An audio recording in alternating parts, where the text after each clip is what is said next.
The broadcast is live. That's what it says. There we go. We are live. See who's in the chat. I don't see anybody in the chat. Yeah. You know why? The longer we stay on here without going live, people go on YouTube and look and they're like, oh, they're not on yet, and they leave. Yeah. And then they wait. But yeah, a lot of times once it gets posted at the end of the live, people will go watch it like tomorrow or the weekend or whatever. Mm-hmm. So, David Mars in the house. What's up, buddy? What's up, David? How you doing, man? Yep, fuck that guy. Fuck that. Every time someone leaves our podcast, we all say, fuck that guy. It's Very just, affectionately, it's of just course. a ritual, but we mean it with love, you know? There's Moni making her appearance known. Yes. Why? But yeah, so anyway, you know, we're here tonight with Levi, who is going to tell us about what he does. And you can find him on Facebook, YouTube, Instagram. Where else?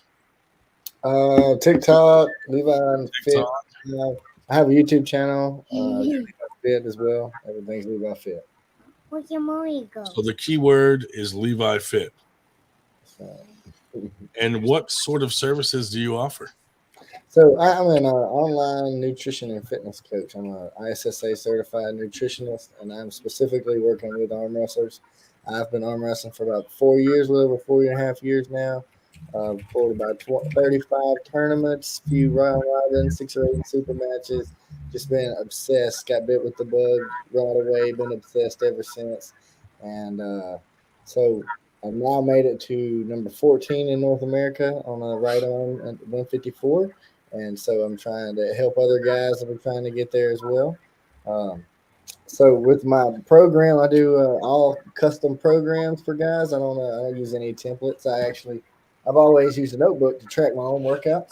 So I have stacks of notebooks that are for my different guys, my different clients. Nice. And, do the custom workouts in each notebook. I put them in weekly. And we do weekly 30-minute Zoom chats as a part of the accountability in the program. And in those Zoom chats, we go back and go over the workouts so that I can take notes based on as a part of the accountability. And we can make adjustments for the following week. So there's no templates. It's all custom, and I make them weekly with the workouts. So I do custom grocery lists, meal prep instruction, even recipes, and I have filmed a bunch of videos of me making these delicious meals. I even go as far as to do restaurant menus. If my clients will let me know 30 minutes before they get to the restaurant, I'll go Google and scan the menu from wherever they're going and make them a list of selections from that menu that fit their goals. And then, like I said, with accountability, we do 30-minute Zoom chats. In these Zoom chats, I get to ask about how the workouts are going, how's the soreness, if there's any questions, get to go over anything with that and follow up on any notes that stand out that are entered into the workouts throughout the week. And it also gives me a chance to check on how the food's tasting, how their energy level is, how much water they're drinking, see if they're hitting their protein goal, get to follow up with all that stuff as well. See if there's any adjustments need to be made there as well. And then, of course, it gives me time to do some mindset coaching to make sure there are no limiting beliefs holding anyone back from their potential and that there's a positive mindset conducive for growth moving forward. With everything I'm covering here, I really think I'm covering all the bases. I do also offer programs with or without nutrition. You know, some guys might have it dialed in, or maybe even guys that came from other backgrounds that understand nutrition and have got that dialed in that just need the workouts and accountability. I'll also offer a program with just those two as well. Y'all think I'm missing anything that would hold guys back from hitting their goals with everything I've stated here? Now, do you do the opposite? Like if my goal was to get on like my 600-pound life. I knew it was coming. I knew it.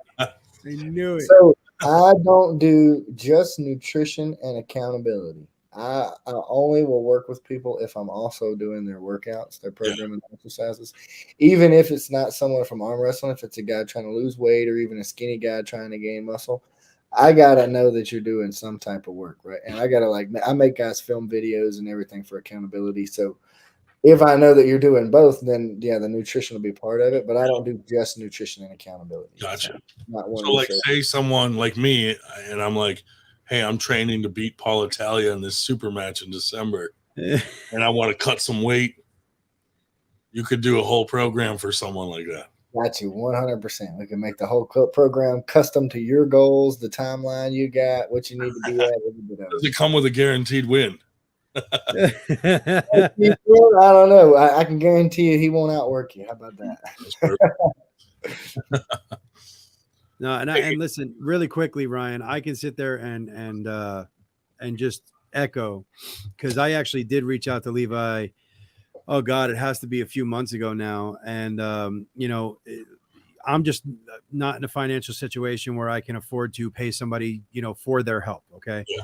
And I went into talking to him and telling him that. And most guys will just tell you, yeah, go screw yourself. Have fun trying to figure it out yourself. Right. Yeah. Let me know when you can pay me, and that's when I'll talk to you, but I do believe in being honest. So I told him that right up front, even though I figured he was just going to tell me to go pound sand. Right. And he turned around and said, hey man, let's get on a Zoom call. Let's talk. He goes, I'll give you my spiel at the end, my pitch at the end. He goes, but let's talk and let's find out where you are now and what you want to accomplish and how you're going about it and what you're hitting. And no shit, man. Like I think it had to be 45 minutes or close to an hour talking to him for free. Okay. No bullshit, for free. He's not paying me to say it now. I'm just telling you the truth. Blink twice. You're being threatened. Yeah. Right. So 45 minutes to an hour where we sat there and talked, and he's asking me, how much protein am I hitting? What am I drinking? What am I doing for workouts? How often do I work out? How often am I on the table? All kinds of stuff, what my goals were, what age am I, where am I at now, all of that stuff. Right. And, at the end, he goes, all right, now I got to do my thing. I said, no problem. So I sat there and listened, and I told him, I said, look, it's obviously worth it. There's obviously no bullshit about it. It's obviously worth it. I just can't afford it. And he said, no problem. And he still checks in on me. And he maybe, with this new job and, the things that I'm doing, maybe I can start to afford him here soon. Let's hope. But for right now, he still checks in on me. He allows me to post all of my training videos in his group on Facebook, which is Arm Wrestlers Pursuing Greatness. I'll plug it. I don't give a shit. I'll plug it. Mm-hmm. But yeah, no, I mean, the dude's solid, like for real solid. And he actually gives a shit about his clients, and even his non-clients, which really blew me away. So I just wanted to say that because, people may just come across this video and think, oh, he's just a guy trying to fucking, sell something or whatever. And yeah, of course he's trying to make money. That's what he's trying to do. But yeah, the guy is legit at what he does and how much he cares about you. There's no doubt about that. That's great. The fact that Shubich is saying this means you're doing something right, promoting yourself. Yeah. I mean, my mission is to make a positive impact on as many people's lives as possible, and that's at whatever cost. I'm here to educate, teach, and help people. Whenever I started, I mean, there was always trouble with getting advice from pros. Yeah. And I wanted somebody who knew what they were talking about to teach me something so badly. So yeah. I'm trying to do that now. It just so happens whenever there's a price tag on the services, people commit a little harder when they have skin in the game, and then I'm able to guarantee more. Very true. Very, very true. I'm able to help them a little more. Because, I mean, you think about it. You're going to sit on the couch and not do that workout, or you're going to get your money's worth, right? That's incentive. It's incentive. It works. It's absolutely incentive, yeah. Let's say that guy in the chat just posted Levi's been on as many podcasts lately as David Shields and Miles. Yeah. Yeah, that's David Shubich. He's actually a pretty good pro from up their way. He's been pulling for about he's been pulling for what, about 6-7 years, and he's 225. The dude has a physique like you, just at 225. Yeah, yeah. Looks like he's been carved out of a piece of stone. Nice. Yeah, I know, right? Well, listen, man, I've been riding my bike a lot, so I got a lot of sun. So,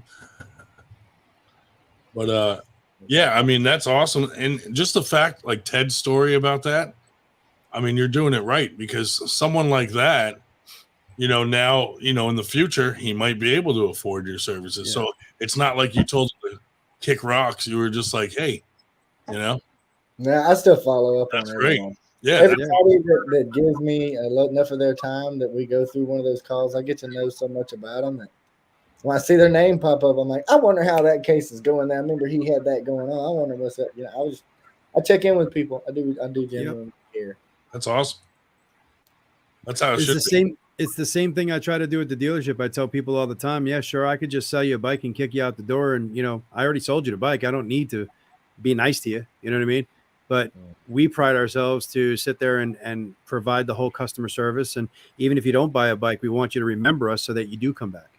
So, it's that's kind of when I saw that about you, that I respect that. I mean, because there's a lot of people that they're salesmen and, oh, you don't have money? See you, bye.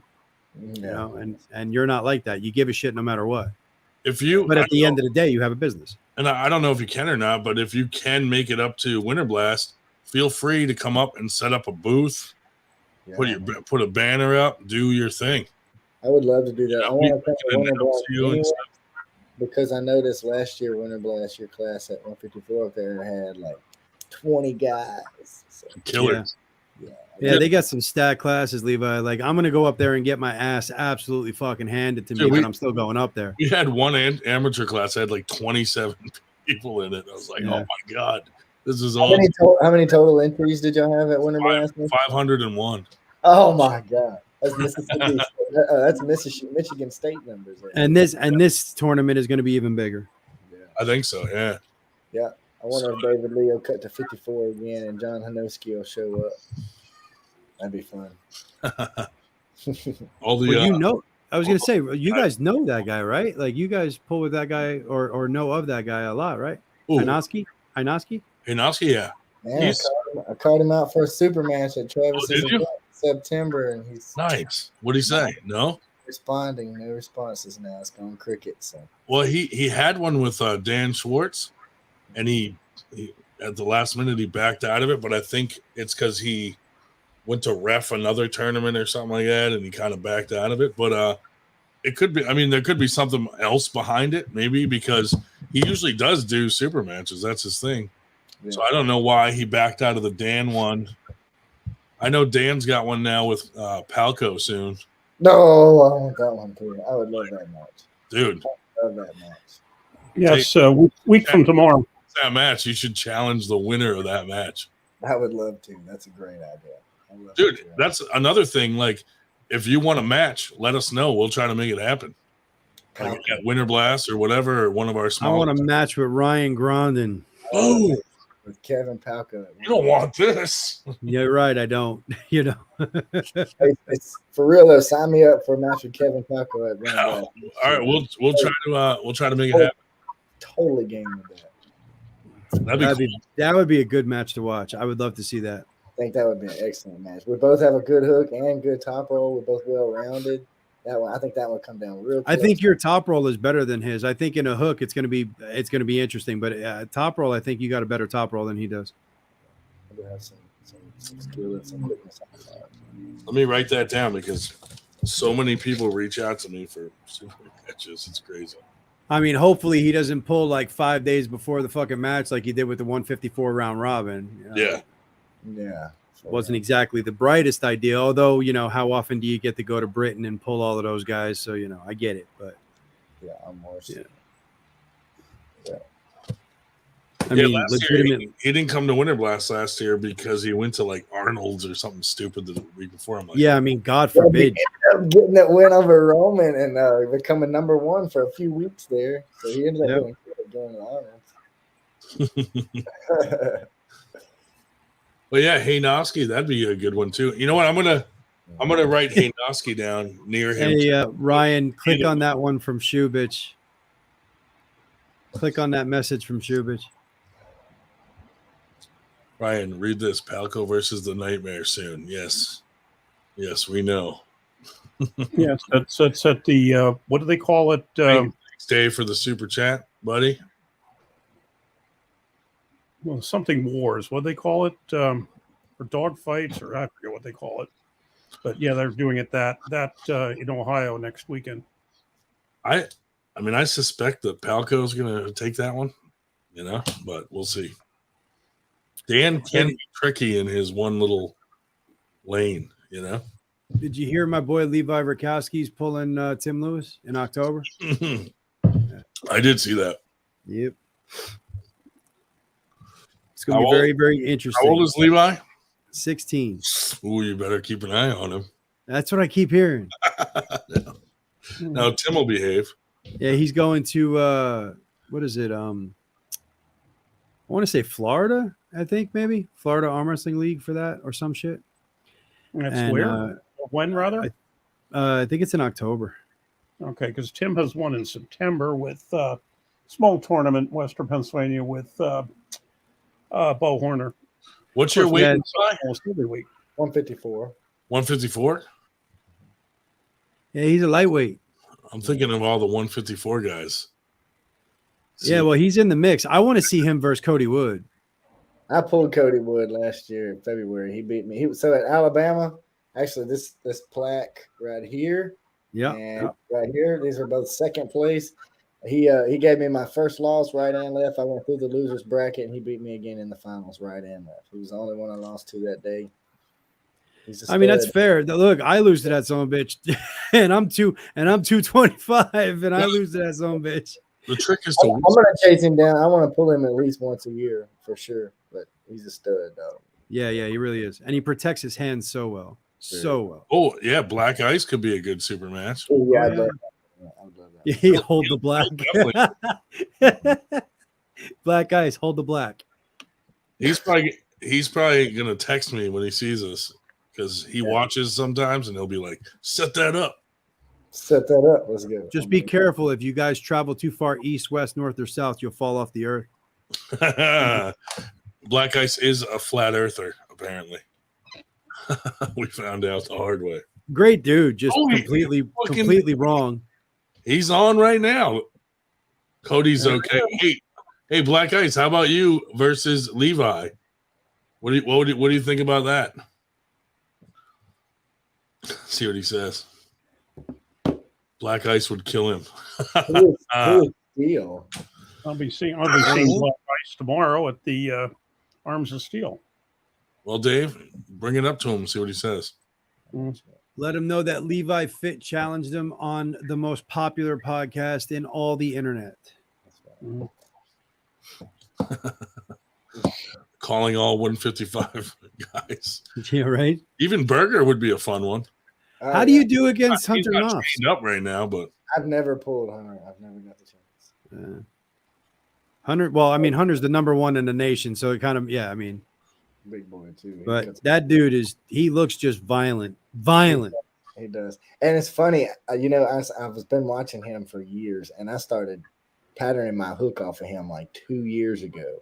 Yeah. So the whole time it's kind of like still looks similar the way I start my hook to him. But I just don't. I mean, he trains arguably the best team in the country right now. Yeah. I mean, Carolina Chaos are a bunch of fucking killers, man. I agree. I'd like to get on an airplane and go stay the weekend just to go to one of their practices. I think your arms might tell you different afterwards. From what I hear, man, they are vicious in their practices, like vicious. But I mean, that's how you build champions, I guess. I think the trick to beat Cody Wood is you got to lean in and whisper something about his hair. Get a haircut. Lean in there and be there you go, Ryan. Lean in there and be like, Sarah, ease up. It's not that serious. Hey, Black Ice, dude. Wait, set it Black up. is saying he wants Hunter? Oh, that would be interesting. I don't know if that one would be interesting. He said I want Hunter too. Maybe he'll pull you, Levi, at Winter Blast. I'm game. Let's go. That'd be fun match, man. I would do it. Carolina Chaos is an awesome name for a hurricane. Yeah, well, I tell you what, when they show up at a fucking tournament, it's like a hurricane hit. It's incredible. They sweep the entire tournament. Ryan Belanger, who just started training with them, he has won the quote-unquote cock of the walk in South Carolina and North Carolina, and won overalls, the whole nine. I mean, he's just crazy. That's awesome. Yeah. I mean, he was strong before. He's number 12 in the in North America, 220, I believe, or 230. Oh, I'm on the wrong email address. No wonder. Ice says his hair is so much better than Cody Woods.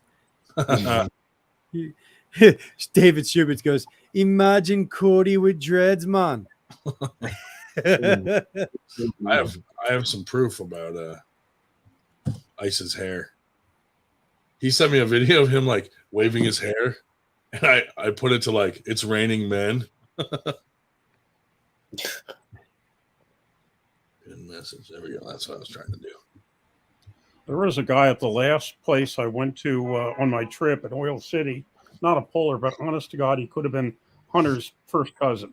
Looked just like him. I don't have a picture, wow. but I pulled up Hunter on the on the phone on Facebook and said, "Am I right?" And they all agreed. Honest to God, this guy absolutely like Hunter Welsh or Hunter Knopf? No, Knopf. Knopf, Hunter, gotcha. Yeah. Yeah, he looks like a super bad dude. Every time I've seen him pull, he looks like. Yeah, he's just dynamite. He really he's I would dynamite. I'd like to see him pull Dustin Hyatt at the Monster Factory for that 170 title for Monster Factory. I think it's a better match than most people would think. Yeah, Roman and Dusty had a really close match that had some wars, and Hunter beat Roman in the hook as well. That could be interesting. I really think that Hunter is a much, much better match for a lot of 176ers than people would think because he's a 154 guy. Yeah, I mean, in the Carolinas, he holds the 180-pound title. Mhm. And I mean, that's 0 to 180. Anybody at 180 can challenge him in the Carolinas, and nobody can touch him. Yeah. He's big for 54 too. I think he cuts weight. Yeah, he's got a really big frame. Yeah, he could probably move up to 176 and be top 10 in that class too. I can believe it. Or what about a match if Zach Lee drops down to 155? He does do that occasionally and show up. If he does, I'll pull him in the tournament. I don't want to match. Yeah, He doesn't pull 154 regular consistently enough to be no. a 54 guy. If he would, he'd probably be top 5 in the country at 54 if he would stay there consistently, but he just ranges a lot. Yeah, and I think it probably hurts him, in the 155 to drop like that and not stay there for very long. Yeah. If he stayed there consistently, I think he'd probably do a lot better. I mean, he's freaky strong. He can almost do well when he's 155. He can do more than his body weight in back pressure. Yeah. That shit's crazy. Oh, and Levi is going to set up if you are going to use his services, and you put 98 with the word percent and then 10, you'll get a 10% discount. So once he sets that up, awesome. that'll be cool, and we can we'll promote the hell out of that too. I love it. Black Eyes is like, I want the smoke with whoever. Love it. Love it. Zach Lee is Ice with a $5 super chat. Thank you, Ice. I want to smoke with whoever. That's a challenge to the entire country. Burger's trying to get Caleb Armbender to come out for Winter Blast. I want to see him. Like, he's got a match with Damian Schlosser here pretty soon, and I'm telling you, man, people are sleeping on Damian because he came off the Carolina list. Like, he took himself off the Carolina list. Yeah, and he's not nationally ranked right now, and they're thinking that Damian is just going to be an easy walk in the park for this kid. And I'm telling you, Damian is one strong dude. I like seeing all very, these very interesting. all these Very interesting. strong bastards coming up out of nowhere, and they're just freaky strong. Damian used to be Derek Smith's protege out in California, so I'm thinking that Caleb and him have like a history because obviously Caleb's from California. Yeah. Like Damian knows the Whisperer, you know what I mean, and all of those guys. Like he knows them. He brought the Whisperer out to face Joe Rogers, also from Carolina Chaos, also #1 in the Carolinas. He brought him out to face him, and the Whisperer beat him 3-2 in a fucking war. I mean, it was incredible. But yeah, I mean, so he knows everybody out there from California, and Caleb Armbender and him have a super match here soon. So it's going to be very interesting. That's cool. Yeah, I'm nervous, dude. I think Winter Blast is going to be crazy. We're bringing Corey Miller in to do the brackets. We got a guy that's going to do like some huge screens on the walls to put the brackets up so you can see them the whole time. Like the Hey, projector. I already. What's that? Like the projector. Yeah, well, it's apparently it's like these LED screens that click together and you can just do one huge panel. Oh yeah. I was like, that'll be cool as hell. And then he's going to do all kind.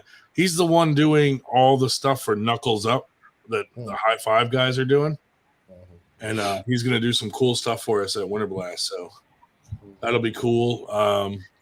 Hey, what's up with that? I thought Dave Chafee was going to take a break for a while. He's pulling again already, right? Well, he said that this was he said that this was going to be his last one, and now all of a sudden he's going to be pulling again after that, I guess.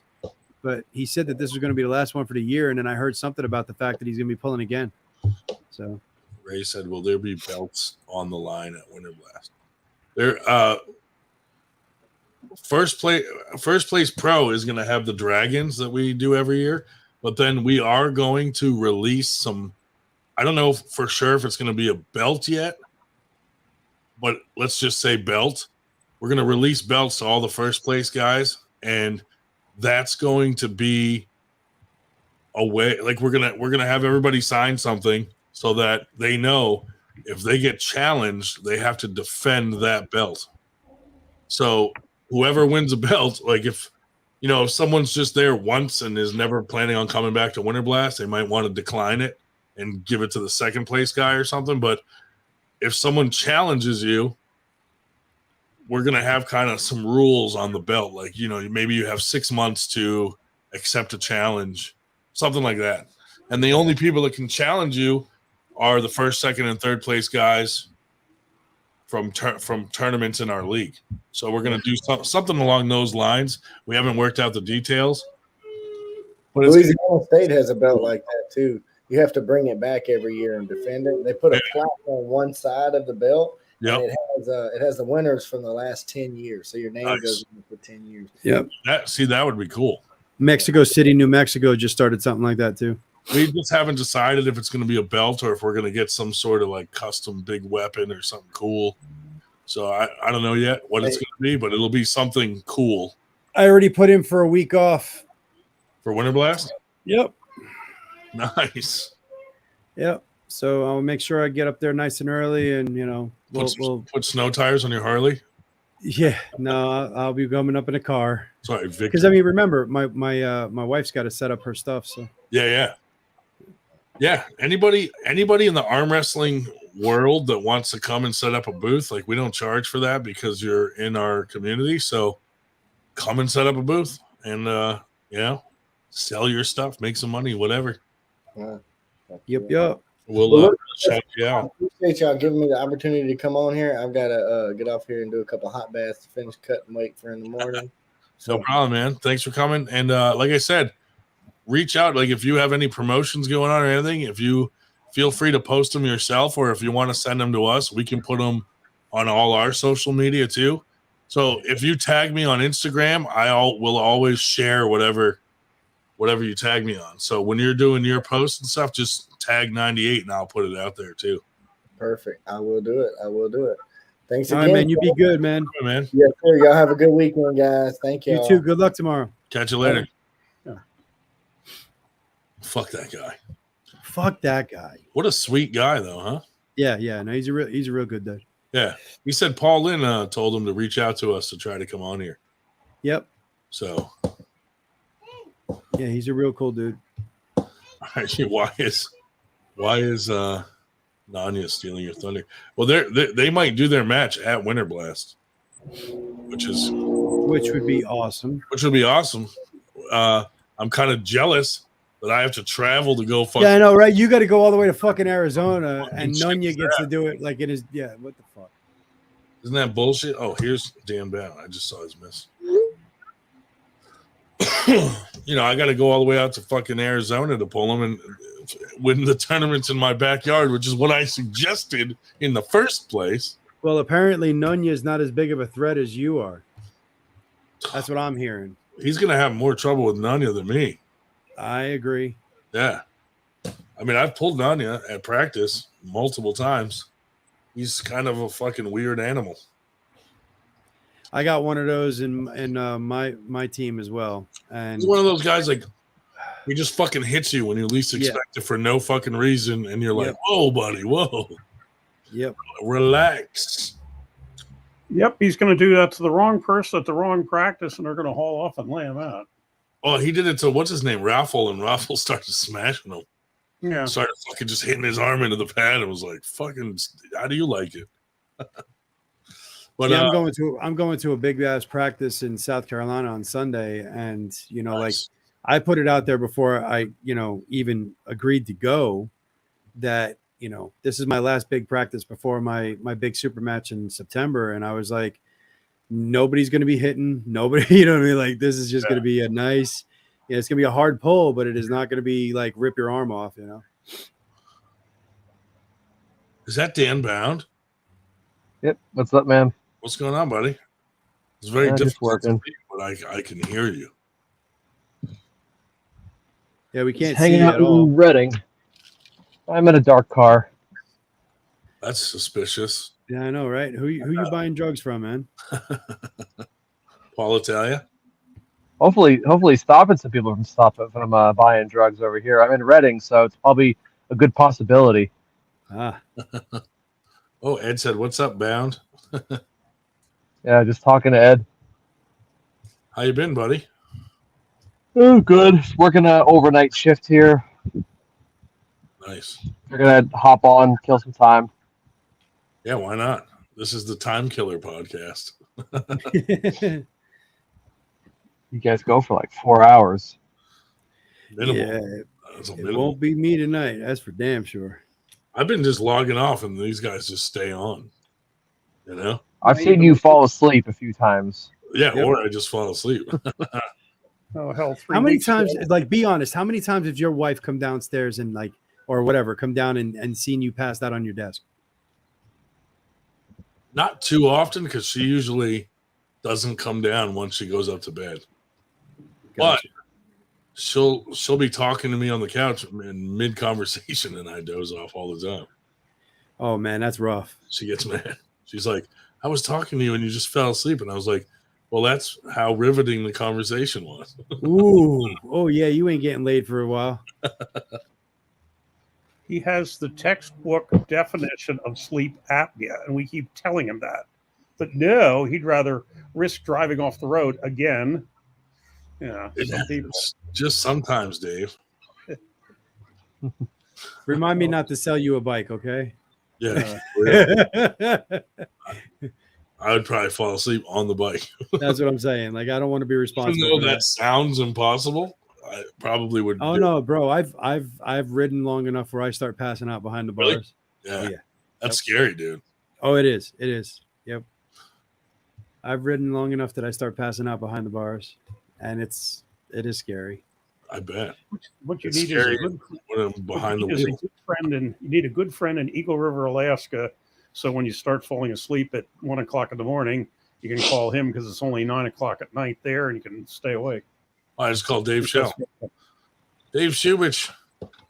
Shubich, you look like you just had a romp with somebody. What the fuck, bro? A Look at the hair. Look at the hair. Hold on, what do I got to read?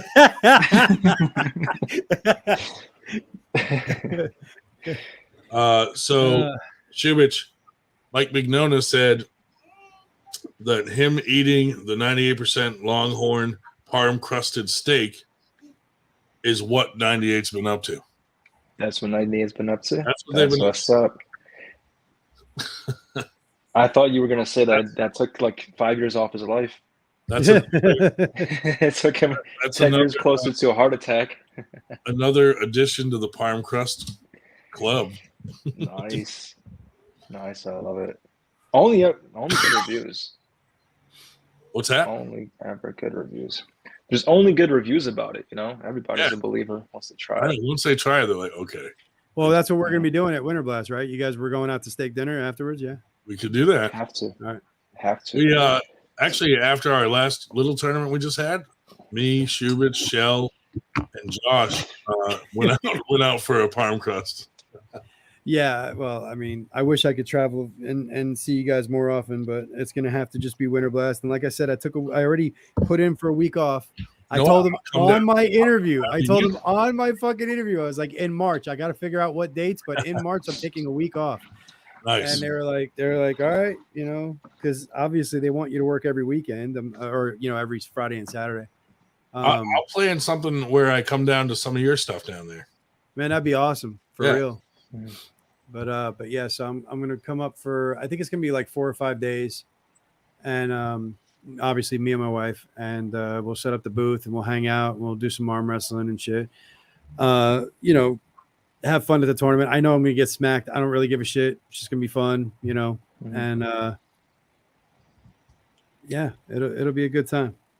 I won't be bringing a bike, that's for sure. Not in March. Yeah, for real. I mean, down here I'll still be riding, but up there, no. March is weird though. It's like hit or miss. Like sometimes Yeah. spring's creeping in already, and then other times we're getting blizzards. Yeah, but I remember in, what was it, 93? Yeah, 93. I lived in PA, and April 1st through 3rd was 3.5 feet of fucking snow. I was like, yeah, okay. That's awesome. See, I'm used to that because New Hampshire, that was a regular thing up there. Yeah. But I mean, they're so set up for that amount of snow that you still go to work every day with. oh yeah, no, for sure. Like down here, it's funny. I laugh my ass off being a former northerner. You know, Yeah. they get a flurry and like everything Fucking fucking shuts grinds to a halt. No Like, work in just- school because there's that's half inch of snow. Yeah, everything fucking stops, and then I hear people bragging about driving through, like, you know, oh, there was a half an inch of snow on the ground, and I drove through it. I'm like, yeah, and Jesus Christ. And you don't even have to be that far south. I spent one winter in southern Maryland, St. Mary's County, and honest to God, they closed the schools for 3 counties around, and there was so little snow that at noon the roads were dry, not even wet. But at 7 o'clock in the morning, There's towns around here that shut down because they thought it was going to snow. yeah, it's I'm like, crazy. you got to be kidding me, dude. And I mean, down here, it's ridiculous, man. Like, Ooh. I posted pictures of me going to work in, like, I don't know, it was like something like an inch or 2 of snow on the ground because they don't know how to fucking Black clean shit. ice on. What's up, brother? I got it. Yeah, Holy yes. moly. What's going on, stupid? House. Hey, gentlemen. Gentlemen. Hey, Ice, I got like 15. I got like a couple minutes. would you pull Levi at Say what? Would you pull Levi at Winter Blast if he comes up? Absolutely, 100%. That'd be awesome. You crazy? I will pull anybody like Subits. Let's go. Ice, I like that shirt. Shubich, are This out, you raw? Ooh. You didn't win that. Oh no, I'm breaking Sure up. did. Sorry, Sure did, fellas. sugar. Would you steal that out of someone's bag? No, I stole it off of James Reed's table. Payback for stealing the speaker? Yeah, raw and My uncut. shit is terrible. Man, all you guys work out and shit. It's crazy. Yeah, man. I'm feeling fucking strong. Can't wait for my super match. I'm going to work out tomorrow, boys. Ice hear us? What's that? Does Ice hear us? Fuck. Hey, Icicle. I think his Wi-Fi is melting. this is terrible. Can you hear us? Let me try. Hold on. Let me try one more time. I'm leaving, DF in the chat. What's up, I'm leaving. DF? Oh yeah, who's in here? We got Jill, we got Captain, we got Ray Romanowski, we got the Drew, we got RHCP. RHCP in the house. We got what did I miss?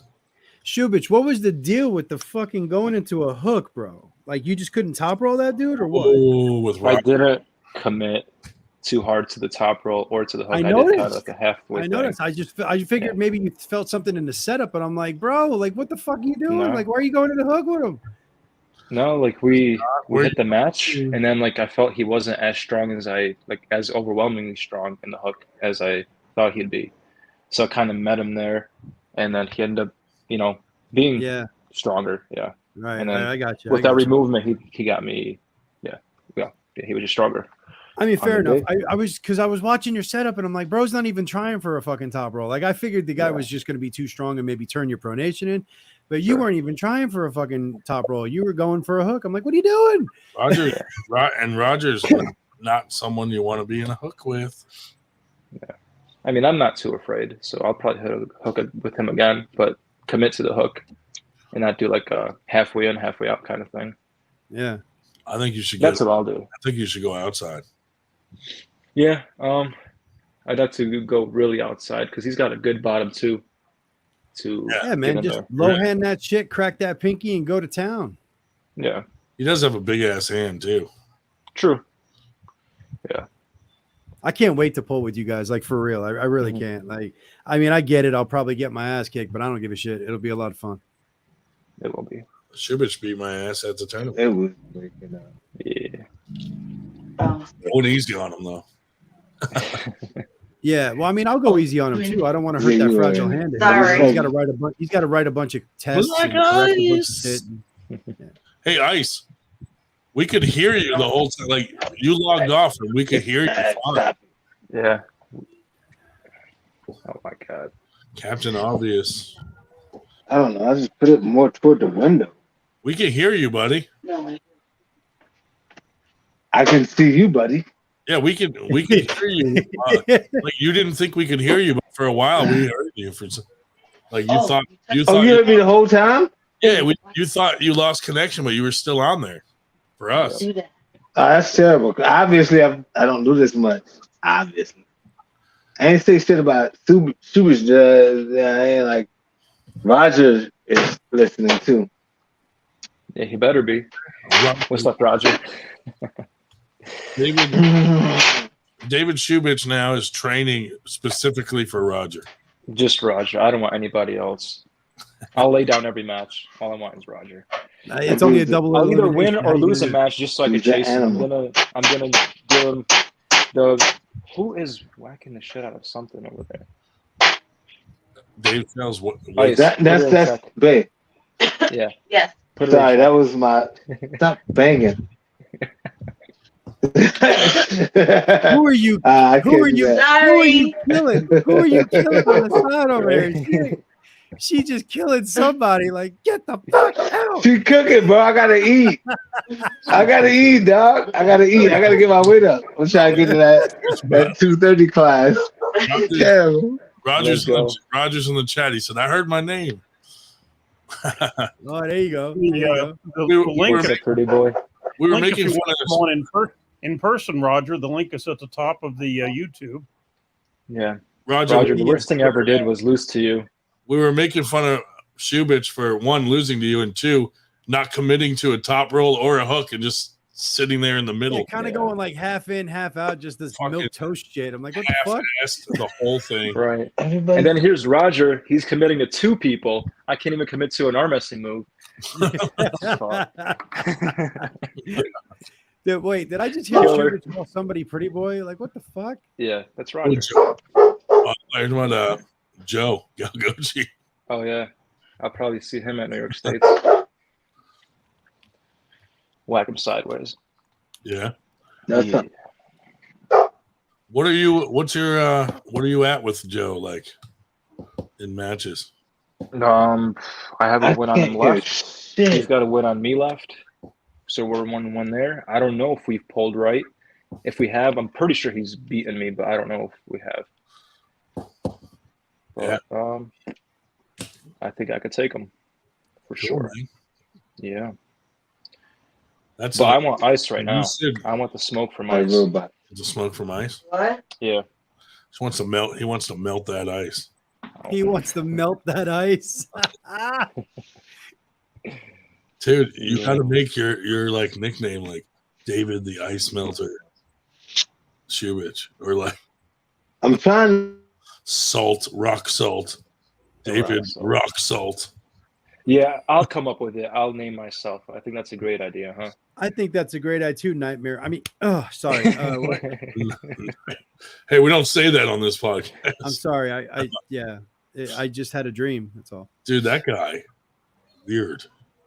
No, listen, man. Like I already told you, he's done nothing to me. So. Yeah.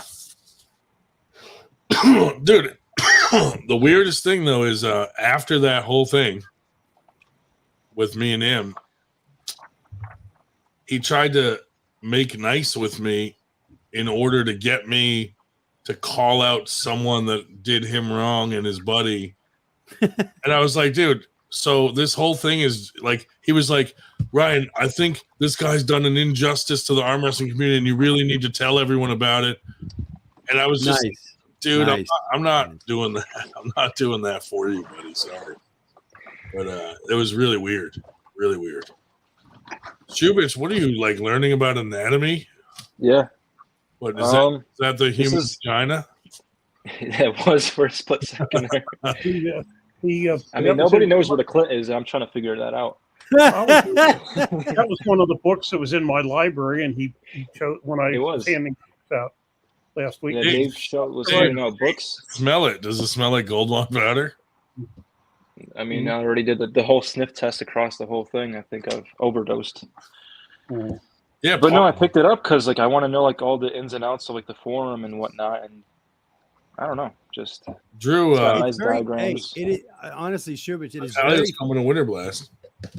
It is very, very Italia's coming to Winter Blast, but it's very, very interesting the dynamic that for me, and I think for you, you'd find it interesting too, how the pronator teres plays with your bicep, because a lot of people don't know that your bicep is responsible for supinating your hand, right? Yeah. So your bicep actually supinates your hand. Nothing else really does. It's your bicep. So when you're trying to lift, like let's say Devin, right, with the belt, static off the floor, and because of the fact that you're flexing your bicep is actually actively trying to supinate your hand, and it's your pronator teres that's fighting against your bicep and the weight at the same time. Because when my bicep was torn, I could rest my forearm on my leg, and I could lift 150, 180 pounds on my pronator. But as soon as I put that, where I have to hang it on my bicep like Devin does, the weight got chopped, dramatically. Like I think I'm just back up to just over 100 now. And it's because your pronator is actively fighting your bicep as well as the weight that you have over your thumb. It's super interesting for me to have dissected all of that and that, because I kept wondering like, why the fuck can I lift so much more without my bicep when the pronator doesn't have anything to do with the bicep? And then I realized that it's the play between the pronator and the bicep itself and the active supination versus pronation. So there you go. A little bit of anatomy for you. Interesting. I like it. I like Baywatch. I did wear the red Baywatch shorts at Sylvan Beach. But yeah, I want to match with Ice, and I want us all, both of us wearing short shorts. That's the only stipulation I have. It doesn't have to be for money, but that would be nice. Does it have to be in a bedroom setting? I mean, Winter Blast in those hotel rooms. Yeah. Get it on over there. What is it with all you gym bros and wearing short shorts? What is that shit? I mean, we want to show it off. I guess that's what it is. I don't understand it. I'm not like if you don't squat, you don't understand. Yeah, thank you. Yeah, I stopped squatting because I'm an arm wrestler. So I can't drop my videos because then Paul Italia will know exactly what I'm going to do. Although, what was good is Bob Brown kind of figuring out where Paul's weaknesses were was exactly where I was like, oh, that's his weakness when I saw him pulling. So that was good to be on the same page. I mean, Bob is putting. Are you allowing him to use a riser? He doesn't want it anyway. He doesn't want to use one. Yeah, he's against. He doesn't like to use a riser. If you watched his latest training video, even with Bob Brown tried to get him to use one, and he said he doesn't feel squared or centered with a. He got really defensive about it too. Yeah. Like, no. He switched to milk crates. Now he just flat out uses a fucking chair now. He's on a step ladder. wait. A chair just like in that last tournament? Yeah. So what do you guys think about that training? Like, so mean, there's 4 Bob parts Brown- out. I like There's 4 watching Bob Brown because he explains things really well. Yeah. I also got to shout out Paul Italia for being a good student because he's like really quick and on picking up like concepts and stuff. He's already come in with good prior knowledge, so Yeah. I could don't lie. definitely Anyway, honestly give that to him. still gonna smash him. Yeah. He's learning the stuff I learned 3 years ago. He's putting it to use now, though. And I mean, honestly, we're arm wrestlers. We're not supposed to have big legs. All of our weight is supposed to be, above the table, unless of course you're a super heavyweight, then it doesn't matter.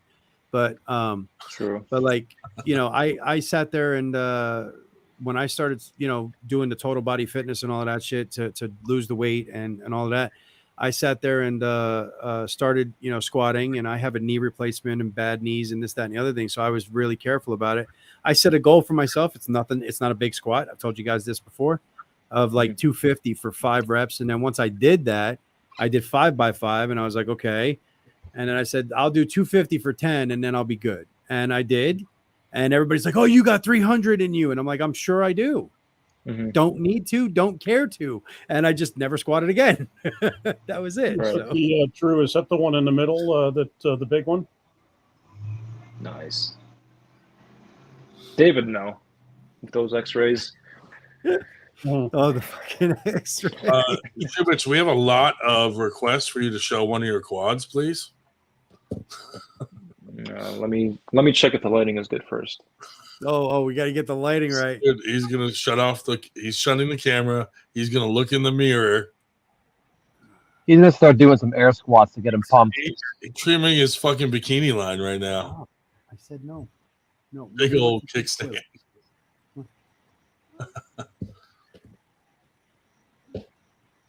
Hey, has anybody else measured their areolas this week, like Dave Shell? No. Oh, Black Ice is back. You heard there was There he is. You heard there was a quad show. Shubich is about all to he's here for. Show us his legs, so I know that's why you came back, Ice. Ice right now Fuck is like that. What I just missed? Oh, I love Big it. B, Big B, you got to come on here, buddy. Big B. Ice, your connection is so Definitely bad. Big You B, look yeah, like come a on. Japanese film or a Chinese film. You're just like.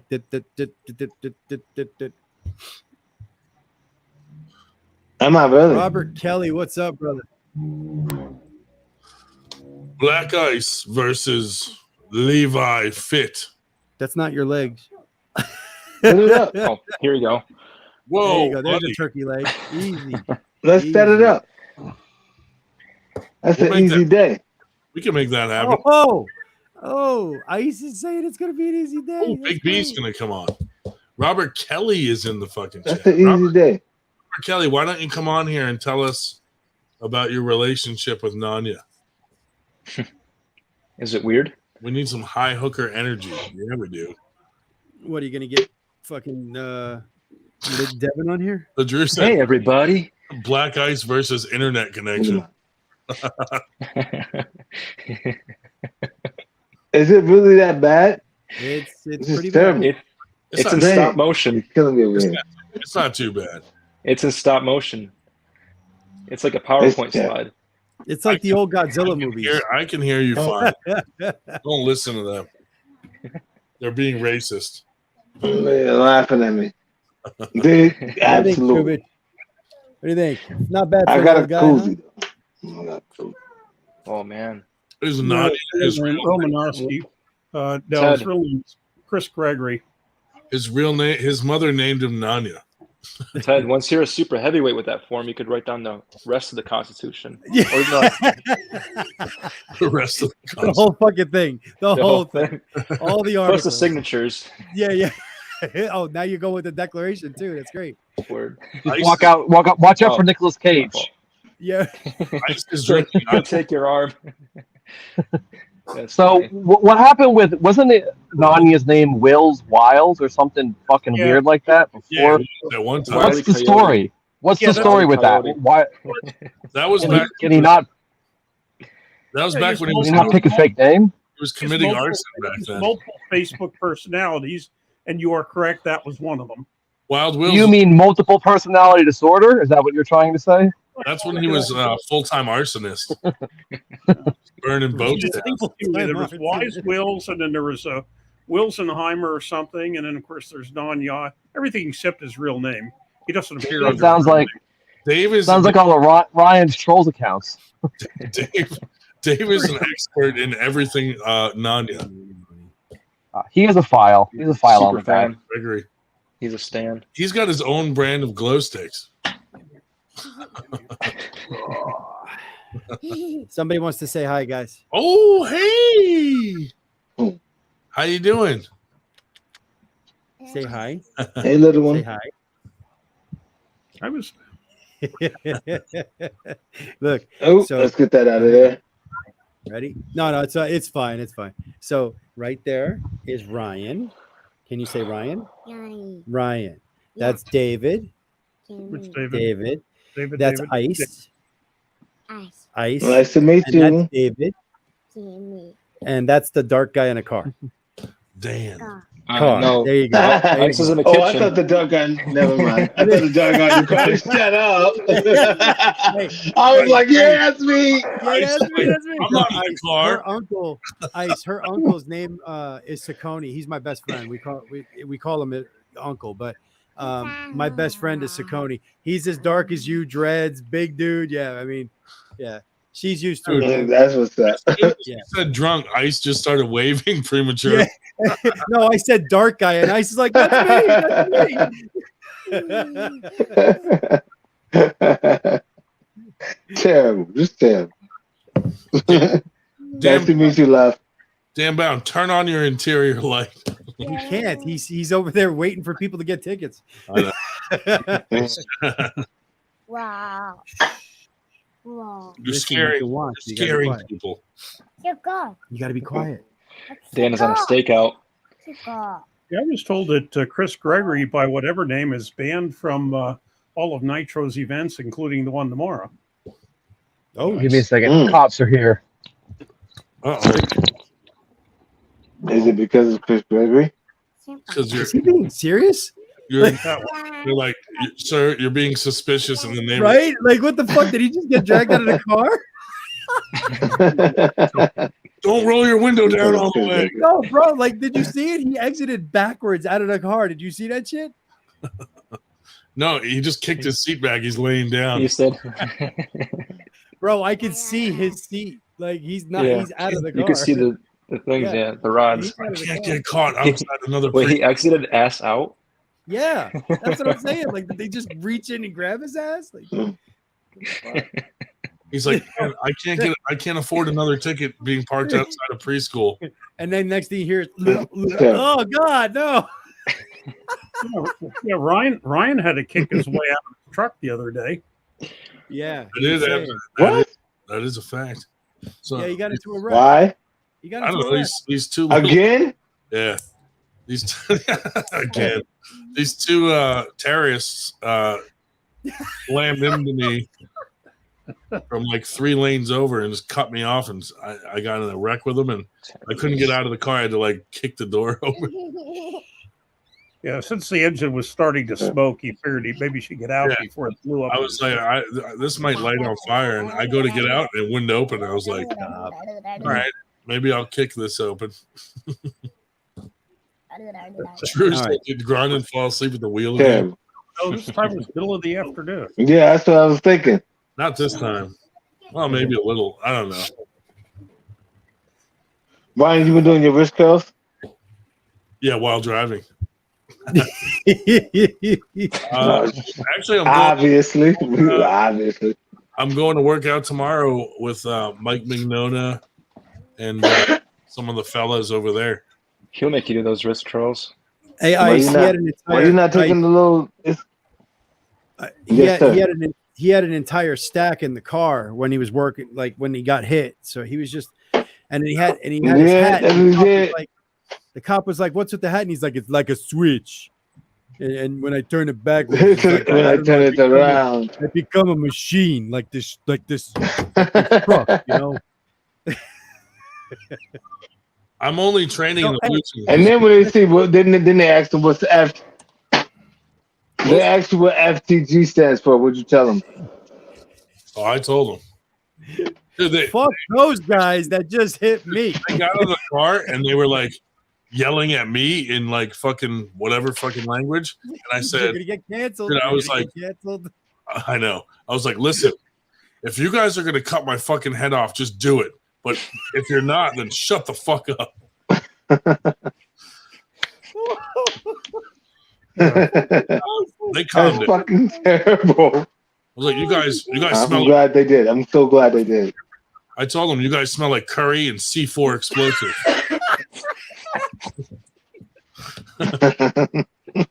Oh my god. Dude, the cop, when the cop came, he was like talking to them, and he comes over and he goes, I don't care whose fault it is, it's their fault. I was like, what the fuck? Hey, baby. It was their fault. It was their I fault. don't give a fuck whose fault it is. It's their fault. Fuck yeah. it. Oh god, that's great. Hey, listen, I got something funny as shit to tell you guys. It can't be as funny as that, but it was funny. So I started this new job I told you last week, right? I've become a fucking circus sideshow. My boss, Huh? Ooh, show us your pronator. Right? Yeah. Why did we agree to this? So, oh yeah, no, you're gonna love this. So I started selling Harley Davidsons, right? I did that like a week ago. I'm a Harley Davidson salesman now, right? All right, great. Mm-hmm. So they found out that I needed these days off for arm wrestling competitions. So then my the owner of the dealership was like, "Wait, you arm wrestle?" I said, "Yeah, I'm a really low level pro." Blah blah blah, right? And this, that, and the other thing. So they turn around. Oh, that's cool as shit, right? Okay, I didn't think anything of it.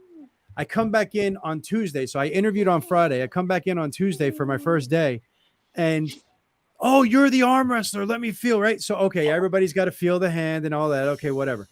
My first deal that I'm working on, my immediate boss turns around and says, I'll give you $500 off the bike if you can beat him in arm wrestling. And I'm like, what the fuck? Like, what? Get the like, there fuck are out guys. of here. I was like, there are guys that can come off the street and whoop my ass. Like, there are guys that can do that. And then Absolutely, yeah. And I was like, I thought that was going to be like it, right? $500 here and there. The owner of the dealership, I'm working on this fucking deal on Saturday. And last Saturday, and it was a 131 Road Glide, all of the options, right? So I mean, it's a $46,000 bike. It has everything, right? And the owner of the dealership comes up in the middle of this. Now you have to understand, this guy looks like Shubich. The guy who's going to buy the bike looks like Shubich. 225 fucking Sexy as jack, fuck. Super, right? So And I'm like, I'm sitting there like, I'm kind of sizing him up, but I'm like, he's obviously strong and he's obviously built. The owner of the fucking place comes up and goes, you know what? Fuck it. I'll give you $5,000 off if you can beat him in arm wrestling right now. And I was like, what? I put him aside. I'm like, are you insane? I was like, bro, I've never even had a fucking match for that kind of money. Like, are you? And he goes, well, I hope you don't lose my $5,000.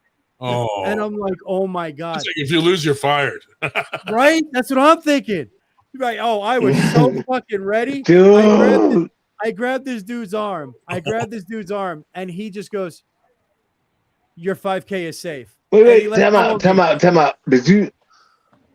Did you set up like a real match though? Oh, like, bro, did you really like, when you arm wrestle on the regular people, you set up like regular, but then when you set up for a competition, you really set up in there. Bro, I set up like it was fucking whack. What the fuck is yeah. Well, she was just like that. Did you get in there? I was like this, right? And dude grabbed my hand and he just turns around and goes, your 5K is safe. And he let go of me. I was like, that's awesome. Oh, thank Jesus. Yo, that's the next time your boss does that, you're like, let's applaud that man. Let's applaud. Fuck that guy. Let's applaud that man. Tell your boss you're only doing it from now on. Like, you got to get something. You get the $5. You got to win some money. I'm not even joking. I started carrying a fucking strap in my lunchbox. Like, no joke. Like, I was Back like, up. fuck this. If this is going to become a thing, I'm bringing a strap. You damn right. You damn right. Bring a fucking Fuck tape there. that guy. Lobby. Oh, Well, it's funny. Captain Obvious says Ted's a new got the Harley blicky on customer him. under 60 years old. I got news for you, bro. Like, you'd be very, very surprised at how many 20 and 30-year-olds are getting on bikes and Harleys. You'd be very, very surprised. They're Dude. not just for 60-year-old guys anymore. Have a table made with a fucking Harley top and just leave it in the lobby. That's what I was thinking. I told my immediate boss, I said, look, if you guys invest the $4 or $5, whatever $100 it is, and get a table in the showroom, I'll make sure I get the Harley Davidson wrap on it. Yada yada yada. We'll put it in the corner That once could a be the week. gimmick. We'll have arm wrestling day. Yeah. Anybody who beats me gets $500 off the bike. Bro, that's a good. Facto. You know what I mean? Like, yeah. It'd be stupid. It's a terrible idea. Yeah.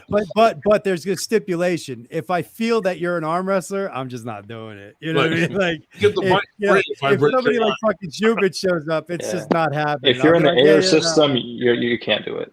Yeah, no, sorry, that's not Like, happening. Yeah, you have to check if they're in that system before you pull them. Or you could be like 9 to come in with a fake name. That's Oh, but come on, Schubert, you know. As soon as you Facto. grab an arm wrestler's hand, you know it. You're like, Yeah. you get the bike for free if I break your arm. yeah. And that's the thing, and I was gonna say that's the thing. Like I did one of those, like beat the arm wrestler for $200 cash. Had the cash on the table. That was Yeah. dude in the center. He broke his own arm. I would not suggest that ever. Yeah, and see, and that's the thing. That's like, and I've only I don't want to sit there and break somebody's arm. And it was funny because at the same event, factor. you know, it's an event, right? So this isn't just a day at the dealership. This was an event. So there was beer and concert and all of this shit, right? Yes. Yep. So yeah, Yep. at the end of the day, this dude comes in. He's like, I don't know, 35, 36 years old, right? Now, this guy doesn't look jacked or anything like that. It's just a normal guy.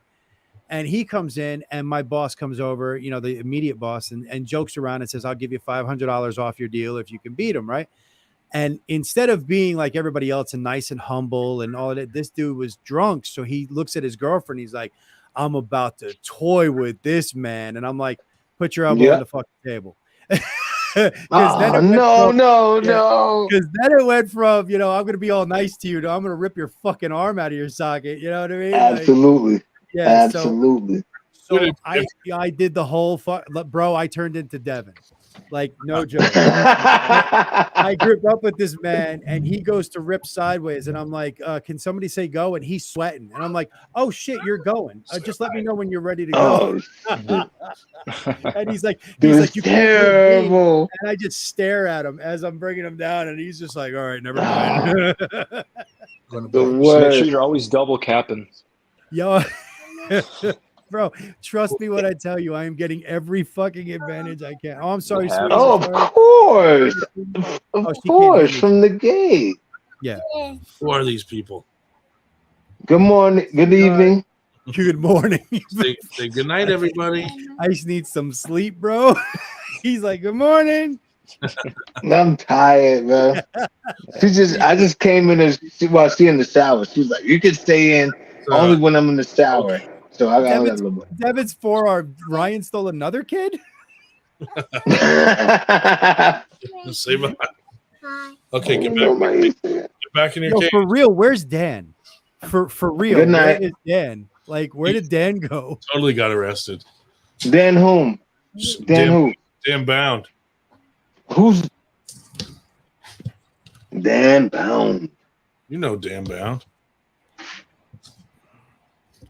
Right? Dan A Harley Bound. Davidson sponsored I 98 didn't tournament. know. Hey, listen, make no mistake, Ray. I swear to Jesus, man, the guy who owns the dealership is such a cool cat. You give me a year working there, and I'll have some sort of arm wrestling tournament at the dealership. I'll bet on it. Dude, Like, I almost I'll got bet them on to it. sponsor one of our Winter Blasts. Well, I mean, I don't know if he's going to They, sponsor anything in Pennsylvania, but No, you know, especially when he almost got owns all of his one up dealerships here. down here. I almost got one up here, but they had just spent the last of like their quarterly spendings for promotion. Yeah.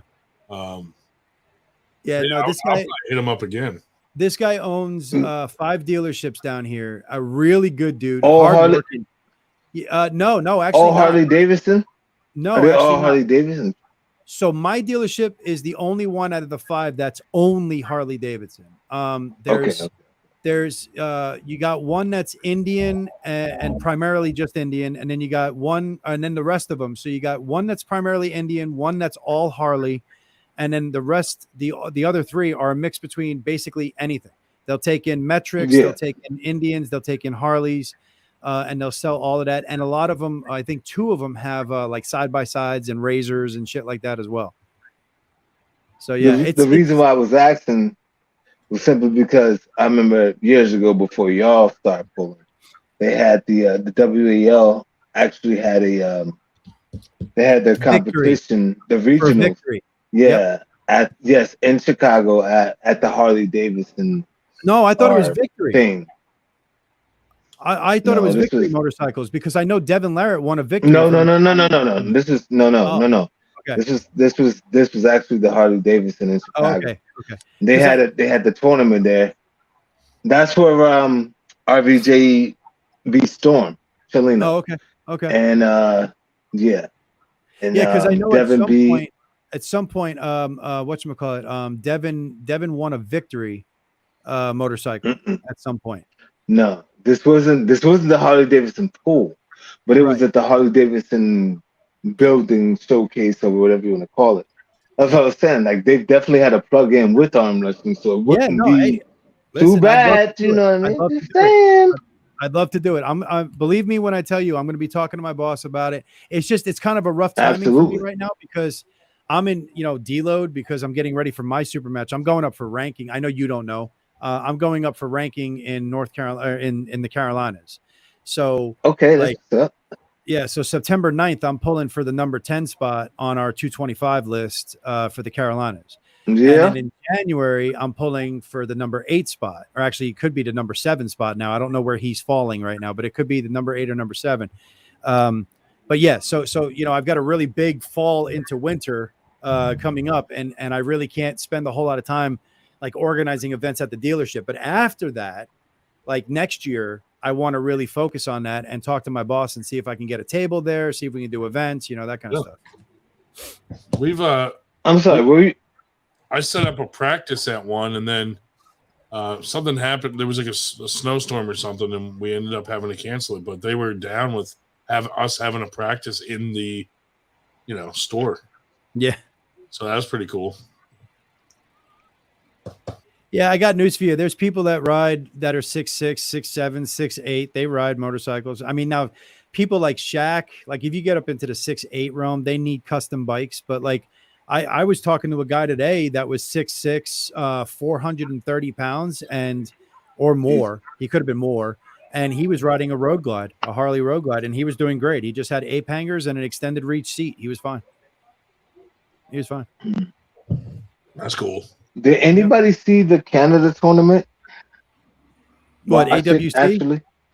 AWC? Yes, sir. No, I didn't get to see it, unfortunately.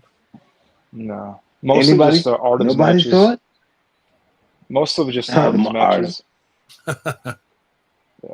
I congratulate Artem though for winning the heavyweights and I think the 230s. Yeah, maybe. Super heavies. I could be lying. 230s, I think. Yeah. Yeah, Artem was fucking amazing. Yeah, Jill's right. 10 mil tires. Yeah.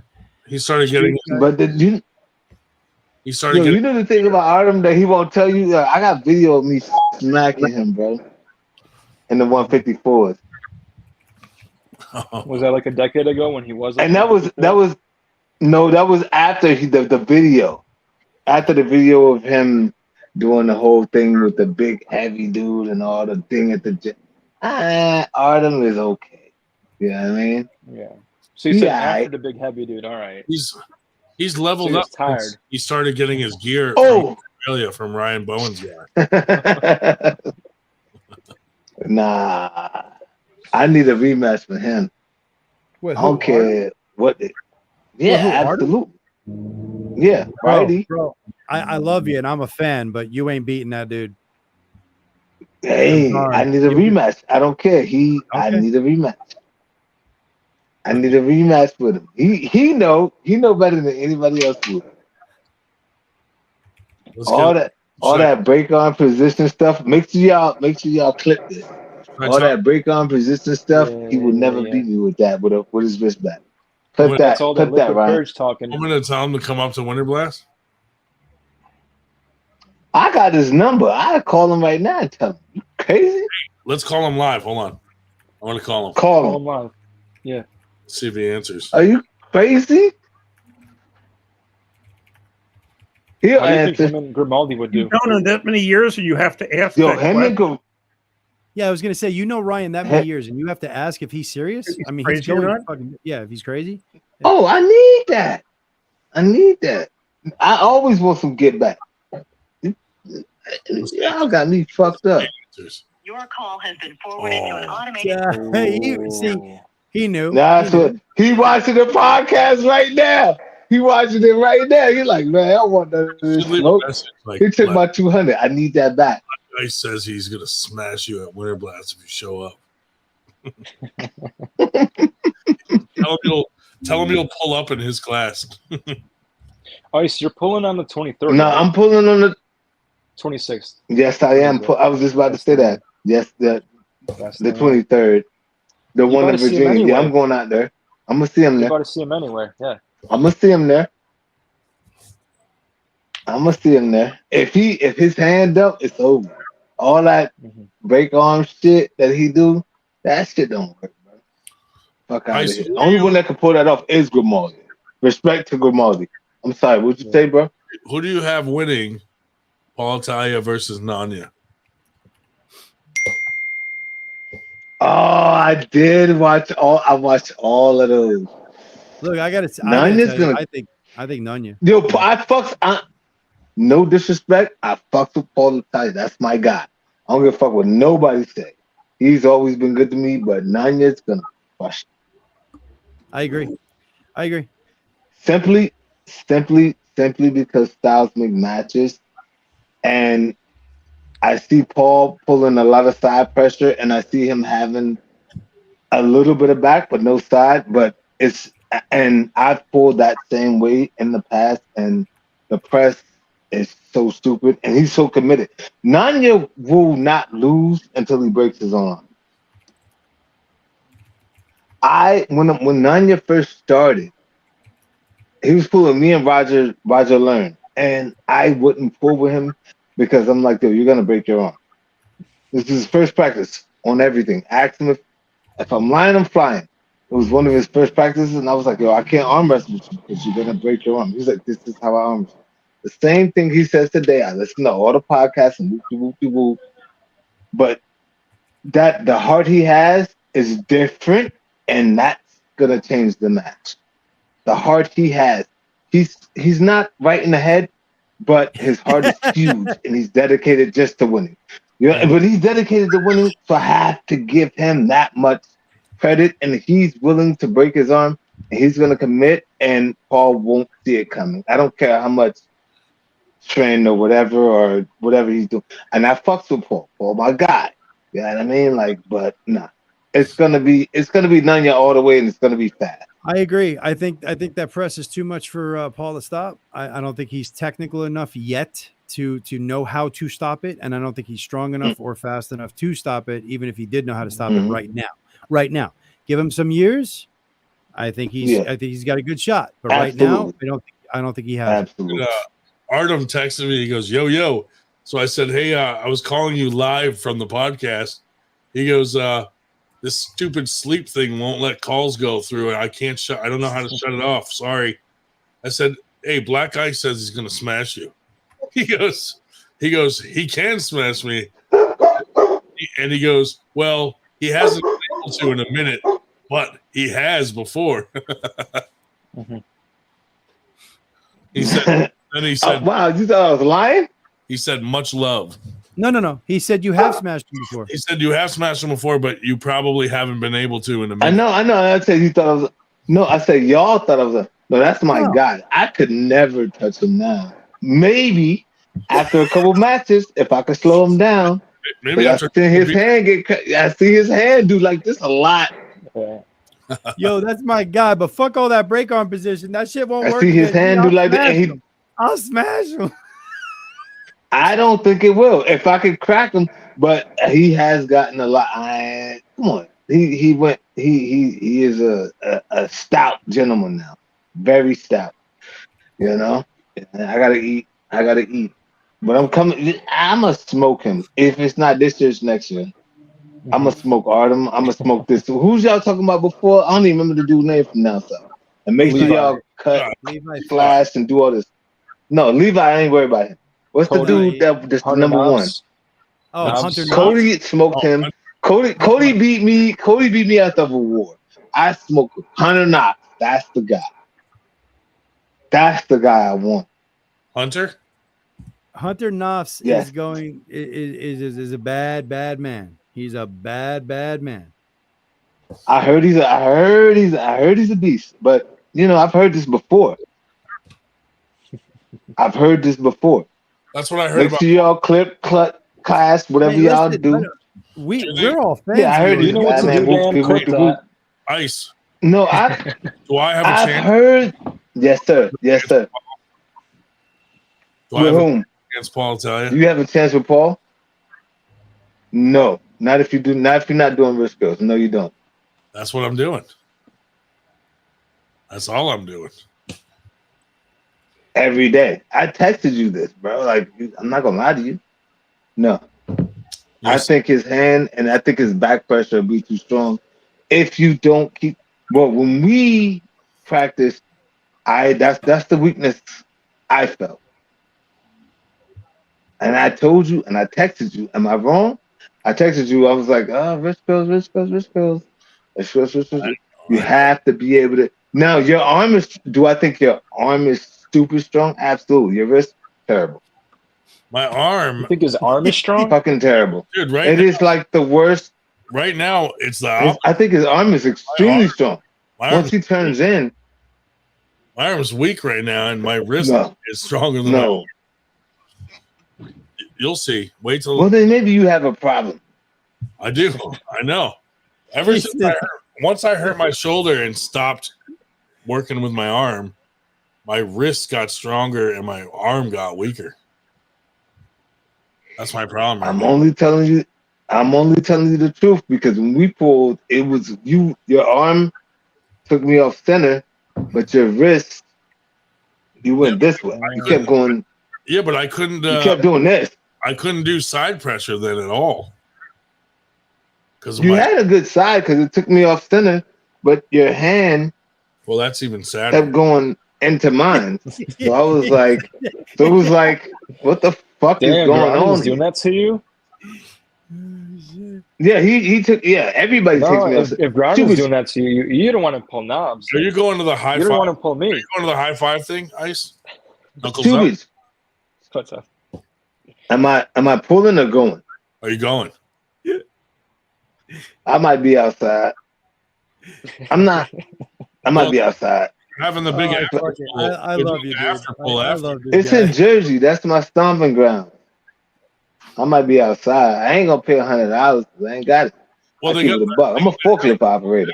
Like, what the fuck? I'm not a teacher or a electrician or a professor or I don't even know what this gentleman does. But I don't do all that. I drive a forklift. Yeah, you come on, bro. You come on. You really just gonna put me down more? No, Bruh. you just said I don't got it. I don't got it, dog. I'm gonna keep it a buck, dog. If I don't got it, I don't got it. I'm a real G, dog. I don't got it. Biceps away. Put the fucking biceps. What the fuck is going on here? What the? Is that a woman? Hey, ma'am. You make more money in that warehouse you work in than they ever paid me to teach. So there. Would you say that one more time? I said you make more money in that warehouse you work in I make more money than who? Than they ever paid me to teach. Than me. Yeah, but when you talk, Yeah, but you was teaching in the 20s. That don't even count. Yeah, you was teaching. Exactly. What are you talking about? Like, you don't even. Come on. They don't pay squat. Michelle, 30 cents for gas. When you were teaching, you could go out on a date with whoever you wanted to for $5. That includes movies. I only stopped teaching a year and a half ago. and thought he was the man too. He was with that $5. He thought he was the man with that $5 too. He could come home with He thought $250 he was worth the of man. change and still have a good time. Like, yeah, I did good. I did good. My last semester Fuck out of here. 21. Oh fuck! You know, Shell, I love you, man. I just Sorry, had to man. Love you too, dog. Like, I gotta open this new brewski. Yeah, I'm about to hop talking off about here, man. where he used to. You guys have a great night. Ed just got on. You can't hop off. No. Ed just got on. Oh, Bro, I gotta go to work in the morning. I gotta sell bikes. Oh, yes, sir. Make that money. Good night, guys. Have a good one. Later, Ted. Good night, brother. Edward. Ed, you coming out? Ed, you coming on the piston tomorrow? No, I can't. I wish I could, but I have a strict curl competition next weekend, so I gotta skip it. Strict curl. 165. God forbid he arm wrestles Ice. Bro, you know what I feel like. Come on, we already free. I know. I'm just joking. Burger. I got a wrap. We'll feel each other again soon, for sure. Yeah, absolutely. We have to set that up. Yeah, that kind of.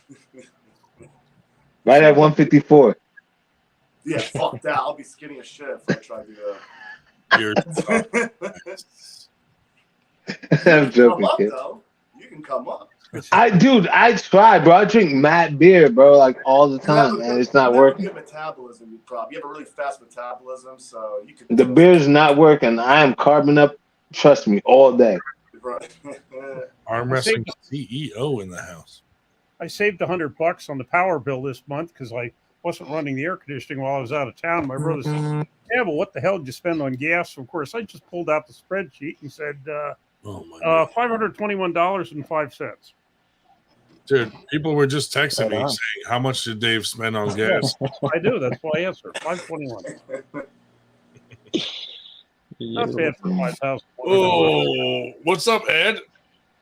What's up, guys? Same old shit. Icy coming up for New York States on the 3rd. Yes, sir. I am. I've never missed one. I'm New York State champion right here, baby. What are you talking about? Let's go. I've already won one of those. Just one though. This one. I'm coming for my one this year. Shell, see where it falls. Shell's car runs on Gold Bond powder. Mm-hmm. Yeah, that's much more expensive than gasoline. In a pinch. Especially in the South, where the gas is cheaper. Imagine, dude, you had a car that runs on semen. Oh, Jesus. Well, I wouldn't get as far as some people in this chat. But if you put semen in the car, does it turn into a transformer? Hey, I need a show of hands, bro. A show of hands. I need a show of hands to see who thought. Get your fucking hands down. I ain't say shit yet. To see who thought Brzezinski was gonna beat Todd. Nope. Nobody else. Thank you. I thought Todd was gonna get it. I thought Brzezinski. You really thought Todd was gonna beat Brzezinski? Yeah. In that many rounds. I just thought. Subas. I need an opinion. I need an opinion from Subas because he's the only one that looks normal. Fuck Ryan. I was definitely gonna give him a fight, but I thought Brzezinski would come on top, so I didn't. Yeah, that's what I thought too. Right. Facto. Yeah. Subas. No, we talked about it last weekend, and I mean, my stance was. Wait, what? This is the answer you want, though. No, we talked about it last weekend about Todd versus John, and I mean, my thought was Todd would be too much because Irakli posed like a big threat in the hand department, but Todd ran right through him. You know, whereas John had some issues, especially with committing and following through with finishing the match. You know, just like. You know, arm wrestling math, you can never like really depend on it. So I can only go off by the recent-ish matches. And I just figured Todd would be in healthier shape because his shoulder isn't all dinged up like Brzezinski is. And I mean, there's obviously always that threat of John giving Todd the Zaloyev treatment where he just low hands him, keeps him out of straps. But I mean, obviously Todd learned from that, experience with Zaloyev, and he actually went to the straps, and that's what secured him the win. I think just having that connection, just flying sideways. I kind of based it off seeing Brzezinski pull Paul in, and then I've seen Todd and Paul go at it like on side tables, and I was like, I think it's Todd's time to get a win in. I think. Well, yeah. On paper, you can never count Brzezinski out. You can, and if there's going to be a guy that's going to beat him at that age, around that same ability level, it would be John, but just not on that day. Hey, yo, Subas, that explanation was actually very, very, very good. Very well explained. And appreciate that. Shit was kind of dope. Ryan, your shit was stupid. But, Subas, your shit was stupid. What you were saying, like, I was really on it. And I was right. I appreciate that, buddy. Thank you. Yo, Ryan, yours was just terrible. I saw Paul Lynn. Terrible. When Subas speaks, you just listen. It doesn't matter because the results were correct. Yeah. Yeah, Subas was right, and you were just all off. Like the way Paul ties on the top roll you. You wish. You ain't top roll. After watching him with Bob Brown, I feel more confident. Yeah. I don't know. I'm kind of worried because he's getting a lot of good nuggets from Bob. But you're watching the same Bob thing, is the same stuff. Yeah, he's learning stuff I learned 2 years ago. Genius. Subas, did you see the match with Matt? No, I didn't actually. What was I doing? I was down with the 98 on that day, so I couldn't watch the matches, and I haven't bought them since. Did you go down? You went to the tournament. Yeah. Oh, hold on. Because I remember it was a long ride for you. I heard from the last podcast, and yeah. I just wanted to applaud you from riding now. But Appreciate I'm sorry that, for cutting you off. No, you're good. Yeah, so I didn't watch all of the matches from the card. I wish I could, but I might as well just buy it now because I'm kind of anticipating to see everything. But you have any day now, they're gonna that start Matt the Matt match. I'm sorry. No, yeah, right. That match was. Did you see it? That was nuts. What happened? Dude, it was insane. Sergey is crazy, dude. Just go boink, boink, like. Dude, how much balls does it take to flop risk on the 7th match? That's all I'm saying. To go somewhere where you've never gone into them depths and just be like, fuck it, I'm gonna just rock out. I'm not a fan of the whole press because you obviously it's a weird position. But when I saw it, I was like, this dude got, especially because the top roller where you're comfortable when you get that nice set in with a flop wrister. And when he dogged him, I was just like, holy fuck. And that's scary for him too, because he busted his shit a couple of years ago at the Zloty. Sergey did. Yes, he did. I don't see him doing a lot of pressing. That's what's funny. So I saw that. I was like, oh shit. Usually he's going more outside, I think, but. Yeah, he's extremely great, extremely good. But when he, like I said, when he committed, dangerous, but he committed. Anybody that presses is in a dangerous position, I believe. But it takes a lot of balls to get in that position. Shout out to Jerry Cadaret. You know what I mean? And do you get those bruises on the inside of your arm when you press? You get the bruises on the inside? I don't press. I would never press. I don't hook because I'm afraid of all of that. You know what I mean? Same. I try to go for a top roll every time. I just do it when I'm desperate. Sure. Yeah, it's like, really desperate. Look at John Vinokur, right? You know, that's like, well, he doesn't flop press, but he does that shoulder roll hook press, and like, his elbow is fucked from that. You know, like, because that's his ace move. I feel like if you have it as a C move, you could do it here and there, but as your primary move, that's Nanya's only move. Yeah, right. Like to hit me. Yeah, but he commits so hard, bro. He commits. Once you commit it and you can get it, then it's different. I mean, look. I lost to Yeah, I lost to Grimaldi like that. It's kings or flop, but there's certain moves that's like gonna fuck you up in your own. I feel like I'm not tall enough to try to press. You know what I mean? No, like, I disagree. Behind my arm well enough, unless like I drag someone to my side of the table, but generally I'm not gonna try to go right into a press off a fucking ready. That's scary. Yeah, you need a riser for that to get above. I'm not. You know what the problem with arm wrestling? Right. I've been incorporating the right hook, like keeping my. I don't flop though. I keep my boom. I've been incorporating that shit, and it works. But I'm not gonna do it all the time because it's fucking up. Like, but it's a good move. I mean, he fucking come in with a hook, just like John Vinacourt does. I might get into you. I've been working with this guy named the Nightmare. Nice. Your favorite buddy. Yeah. You know the problem is, I think with like Brzezinski, and I love this other dude that kills me, like Chance Shaw. There's no savage mode. Like when you get into like when you were talking about Ed was just talking about when somebody gets me there, I have to do this. I think a lot of people think too much when it comes to arm wrestling. Arm wrestling is more or less about winning or losing. Once you start thinking about technique should be natural. You know what I mean? Mm-hmm. If you in a match and you don't feel it, then you're not gonna really go that way. You know what I mean? So you've done 1,000 matches in practice, right? So everything should be a feel. So now you go off that natural. If you don't get into that natural beastly instinct, yeah. Which, like I said, I love Chance Shaw. If you ever watch Chance Shaw arm wrestle, he's very technical, and when he's losing, he's like, he'll let it go. He'll be like, "Fuck that." Yeah, you know what I mean. Yeah, he's like in like tournament format in his mind.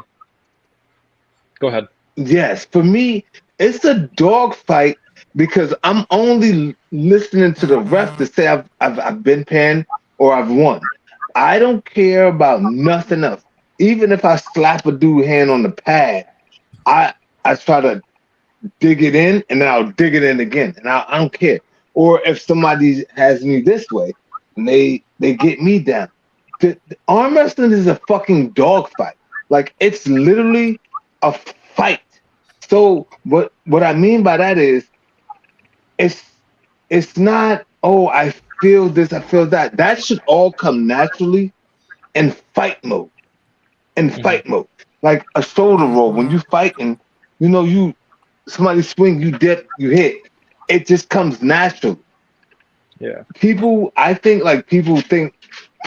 at arm wrestling as, and it is like a jiu-jitsu, okay, they do this, they do that. But it should be a feel and a reaction instead of thinking.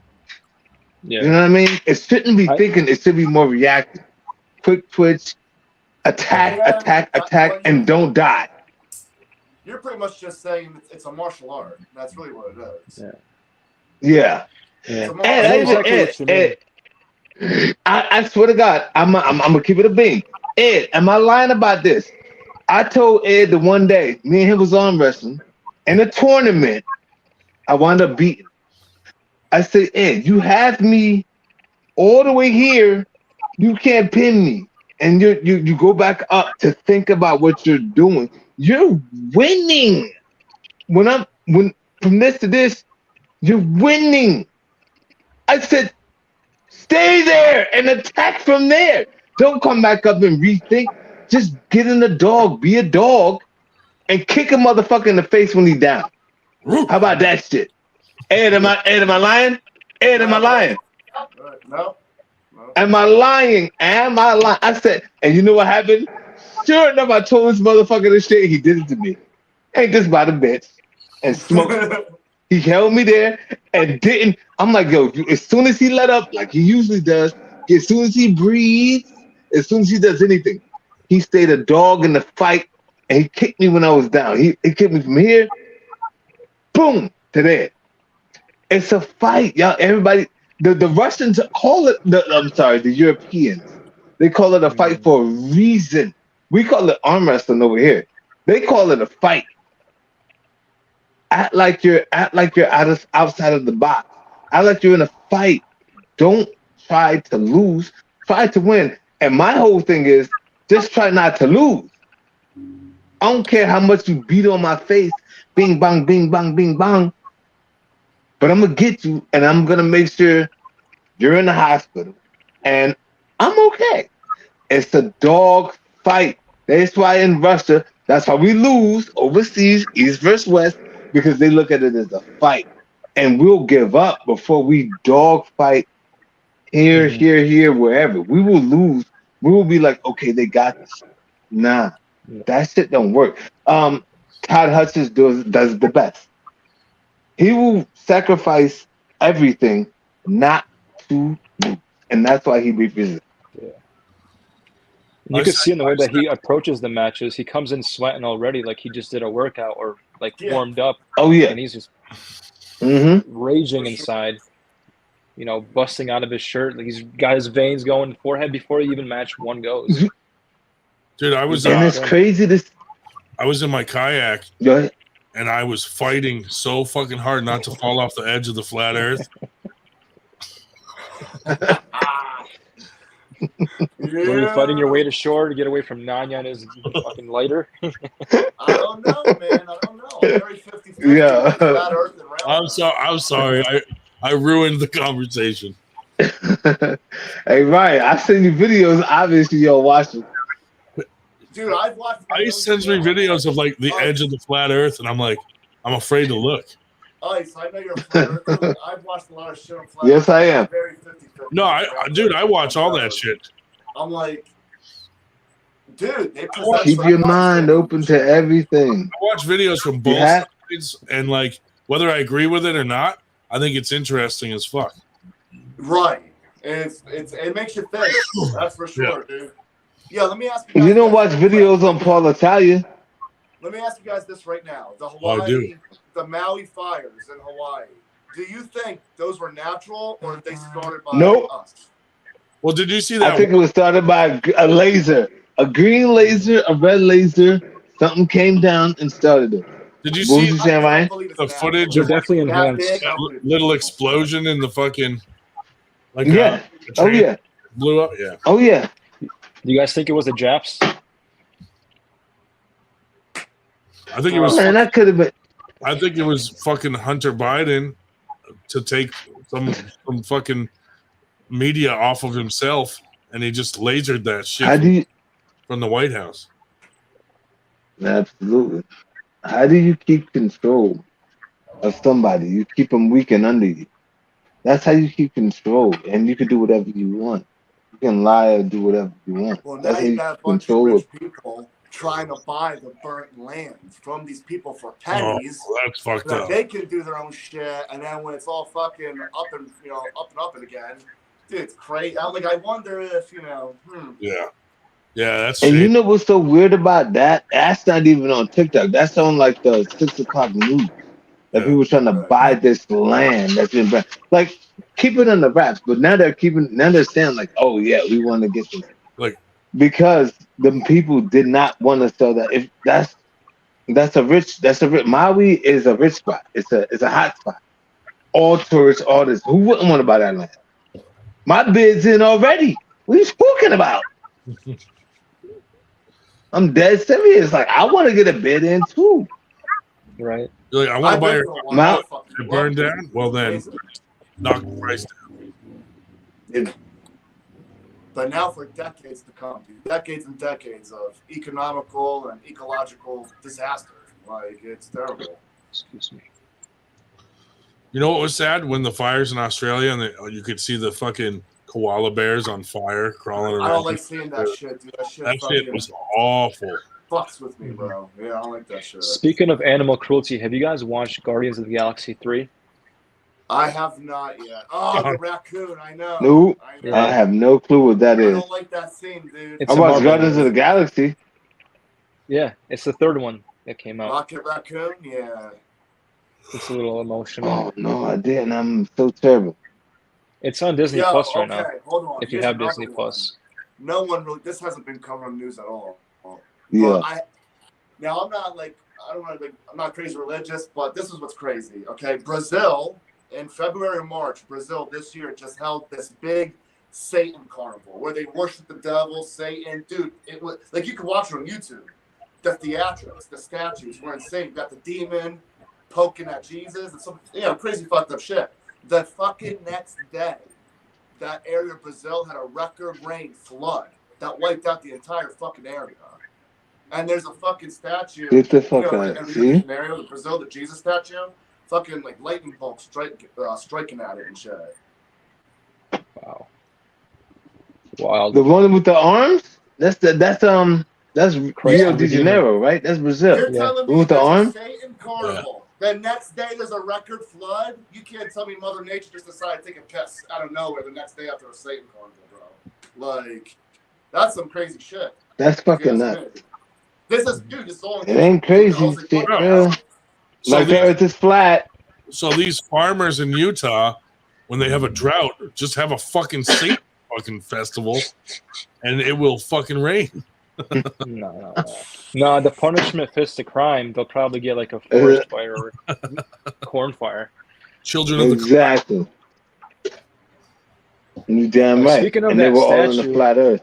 We need an arm wrestling one with Devin, but his arms are just like on a crucifix. No. Yeah. Nah, fuck that. Don't put him on a crucifix.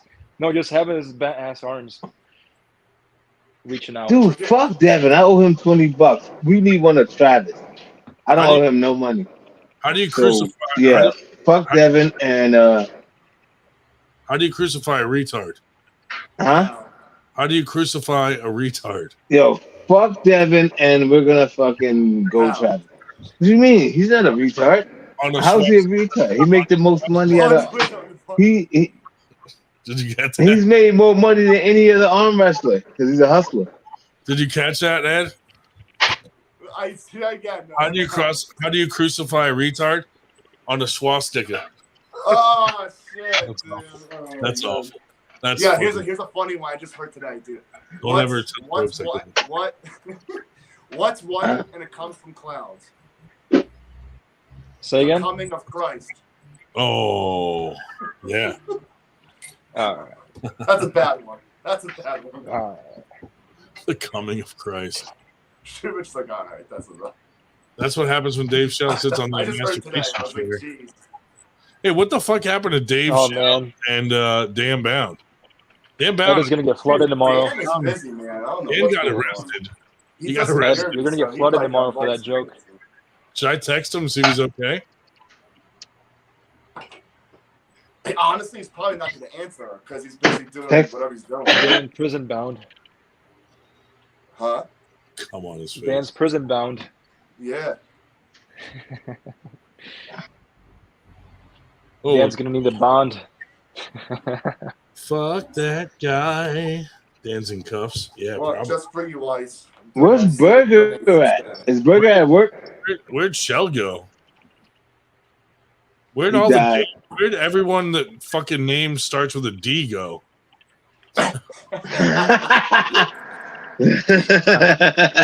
You see, Yo, Ice. Black Bird. Flooded with steam. Back to flat Earth, bro. Back to flat Earth. Oh, This is funny. Flat Earth is here. Flat Earth is So the here. NASA space Stroke. shuttles are made of giant air balloons. I hear. Come on, bro. You know. I like air balloons. Dude, I'm not saying I don't believe it. I can believe it. I can believe it. Here's Why the thing can't I you? find Have hard. you ever been out of space? They've never been out of space. They've been in orbit. This thing apparently weighs, what is it, like 4 million tons of fucking solid steel. The turbine combustion of the fucking jet. Dude, that would wipe out anything within the fucking, like, 100-foot radius. And there's these metal fences that just sit there, not scratched. How does that make any sense? Think about that for a second. Can anyone explain that to me, please? Give me, Yeah, I When have you no see a idea. shuttle take give me a off, second. I'm one of those peeing again. metal fences that are 5 fucking feet away from the goddamn combustion of the. How's that not get obliterated from that power of the shuttle? Can anyone explain that to me? You got me, dude. Who's this question to?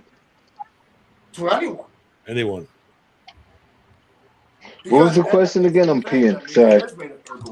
I'm peeing. And not 4 million pounds of fucking steel taking that off. Dude, if you- That fucking, You know what's awesome? I don't know, man. If you listen, Black Ice is peeing, but he's doing it in Morse code, and there's a secret I know. message. There's a secret I know. message. Yeah, sometimes you gotta pee when you gotta pee, bro. I don't Morse, want to miss this shit. This is the greatest shit ever. that was Morse code I for know, the Earth is flat.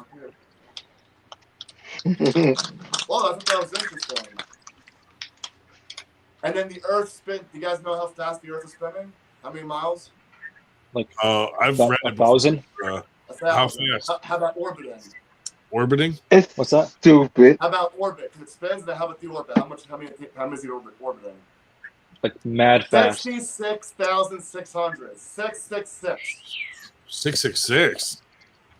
Check that out. Well, that's So, yeah, fucking the crazy. solar. What's it called? Solar. Yeah. Learn. Luciferian Thank you. agenda. Luciferian agenda. Thank you. For There's some symbolism. I mean, Y'all are all weird. There's some crazy shit.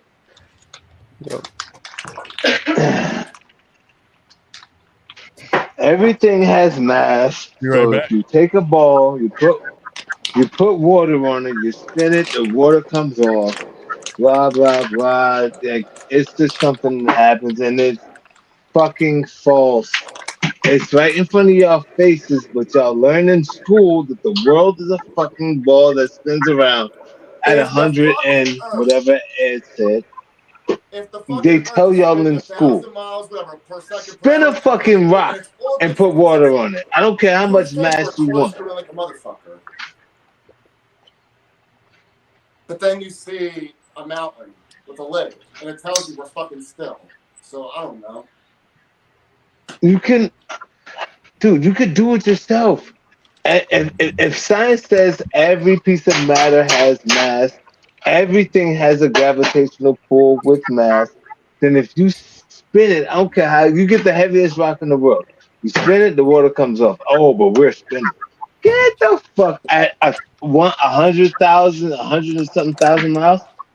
You gonna lie to my face? Come on, bro. You do it yourself. The problem is people will always believe what they're told. Like slaves. Like, you're crazy to believe this. Do it yourself. Shoe bitch, have we been brainwashed? Do the math yourself. Have we been I don't know brainwashed? enough. Stupid. It's very. You know, Stupid can't talk. You know the Russian government gonna kill him if he ever talks against. You know what I mean? Going against Antarctica and the How about that the ice whistleblower wall. that came out from the South Pole? I'm gonna get There's a whisked South away like Pole- Dan Bound. There's a military guy from the South Pole. Whistleblower just came out. That pretty much said we have technology that can cause earthquakes. We have a weapon that causes earthquakes. Great. Did you? Who needs that? Nobody talks about the whole CNN thing when the people came out about the aliens. It was live on CNN, but guess what? Nobody talked about that. It was literally like a week ago. Literally live on CNN, and they did it literally live, and the 3 people came out. No one talks about it. Super, are you an alien? Yeah, illegal alien. I'm here on a green card. I told y'all. His thighs are unmanned. No man should have them thighs or knees. Or knees. My initials are ET. No, I see missed it. But earlier I called you out in a match. But the stipulation is we both have to wear short shorts. Oh damn! I ain't see that part. Man, bro, you ain't never seen these legs. Y'all don't want to see these legs. But I told you could. Yeah, these legs is terrible. But I told you, Roger, my man Roger learned. Yeah, I mean, my protege can come out there and see you. Yeah, I'm gonna see him too. Okay, how much you got on it? We going to New York State. How much money we got on this? I got a nice $50 coin waiting for him. How about we do a Parmesan John F. crusted Kennedy steak? for him. How about we do a Parmesan crusted steak on it? Okay, that's a thought. You want to do that? You down? I don't know. I mean, Come on, let me Parmesan think about crusted that. steak, bro. Y'all put me on it. Y'all put me on. I mean, That'd be nice. that shit was very delicious when I tried it for the first. I sent the It picture was. to Ryan too. I Yeah, sent the he picture showed to us. Ryan when I had my first. When I had He my showed us in the first, it Facebook was group. very delicious. Okay. Oh shit. Yeah. My baby calling me. You think about that? Hey yo, fellas, I have to go. Love y'all, dudes. I will see y'all in the near future. Okay? Yeah. See See you, you buddy. guys. Peace, gentlemen. Yeah. Be safe. Fuck y'all. Man, fuck that guy. Get out the chat. He totally smiled. These motherfuckers. He was there long enough for Yeah. just let that sink in. Fuck that guy. Have you guys read the Book of Satan? Nope. I read it, and all it is about being selfish. That's it. It's That's not what I like hear it's all about. it's not like what you would think. It's just like you're just selfish and only looking out for yourself, which leads me to think that Dan Schwartz must fucking worship Satan. Yeah, that's what I hear about is just very self-centered. You're the god of your own universe. Yeah. And like basically reality is what you make of it. makes It's like a sense self-help considering- book, but pride is what got Lucifer kicked out of heaven. Like, Oh, that's weird because he has a Reaper logo. He calls himself the Nightmare. That's interesting. He says probably worships Satan. And he always tags no rest for the wicked. Yeah. Oh, Should we cue the X-Files music? Should we crucify him? Let's crucify him, dude. Let's nail him to a swastika. No, that's weird. Oh my god, his last name's Schwartz. Fuck. That was not good. Shell is 100% a closet Satanist. Kane seems to think that Shell is a Satanist through that music. Dead on. Spermie's ass creamy. What up? Where did Dave Shell go? Did he say anything? Or did he just die? Dude, he probably had to get off. Something like Hey, yeah. Gronin, that will. Oh, he's dead, dude. We got it.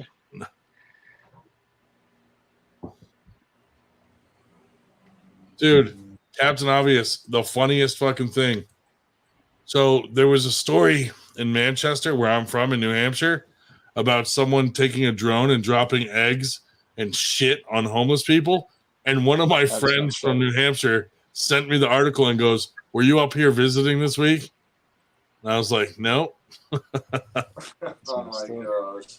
That's funny that you thought the same thing, Captain. Can you imagine, dude, someone just droning out and dropping shit on homeless people? Dude. Like literal shit? No. That's fucked up. That's evil. It's fucking awful. They have such a tough life, dog. I always give homeless people money, dude. Even if I think they're going to use it for drugs, I'm like, go have fun, buddy. Some look so shady though. They got brand new Nikes on. I'm like, Yeah. I don't know, man. Yeah. Dude, or if Ryan, they fucking walk off to the side and they get into a BMW and drive off. Yeah. What the fuck, dude? Yeah. Or I'll buy, like, if I think they want money for drugs, I'll buy them food or something, or like some water. Right. Dude, and sometimes not even ghetto areas, like normal areas. And this guy's homeless. I'm like, how are you homeless, bro? Like, how can you get a job? Like, Yeah. So Ed, like, what do you do for like the peak week for an upcoming curl competition? Do you just rest and not do anything with your arms, or do you like do feeder workouts to keep your, I don't know, like what's the process? So the competition will be like it's next Saturday. So my last training will be tomorrow, and I'll focus a lot on like singles, maybe some doubles, but that's the mainly singles, and then rest for a week. I might do some like light Bibling shit, but as far as curl stuff, I don't do shit. My biceps will stay rested for the week, and then I'll be able to, be strong and ready.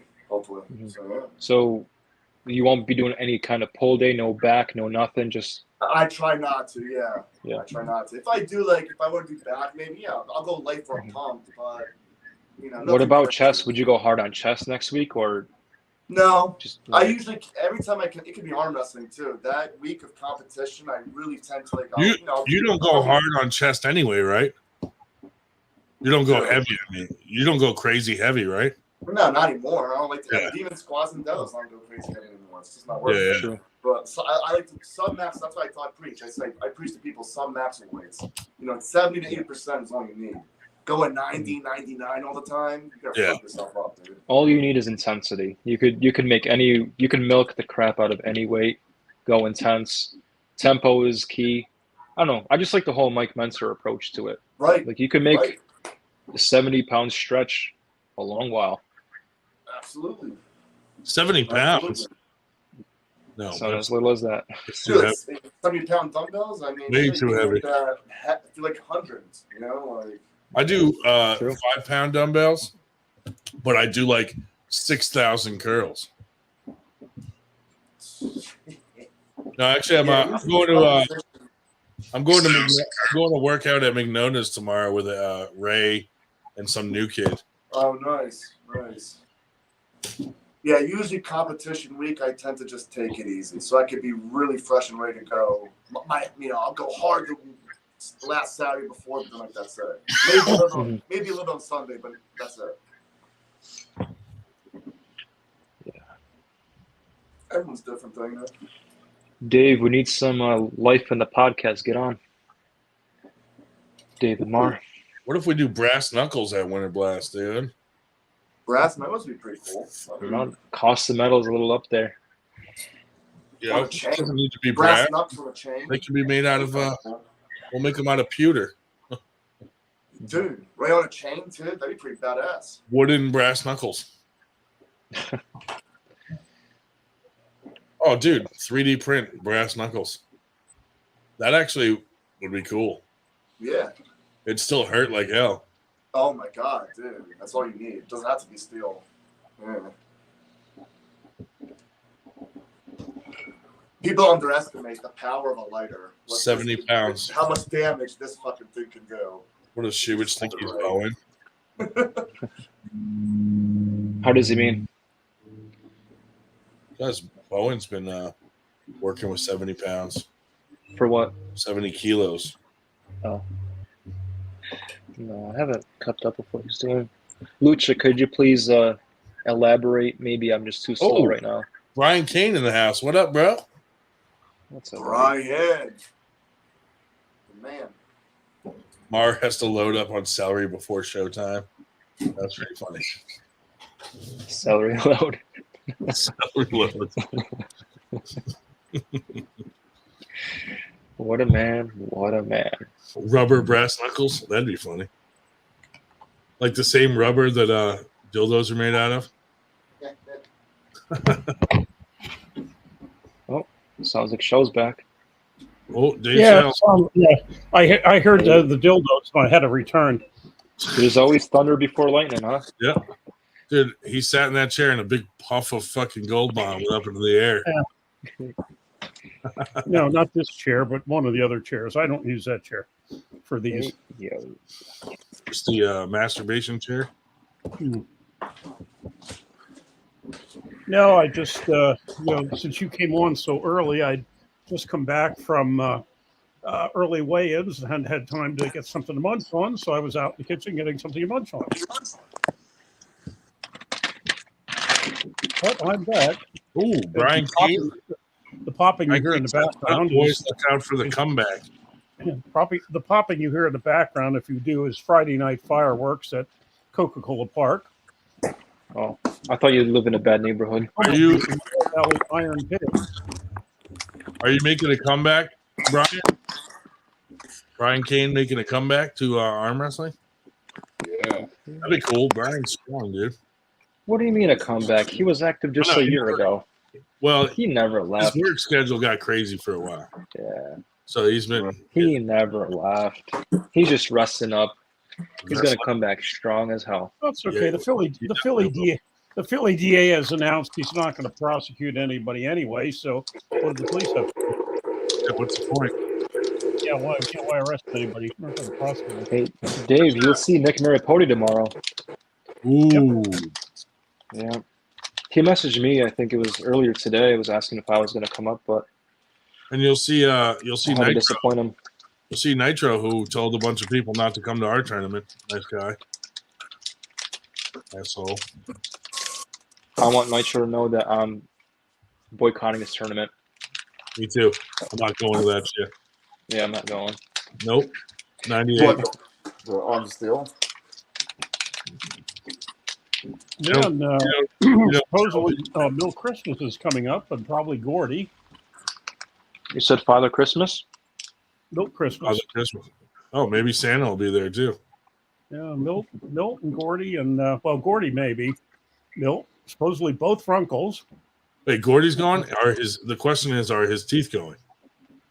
I don't know. He usually leaves them behind, at least the middle ones. Now, Ryan, does Floss Ryan. Magnolia have a sister? I don't know. Why you looking for a date? Maybe. Yeah, Nitro just like I try to like the guy, and then every time I start to, he does something fucking stupid. Like I would never tell someone not to go to someone else's tournament. You know what I mean? So why would he run around and be like, don't go to their tournament? Like, dude, people can make up their minds for themselves. If the tournament's too close, like, right, who cares? You can go to 2 tournaments, fucking, you know what I mean? It doesn't matter. You show support for everybody. Like, you don't tell a bunch of people, don't go to that tournament. That's fucked up. That's what pisses me off. And then when you call him out on it, he's going to say, oh, my fucking blood sugar was low. right. Just like No, when he threatens to slit my throat. I don't even tell people not to go to, whose tournament. I just tell them I'm not going. Here's why. But would I criticize Shubich for going to that tournament on Labor Day weekend? No, of course not. No, who cares? Everybody can make up their own decision and go to whatever tournament they want. And when guys try to fucking say that shit, like, don't go to this, to me, like, I'm just like, why draw a line in the sand? Like, if you're supporting the whole sport, it doesn't matter who's throwing the tournament. It's for the pullers, not the fucking promoters or the fucking, you know what I mean? Now, Dave, if you see TJ Trout at Pittston, make sure you ream him out for not coming to Gronin's event and missing it for a funeral. Oh yeah, how dare That's he go messed to a up. funeral instead of our tournament? No, you're fucked up because you knew I would jump on that. Thanks for reminding me that my dad's dead. Well, I've seen the news of that big explosion in suburban Pittsburgh. One of our fraternity brothers I know from our chapter died in that, unfortunately. From an explosion? Yeah, that gas leak explosion in Plum, right next to Pittsburgh. Holy moly. That's too bad.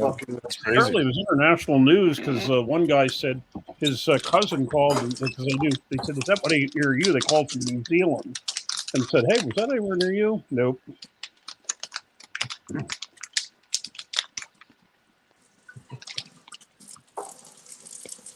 Yeah, that's the kind of guy he is. Shubich wants to know, coming to New York High Five or New York State's? New York State's absolutely not.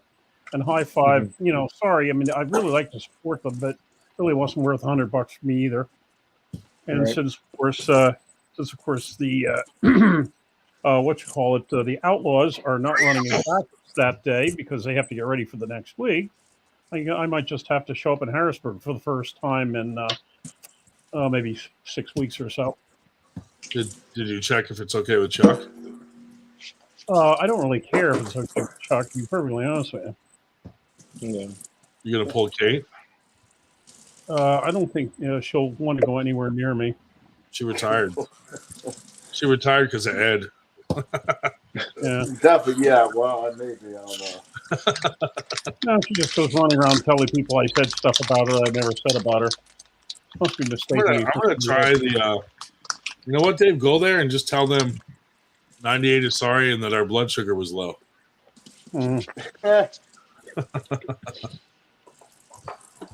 I'm gonna try it. I'm gonna go masturbate in public, and when they arrest me, I'm gonna be like, "I'm sorry, my blood sugar was low."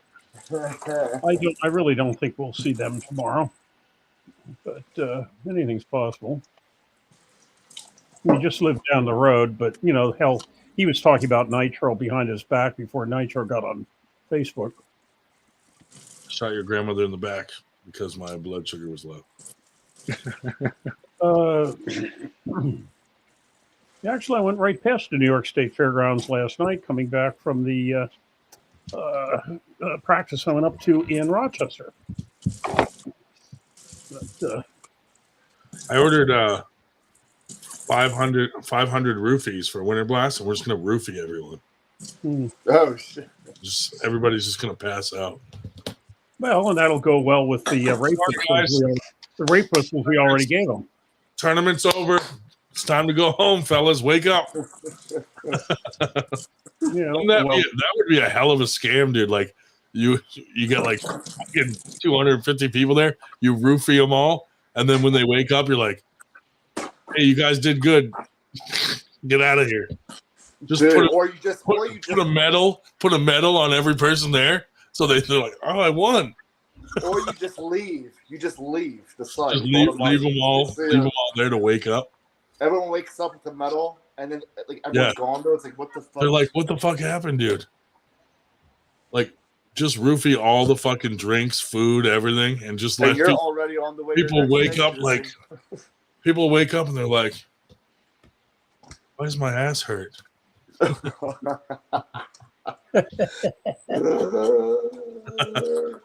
Brian said, "Best shirt ever." What does it say? Let me see. Oh, Ultimate Warrior. Fuck yeah. Oh yeah, bro. Dude, that dude was the man in the day. He was a beast, bro. He died way too young. For sure.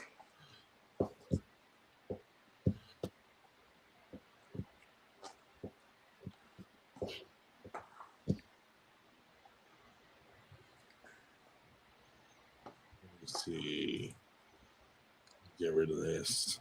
Well, I just went scrolling back through to all the remarks since I left to see if there was any I really had to answer. And no, not really.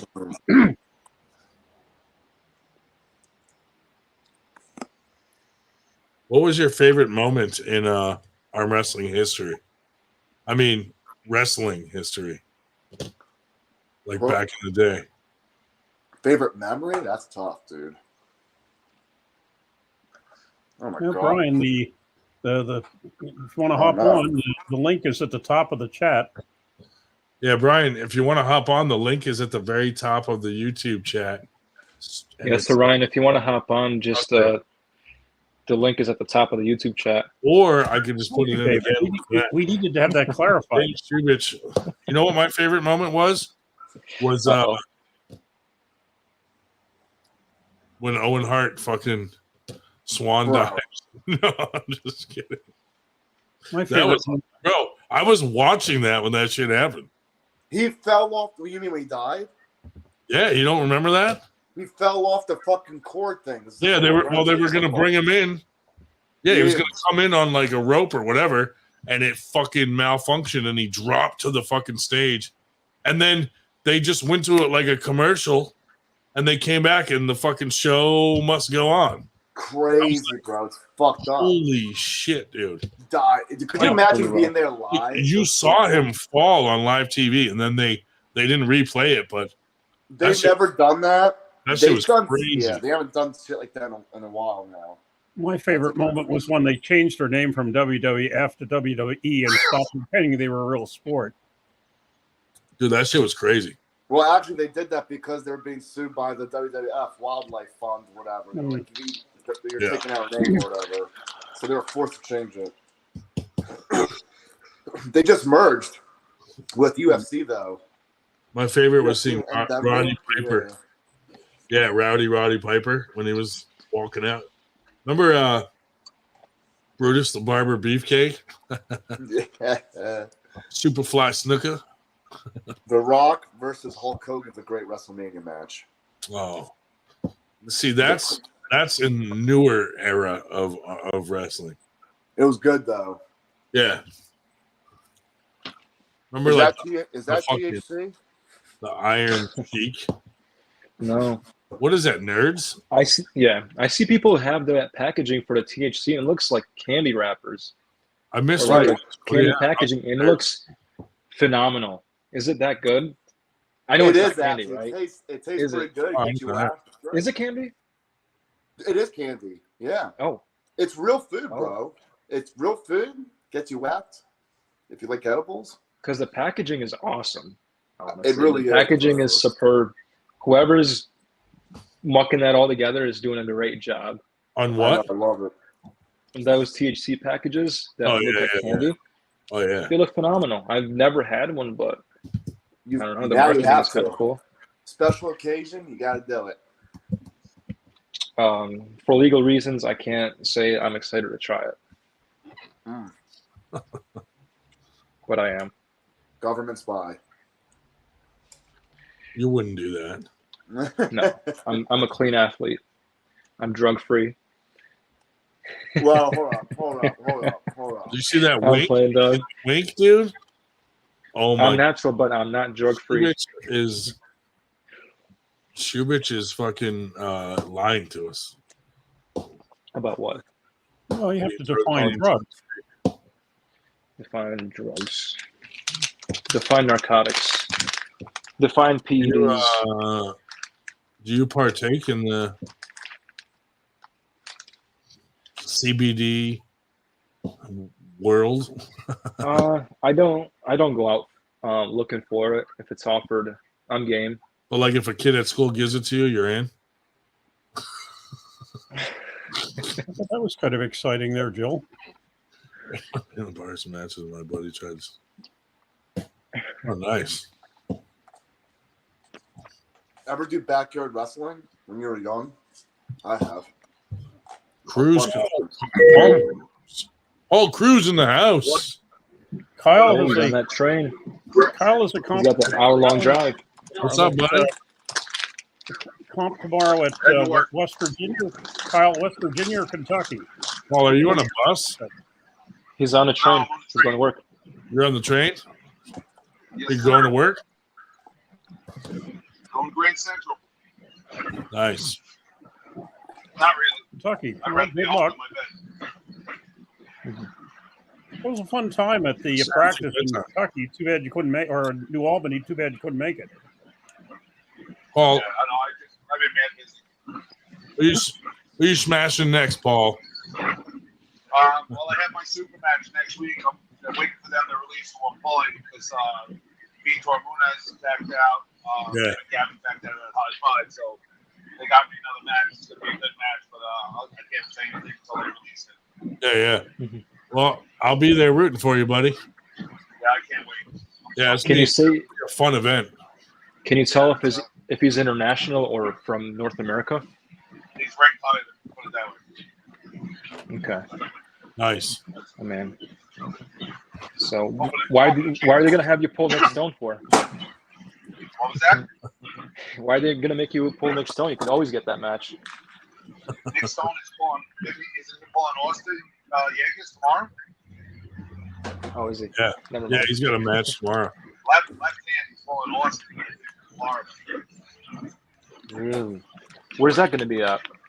Don't know. Look, you can look at his Facebook page. He's got it up there. He's driving it wherever it is today. Okay.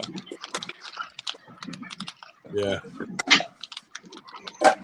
Oh shit! No wonder I was like, why is my computer running slow? I have all my editing shit open in the background. Anyway. Yeah, dude, I was sorry I couldn't make it to your barbecue, but that shit looked awesome. Yeah, that would be a good event. I wish I could have been in, but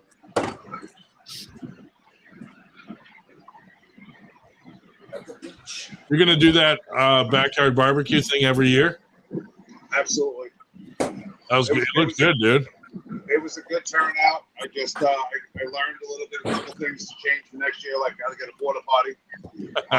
Yeah. I had to have my cesspool pumped the next day. So next year I'm gonna have to raise the price a little bit just to get a porta potty. Plus I ran out of some food, spent like $500 on food and I still ran out. Went through like 180 hamburgers, like 250 hot dogs. Damn. Bunch of big hungry men. Yeah. $500? That would have been like 25 wings. No shit. Dude, yeah, what is the fucking going on with the price of wings, dude? Jesus Christ. Everything, dude. Fucking, you want wings, it's like $25 and you get 6. Dude, a fucking cereal box is like $7 for a fucking. They used to make $3. Like, what the fuck? $7 for a cereal box? For the smaller boxes, too. It's retarded. I'm not paying $7 for fucking Cinnamon Toast Crunch. Dude. Shit. Yeah, High Five is going to be fun. Knuckles Up. That's going to be a good event. That's going to be a great event. I'm going to get to pull some people I've always wanted to pull. So it sucks too that like some of the fucking bullshit contract stuff affected some of their matches and shit. Well, I try to stay as far away from politics as possible in any way, shape, or form. Yeah. I just love pulling, you know. Yeah. And that's right. You know, it just sucks knowing that at one point, if I do get to East versus West, that I can end up having an issue, or that I can end up being in a contract where I can't just, if somebody just, hey, man, I want to have a super match with you, and I'm like, oh, I can't do it. I have a contract, which they think is stupid. All I want to do is arm wrestle. Well, look when WAL did it. Some of those guys didn't pull for a year or two after COVID because they thought WAL was coming back, and then they never did. So they missed out on a lot of good opportunities. Are they completely dead? Are they completely dead? Like, I mean, people keep saying they're coming back, but well, they did the one that the one Keystone that I think they were part of. That one Keystone one, not this year, last year, wasn't at a WAL sponsored event, I believe. It was, I think. Yeah, well, it was. Steve Kaplan, he lets James put WAL on pretty much anything if he wants to try to keep it relevant. You know what I mean? I see. But I don't know who the guy was that did the live there, and he had somebody there doing a live for WAL and was doing announcing with it. Then you know, Steve sat down with him, Justin sat down with him for a little bit. So I don't know. I stay away from the details until it matters. You know? Yeah. Right. I mean, it would be cool if they come back, but absolutely. If the WAL, dude, if they come back, they'll gain their audience back. People are gonna want to watch it, especially if they put good matches on. I mean, I would like to watch it again. Fucking, it was great. That was like the pro wrestling of arm wrestling, is WAL with the fucking entrances, the audience, right there. Yeah. Oh yeah, they definitely killed it with production for sure, above anybody at that time. Anyway, right. Now people are starting to realize how important it is to have a good production and make sure your live feed is fucking on point, you know, or your pay-per-view. Look, you check out those events down in India. They go out hard for those. Yeah, they show out. They have a great showing. Yeah. I know it's from crazy. The lighting to the live feed. Like the sport there seems like it's way more advanced than it is in North America for sure. True. What's exciting is that Bowen is going to be pulling some Indian dudes at his next AWE event. Oh yeah, that'll be cool. Just to see where they're at. Yeah, which is cool. Yeah. This production of this Hi-Fi looks like it's going to be top notch too. I've seen all the preview videos with the light and staging and setup. So yeah, the dude that's helping them set that stuff up, he's gonna help us do that at Winter Blast. Awesome. When is Winter Blast? March 23rd. Yep. You know who's badass? The Pantry. March 23rd. Or whatever they're called. In India. Who's that? I might end up with the same dilemma I had last year. Went straight the following day, came straight there. Yeah. Well, we moved the date around a little bit to try to stay further away from that. Yeah, I think that's the first weekend in March this year, but I don't even know if they're going to have an Arnold qualifier.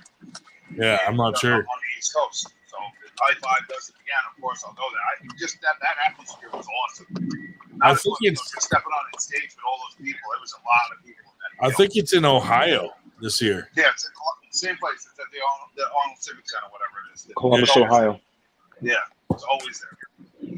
But I'm not sure if Hi-Fi is doing another qualifier or not. I don't know. Well, they don't know either. They Yeah. said they're working. They're working on it. Was the answer I got. Gotcha. This station is. I don't know. I saw a lot of famous people, a lot of bodybuilders. It was just my kids loved it. We just had a great time. That was just a cool experience in itself. Yeah. Paul Italia's coming to do a super match at Winter Blast. That's funny. Yeah. Against I that can't wait to Nanya for $5,000, dude. Oh, that's going to be a Winter Blast? Yeah. That's fucking insane. That guy, I saw Paul put something up yesterday or the day before about that. Yeah. But the guy offered him $1,000. He's like, nah. And then the guy came back $5,000. He's like, okay. And the guy's like, oh, wait, hold on. Let me think about it. What the hell's that? You're going to throw out an offer of money and he's going to back it out? But Crazy, he said he took it. So, yeah. Bro, can you imagine being an amateur and throwing $5,000 on a fucking match? Oh, my God. I would just like to have $5,000 that I can pay my bills with. Right, yeah. Not throwing it at a fucking arm wrestling match, that's for sure. I would never, ever. Yeah, that's crazy. I mean, it depends on who's challenging. If someone's Right. going to challenge me, I know I'm going to beat them. Yeah. Right. You know, that's easy money. Yeah. Shit's Honestly, crazy. it becomes fucking stupid when you fucking $5K. Come on, let's do it. You want to do a match with me for $5K? Like, really, bro? A fucking arm wrestling match for 5,000? Give me a break, dude. Like, And I complain about paying for gas and tolls to go to an event. Right, yeah.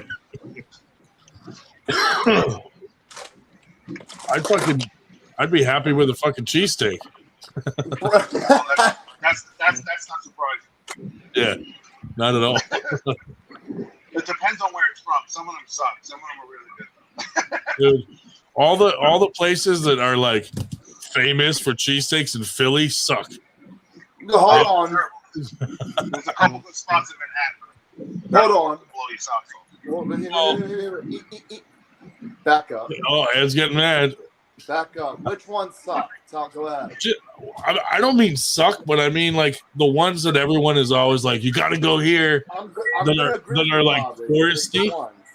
The ones that are touristy, you know what I mean? Let me guess. Hats and there's the right spots to go get. Like I could get a better one at my local pizza house than some of those places. I think Steve's is good. I like Steve's. Steve's is good, yeah. It's because the other one sucks. cheese whiz. Right. Steve's actually uses cheese whiz. Yeah. If you use that fake cheese whiz shit, it's good, yeah. Cheese man, that's the shit you're supposed to put on. Yeah, like the real like craft cheese whiz. Like the shit, it looks like you don't eat it by itself, but when you melt it and mix it with the other cheese, it tastes amazing. Yeah. I don't know how people try to pawn that off as cheese whiz in the first place. Yeah, I don't know how. If you look at the consistency of that thing, try and spread it on the crack, it's nasty. I melt cheese whiz and just drink it as a drink. So No. you go to 7-Eleven, you get a coffee cup, and you put it under the nacho cheese, and put the lid on and walk out. Yeah. It feels hot to the touch. They think it's coffee. They don't. I just drink it with a straw. Fucking no, I've been trying to not eat bad because I'm trying to train for this Paul Italian match. I just ate a sleeve of Oreos. That was fucking great. Thanks, Ed. That's helpful. With a glass of milk because it's delicious. Must be nice. That's giving people problems. God.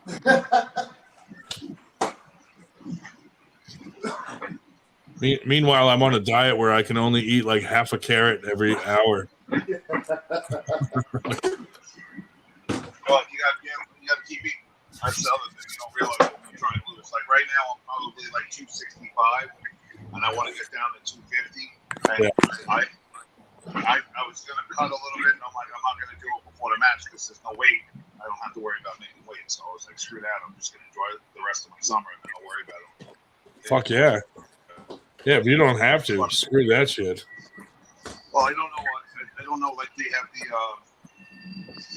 I don't know if the new wave's doing that thing again. What James did with the 2 weight classes. It was like a 265 plus and then a 255 or something like that. So I had I cut that weight. I was at 289 and I cut down in like 3 weeks, not even 3 weeks to make that weight, so I could pull in 4 classes instead of just stuck to my regular 2. Yeah. Just so I can have some more matches. Grand Central, talking to Woodside, Grand Central, all the doing that again January. Like, I don't know when they saw, but I think it was January. And I'm gonna try. If they're doing that weight class again, I'm definitely gonna be cutting down.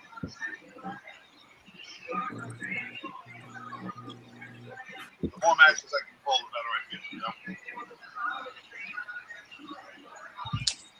Yeah. That's good. And James told me about him trying to add like a higher weight class. How did that work out? Good? For righty, I only had one.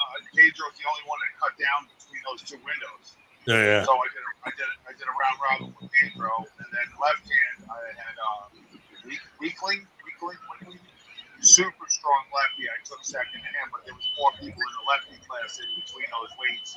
Yeah. The righty, and then I pulled supers as well. That's cool. I just like pulling. The more area. I'm always stuck. That's why I was doing semi-pro and pro, but now I feel like I'm a little past that right now. Right. Just even though I'm pulling maybe, I think I'm coming up on 5 years consistently pulling now. Wow. It is what it is. Yeah. The last thing I pulled was that Greg Sharp thing that we did, that Firearms did. Yeah. Like no cameras, no video. It's supposed to be part of the reality show coming out next year. Blah blah blah. Which is that still happening? It happened. Yeah, it's still going on. Okay. First weekend in November in San Diego is the final. Nice. That's cool. So, yeah, if I can fucking pay for the I keep looking at the flights. They're like $400, like just for myself to go there and back. I'm like, plus car rental or like Uber or whatever to get back and forth. Yeah. Christmas around the corner. It's tough. Yeah. Oh yeah, for sure. That's why I didn't go last year. Last year I couldn't afford to go. And when Greg Sharp, because I took first lefty, he put me out, first place righty and lefty to get a hotel room. Yeah. So I got the hotel room ready. I just gotta get there. That's why I'm 6-hour flight. That's why I'm irritated about having to go out to fucking Arizona December 9th for that match with Paul. Yeah, that's right. Right before Christmas? My fucking A, dude. Well, look at Mr. Olympia last year. Was the weekend before. That's a fight.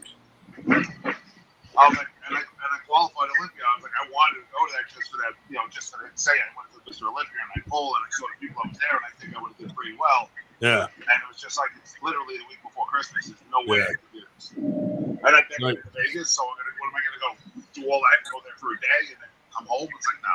Like, sorry, kids, no gifts this year. Daddy's going to arm wrestle. Oh, they would understand though, because they know how much I love them. So yeah. Not my daughter. She'd freak the fuck out.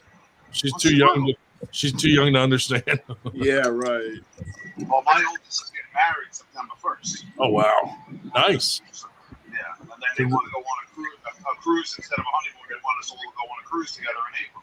That's cool. So I'm like, cool and great, but cruises aren't cheap. Right. Yeah. Well, congratulations, though. That's cool. Yeah, man. He's doing great.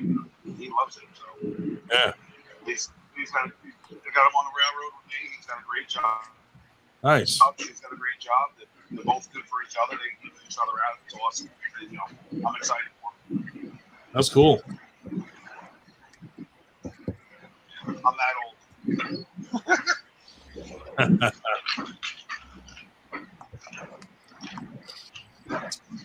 I know.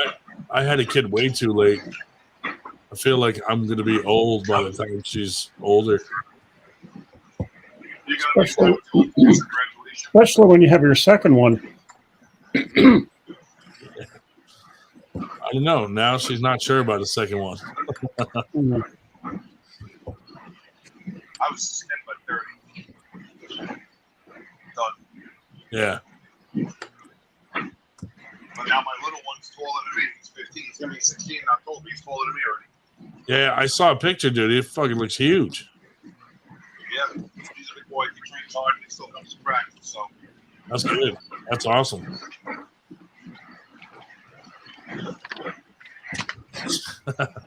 Kane said, "Hey, Shell, in your heyday, how many bitches did you own?" Yeah, I was about to answer, but since you asked it, the answer is none. I just rented them by the month. Dave, you don't have to answer whether those bitches were male or female. No, I just well, Bitches are bitches. By definition, well, I don't guess it could be. Just rented them by the month. Just rented them. Yeah. Look, That bitch. ownership. Wow. Yeah, Meta has heard the bus story. That bitch. Yeah. Wait, Paul, I want to ask Paul a question. Paul, I live right outside of Philly, and I got to drive to Long Island, New York next Saturday, early morning. If I leave my... Huh? Oh, shit. you broke up. All right. Oh, man, you leave your house early in the morning. So if I leave right outside of Philly to Long Island in the morning, I would I'm talking 5:36 in the morning. Would you? And per GPS it says 2 hours. Would you trust it? If you left somewhere from Philly and it said 2 hours at 5 o'clock in the morning, Like 5:36 in the morning. On what day of the week? Saturday. I would add 15, 20 minutes on it. Okay. Because anything coming past over this end is terrible. Yeah. Yeah. But everybody knows the game, right? So the whole point is to, as long as you don't stop, you got to meet the GPS time, the original GPS time. Yeah. That's gonna be a bitch drive. Is that for your strict curl. Strict curl thing? Yeah. I'm actually 15 minutes away from where Dan Schwartz is living. You gonna stop by? You gonna stop by? Right. Where are you gonna be? It's in Farmingdale. It's actually at Gaglione's Strength, which is Larry Wheels' old powerlifting coach. Where's that? You're gonna be on 110. I'm sorry. Where is it? What's the address? You know?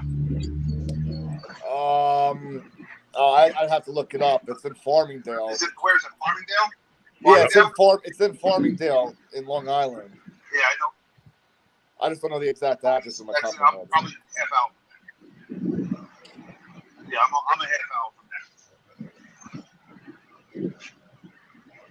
Because I know when Larry Wheels came out, what was that, 2-3 years ago, and we did that thing at Eric's house. He was originally coming there, and he was training with a couple guys there, and he was supposed to train with Black Wednesday Fox or something like that. The guy died in a car accident. Yeah. But that was the gym where they were meeting up, and then people wanted me to do a skit in the gym, meet him there, but I actually had to end up working, so it didn't work out.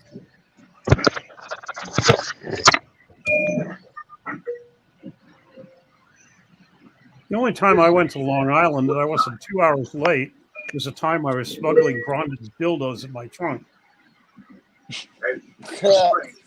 Pause. Dave, don't start rumors. Hey, Dan, did you get arrested? No, I did not. Like a good hour and a half. No, just Did you help the cops beat him? Did you help the cops beat him? They had to go to the mall. Did you pepper spray him after he got handcuffed? Did you choke him out? No, I didn't do any of that. No, I did not.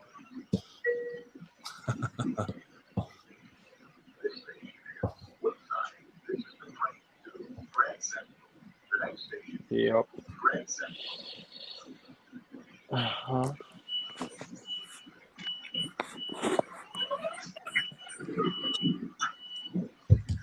I can't do shit. When's Talia coming? Paul Italia, he comes on randomly now all the time. Yeah. Or He just keeps is it popping past- into our podcast. Is it past little guy's bedtime? I know he gets tucked in probably by 10 o'clock. Depends on how big a pump he has. He'll only come on if he has a Hey, pump. don't get him Sure. mad before our fucking match, dude. Yeah, we need to be relaxed. I need him to be calm. Oh, shit. No, he's been. All right, He's, guys, I'm What's gonna that? sign out, guys. I'm gonna lose you. I'm gonna lose you in about a mile on the tracks and going to the tunnel. all right, Paul. Thanks. I'll see you at High Five. Yeah, man. Looking forward to it. I'll see you All right, Yeah, brother. Paul. Take it easy. Take Take care, care, guys. Have a good night. Later. Paul. Cruise power. Fuck that guy. That's cool. I can't wait to hear who he's going to be pulling. That's interesting. We'll see, dude. He says somebody ranked higher than him. And I only assume it's going to be somebody from North America. Because getting somebody kind of late from Europe is going to be kind of tough.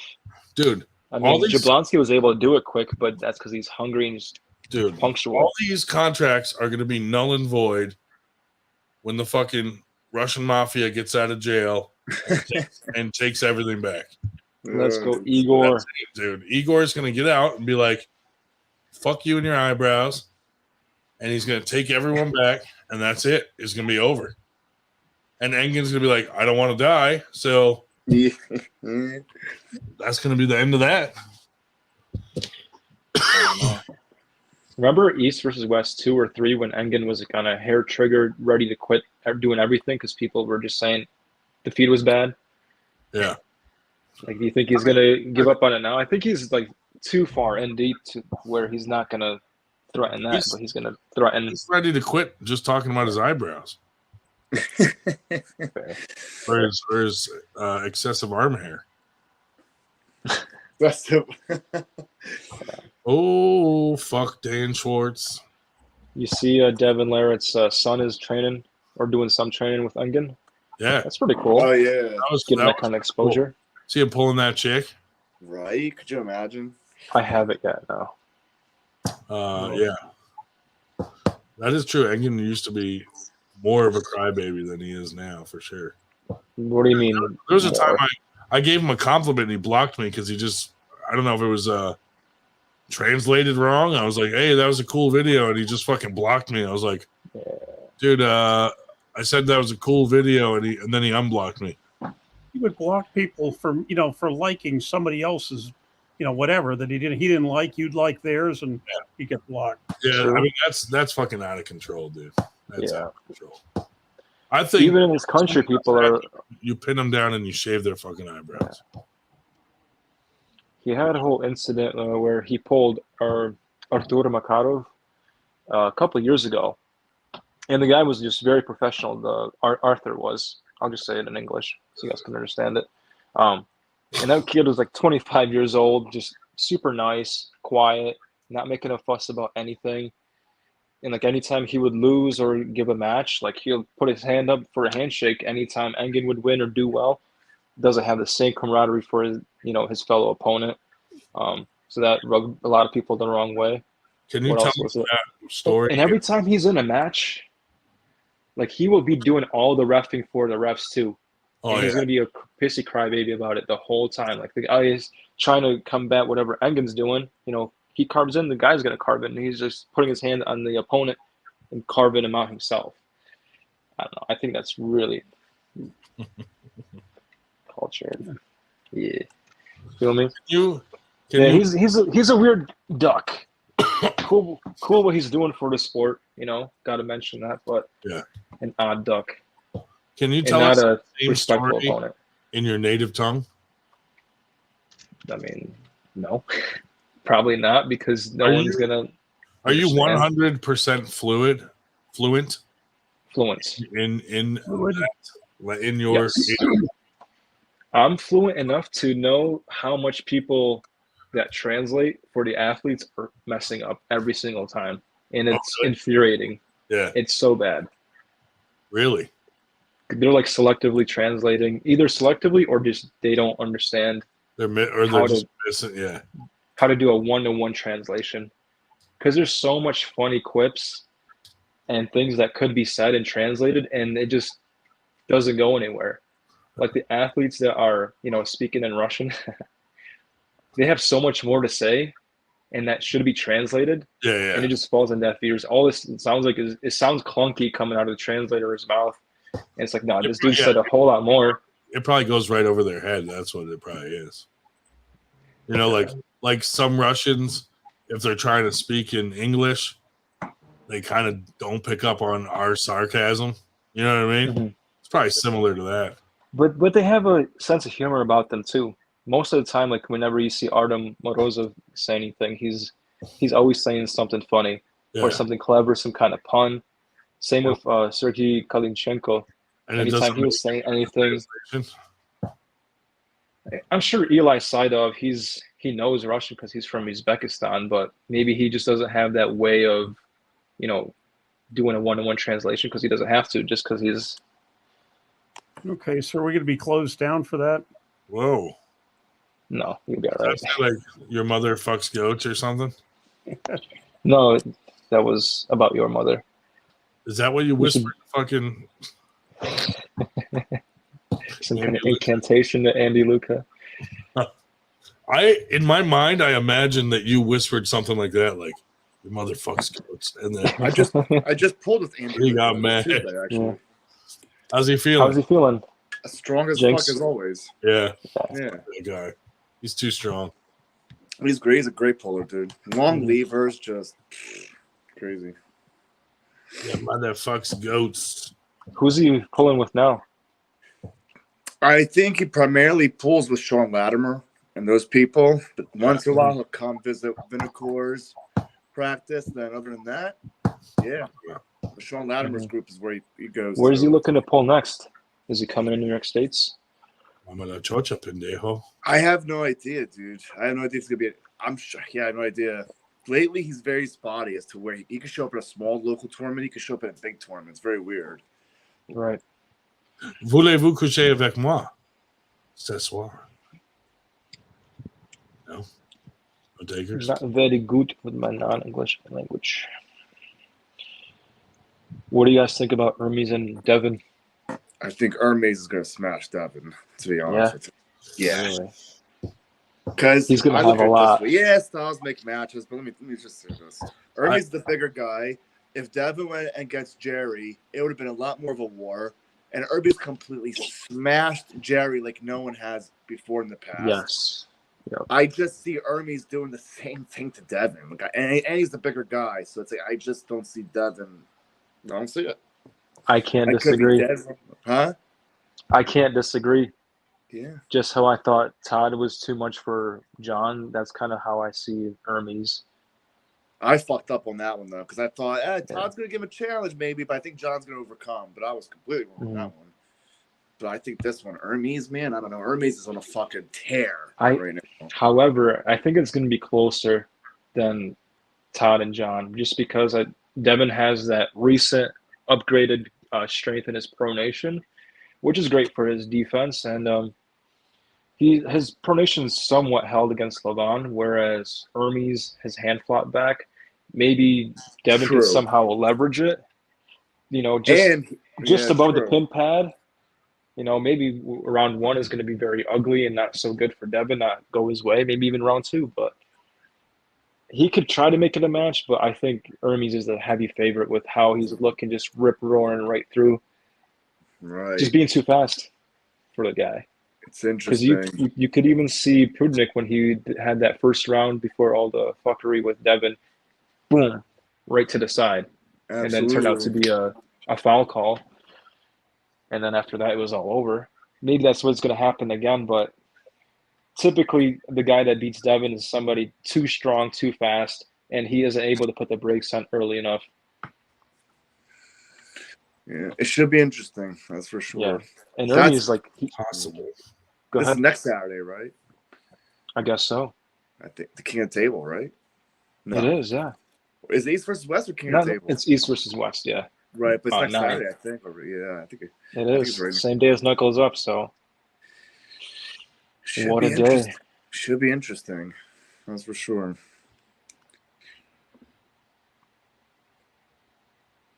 And Hermes was saying he has no problem crying about the setup. Like he doesn't mind, what's the word to use? Like advocating for himself in the setup. Like if he feels like your rotation isn't there, he'll say rotation, or I love rotation. yeah, he'll be there, advocating My for friend, himself real hard. That's good. Yeah, yes, my friend. You know who also does that really well? Paul Lynn. The dude knows how to advocate for himself in a super match. Like if he's not happy or about the strap where it's set up or the wrist curl of the guy, he'll point everything out and he's going to put himself in the best avenue for success. Pauling, you said? Yeah, for sure. he's Yeah. awesome with that. I just admire like being smart enough to know where you have to be, not just kind of being like, I'm just going to bro it out and just sweep to the side. Well, that's not good. Yeah. And look where that got you. Right.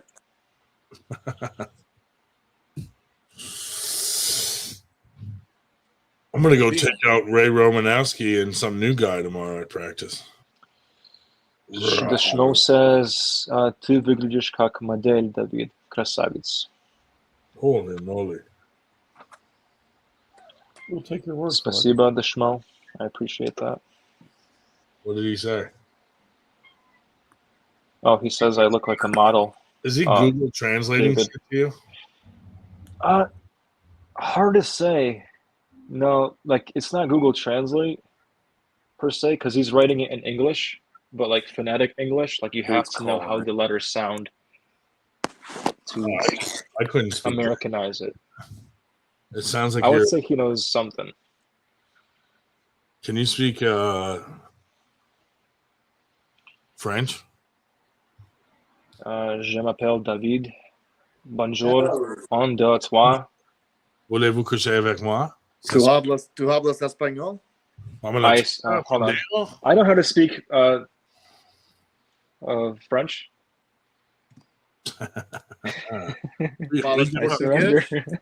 Falas Português? What's that? No, I wish I did. I wish I was like super multilingual. Nah, I mean, I can speak a little Spanish or a little Portuguese. Konnichiwa. As long as you know how to get around basic shit, you're good. I'm pretty fluent. I'm pretty fluent in French. I can only French kiss. That's about all I can do. There you go. Yeah. I know body English. I know body language. Yeah.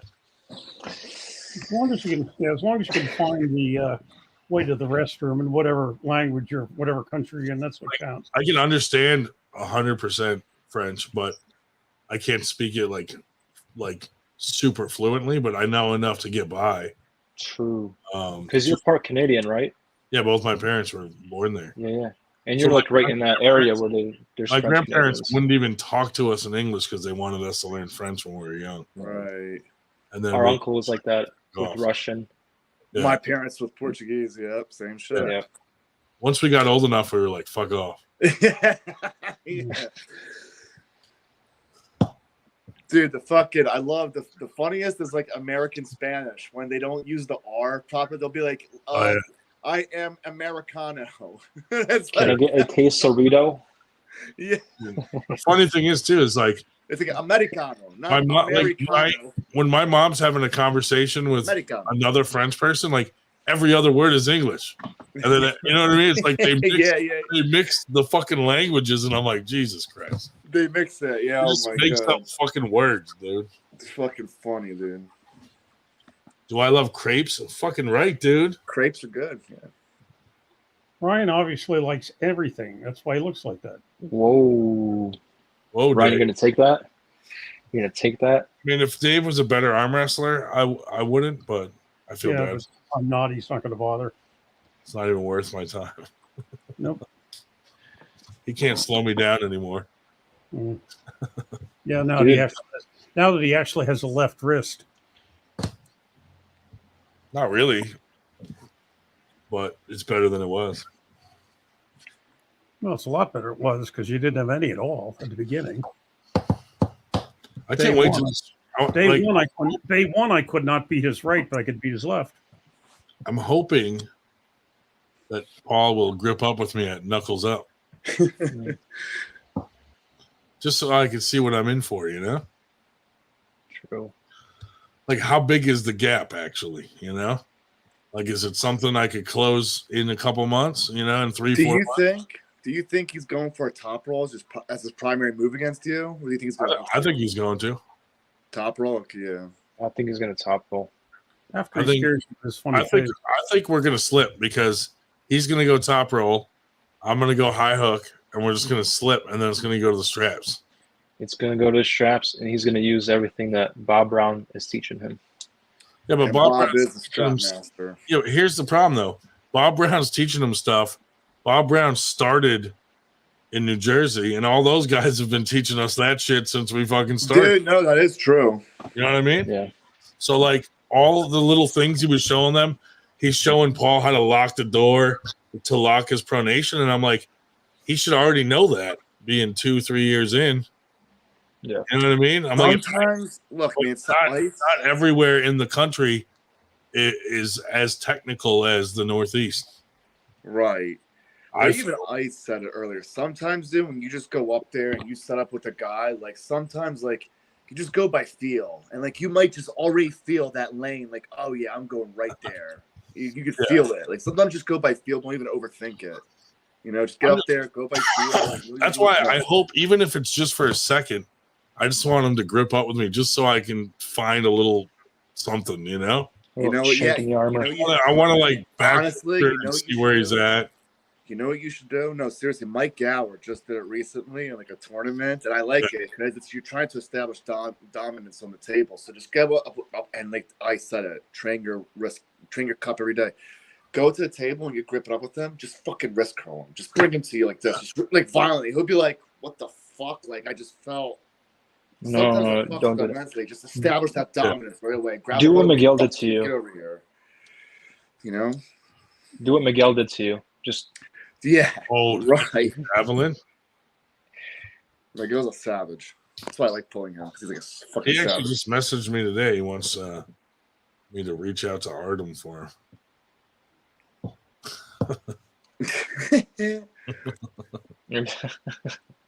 Artem or Artem? Oh, that's fun. I can never use the goddamn riser. I can never, ever. I feel weird. Who said that earlier? Like they feel weird on it. I feel weird on it. It's fucking weird. Dude, it would be funny when I'll just walk out there with a milk crate and put it on Paul's side. I just like see if he stands up. So Paul brought this up when he was talking to Nanya on one of the podcasts. Is you are not allowed to use a riser if it's gonna if you're over 6 feet. So if you're at 6 feet, you're not allowed to have a riser. There is a rule. There is a rule where a certain part of your hip, if it can't be above the table, with a riser. Okay. So, you know, naturally it can be if you're just tall as fuck. But if you're using a riser, there's a certain spot on your hip that can't be past the table while using a riser. The riser's true. So what if you just squat down? Are you allowed to bypass that rule if you agree? Oh, lower I don't know. Yeah, I know what you mean. Squat like down. Follow me if I go above, but what if I squat down? Yeah. Every league is fucking different, you know. You know what's crazy at Henny's tournament, the hitting hard in the backyard, they had the competition style easy reel on tables. And for some reason, like they were like an inch and a half. Or like easily an inch lower than usual. So you felt like you're on a natural riser. You just felt nice and tall. So it's very nice for like anyone who wants to press or like go in. It's interesting. I mean, if you want to go outside, you set you, but you just squat down a little bit. If you want to go outside, so it's like Paul could probably use 2 risers and still be under the legal limit. Wait, I forgot. Does he use a riser at all when he pulls? He's not going to use one. He's not using one anymore. Even though Bob kind of told him to, I think he was because he's like 5'4", right? I mean, he is actually pretty short. I think he's 5'6", but are you going to use a riser? That's with the cowboy hat. He claims Are you going to use a riser? No, I'm going to use he claims 5'6", but Kate Bardot said no because she's 5'4" and he's shorter than her, and she would never lie. Without the boots, without the hat, yeah. She's 5'4" without the math. Dude, boots will give you easily an inch. Ryan, I think a riser would help your height high hook. It might, And but it's gonna help you get over and reel them in too. I feel I've tried to stand on a riser and it feels fucking weird as fuck. I hate it, bro.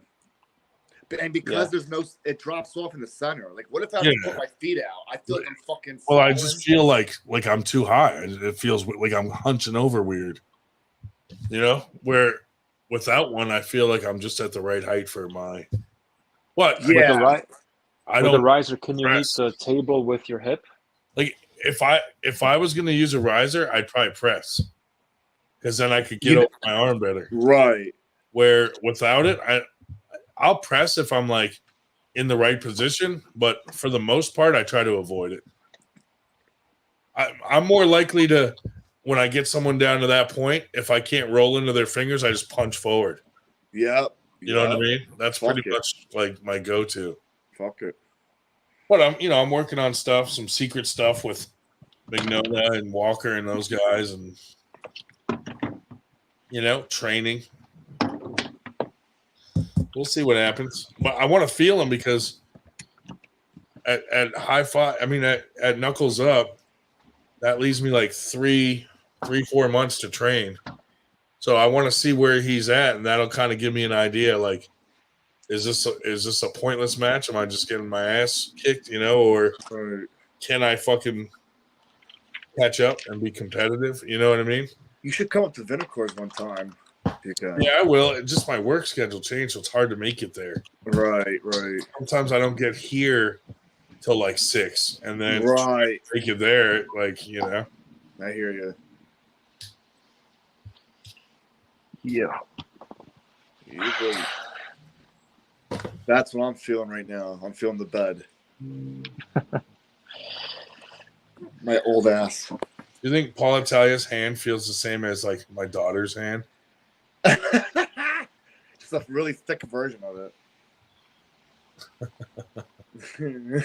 Honestly, though, when I was watching him with Bob Brown, and Bob's telling him like really some basic stuff, he was kind of like, "Oh, really?" And I'm like, "Dude, how do you not know that already?"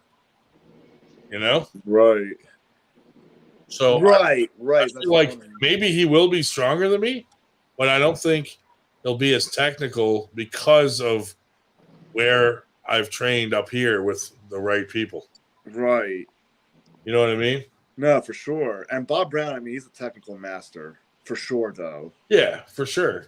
But he got that from the people that we're training with. For sure. You know what I mean? Which is great.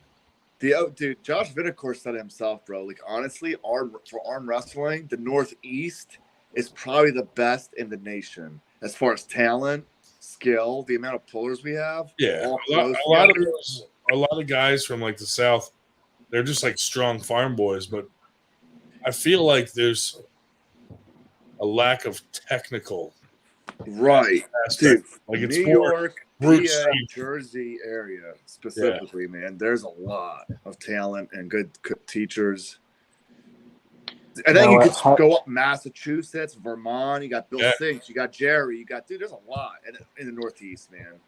So at High Five, we're gonna see Svetan Gashevsky, which is like a technique wizard.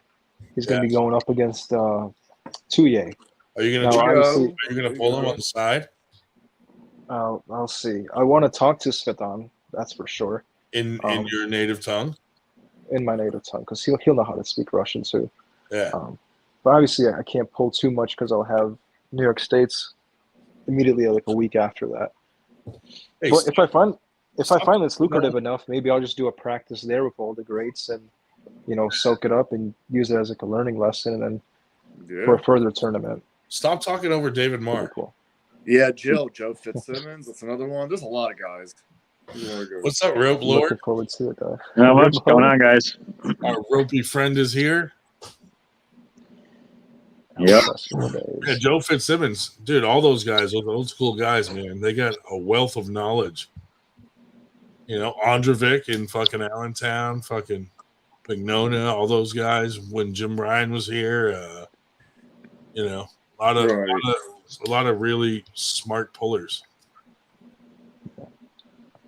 It's funny how it is how lush it is with talent up around here, considering that California is like the birthplace of arm wrestling, technically, No, or it's whatever. But not. it's just No, one it's not. state. It's just one state, though. See, you know, Wrist just one wrestling, state. yes. Arm wrestling, no. We've got That's true. pockets of colonies everywhere. I'm pretty sure it started on the East Coast. It did. Like legit Wrist arm wrestling started in wrist Petaluma. wrestling was Petaluma, yeah. The real question is, who really started since But mankind? it evolved into, well, dude, you got to think. Look back in like fucking Greeks arm wrestling and shit back in the day. Absolutely. You know? Like, Arm wrestling goes back so Yeah. far. It's not even funny, dude. You Shit know, was it's an all the Olympic sport. modern in America, the Stanaways, in the Scranton area It was in an the Olympic 70s. sport in Sparta. Yeah, dude, that's badass. Isn't that how one of the civilizations picked their army? You'd arm wrestle. Yeah. I'm Like, sure. If I'm you sure lose, it you're does. in the losers bracket. Yeah. Throw you in a You're punted into the fucking giant hole. with Travis Bajan. You're The you're Greeks- agent. The Greeks invented MMA. Bajan hole.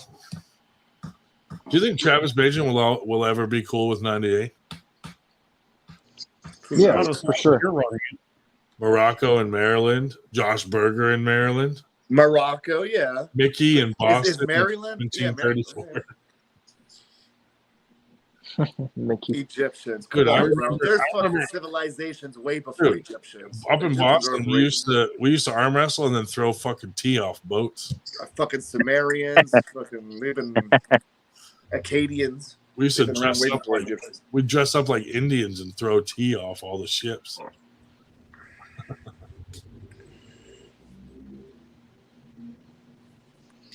Who else should we get to Winter Blast this year, boys? The Bears. Fucking David Marr. Yeah, I'm coming this year. Yeah, Yeah. goddamn right you are. What, Winter Blast? Especially it's later in March, isn't it? Yeah, Yeah, Bring no, it. that'd be great. bring some Any ropes. idea where Bring you're some gonna hold ropes. I will. it? I'd bring a whole bunch and throw them out to the crowd. We'll tie up Dave with it. Any idea where you're gonna hold it? I'll dip them in Gold Bond and just chuck them at everybody. Come on now. What bank do you think Nanya's going to rob to come up with that $5K for the match? Oh my god, dude. He's like, I don't have the money right now, guys, but I'll get it. Like, Dude. Ryan, any idea where you're gonna hold Winter Blast? same place. Oh, same place? Yep, That's fucking awesome. it's already booked. That's awesome. Actually, I can get the link for the fucking hotels anytime now. I'll probably put that out soon. Right. Well, I'm lucky. They're giving us the same discount as last year. Like, comes with taxes. Right. Comes out to like Little burger? $150, but they're like $250. You know. Right. I'm So- one of the lucky ones. I'm only like 15 minutes from that fucking. Yeah. No, yeah, you are. I wish I was closer, or I wouldn't stay there. But it was fun. It was cool to like just walk out of your room and you're at the fucking tournament. Dude, right. You Yeah. know? I'm gonna stay late this time. You guys were late there. That after pull till 5 a.m. was brutal. Yeah, I'm Yeah. staying late this time. It was I fun. left at midnight. I'm like, they're gonna be done soon. You guys fucking going until 5 in the morning. Dude, more people came out of their hotel rooms and started pulling. It's Like, funny it got as bigger shit. before it got smaller. I was like, fuck, I would have stayed longer. I didn't It was fun. Earth is texting me at know. this. Right. Sue Fisher, what's she doing awake? Whoa. Sue Fisher. What's up, Sue?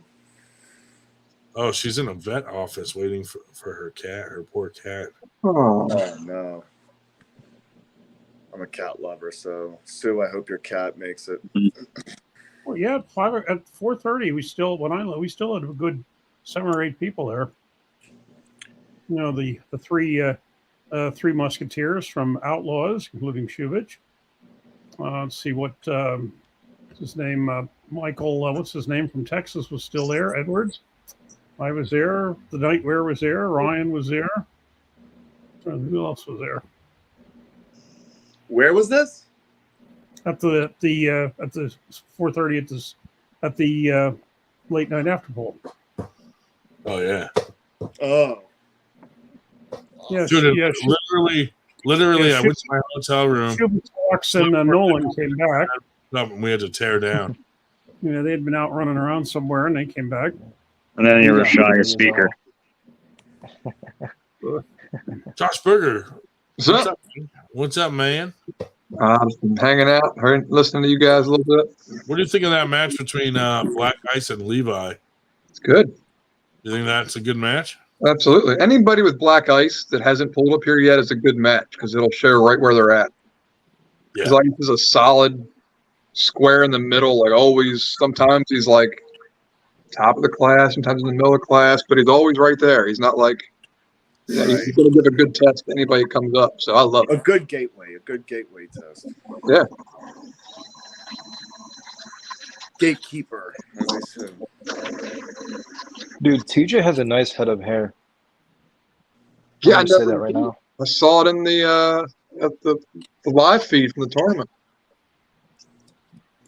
Yeah, TJ has flowing locks, man. Yeah. TJ who? Foley. TJ Foley. Hey, he's got long hair now or something? He grew it out. Yeah. Oh shit. TJ, I gotta see your hair again, man. October 21st. TJ's in the house. The hair is legit, man.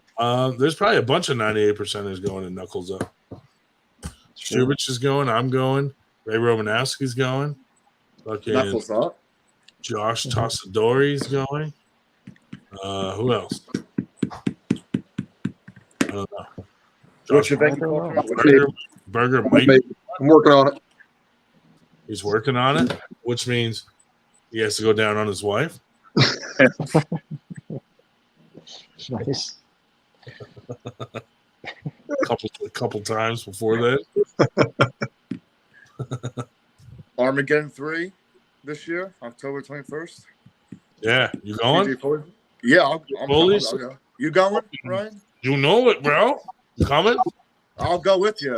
All right. Yeah. Oh yeah, that's always a fun drive. It is. I didn't go last year, so I want to go this year. Yeah, I'm definitely going, dude. All right, cool. I'll go with.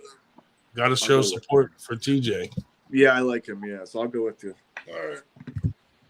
Best trophies in the game. Oh yeah, he's doing those Predator trophies. Yeah, those overall Predator trophies are sick. Cool. Sick. When do we get a preview of those bad boys? Did he already put it out or no?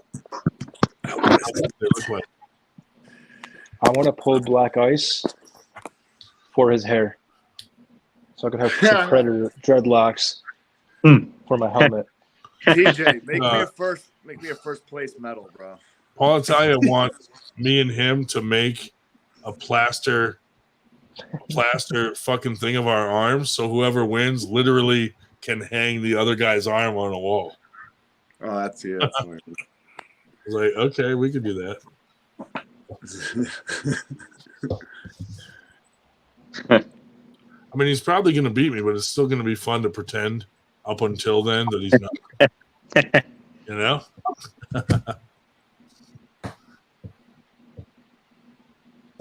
Fuck that guy. As soon as one is done, he'll have a preview. Nice. Yep. I had Chris Wandel make us some stuff, and it did not. I like what he's doing though for overalls. He's doing a 0 to 200, then 200 over, so it'd be two overall. You know, this because it's always annoying if a 155 guy has to go against a 300-pound guy. I agree. If you're going to do best overall, split it up a bit. I always liked overalls were split like that: 0 to 200, then 200 over, or 201 over, whatever.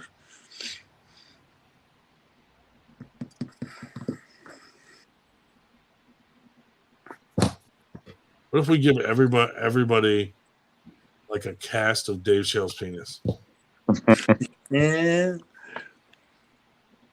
That'll be at the Dave Shell Memorial when he passes away. We'll have his penis cast in bronze or something. I better make sure that the executor knows I want to be cremated.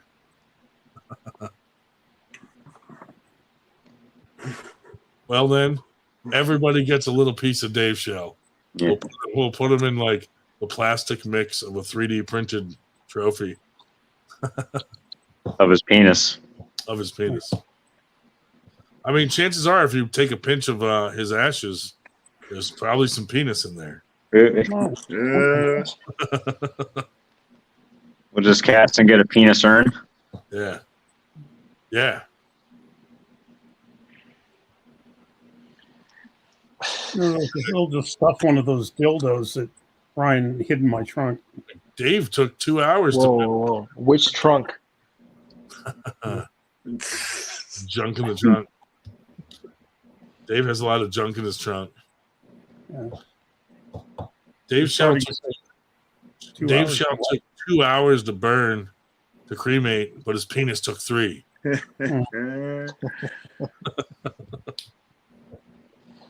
had a protective coating of Gold Bond powder.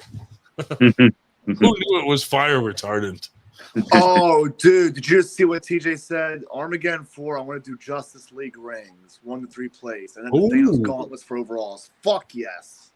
Fuck yes. I am so That would be cool, dude, to do the rings with the Thanos gauntlet. Rings 1 through 3 placings, and then a gauntlet for the overalls. That's boss.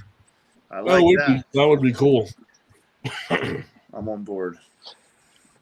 You know, he always has to one up. We want to do Dave Shell's penis, and he has to fucking do something cool. He has to go. It really is not that far back there, Lucha. You know, it was. Those were both 1959. True. Dude, I'm picturing, you know, like a slightly ramped board, kind of like for playing cornhole, but Dave Shell's penis is on the board, and you got to throw rings at it to get like a ringer. A ring toss. If you fucking do the ring toss and get it on the penis, you win. Oh my goodness. We could do that at Winter Class, dude. Or it's on a wall and you got to try to get the fucking ring to catch. That game was always a pain in the ass. Yeah. King. It's like, what the fuck? Oh, nice idea, Captain Obvious. Areola drink coasters. We can have Dave's nipple. Dave, listen, we need a picture of your nipple. We're going to blow it up, and we're going to do drink coasters. You don't even have to do that. For Winter Blast. Just make them little drink coasters for shot glasses. 15 16ths. Yeah. 15 16ths. Yep. That's thinking, dude. All you are at the right size. 15 16 size coasters for shot glasses. Be kind of tipsy though. You wouldn't sit flat. How accurate was this measurement? Did you use a ruler or a caliper? Ruler. Oh, so it's not that accurate.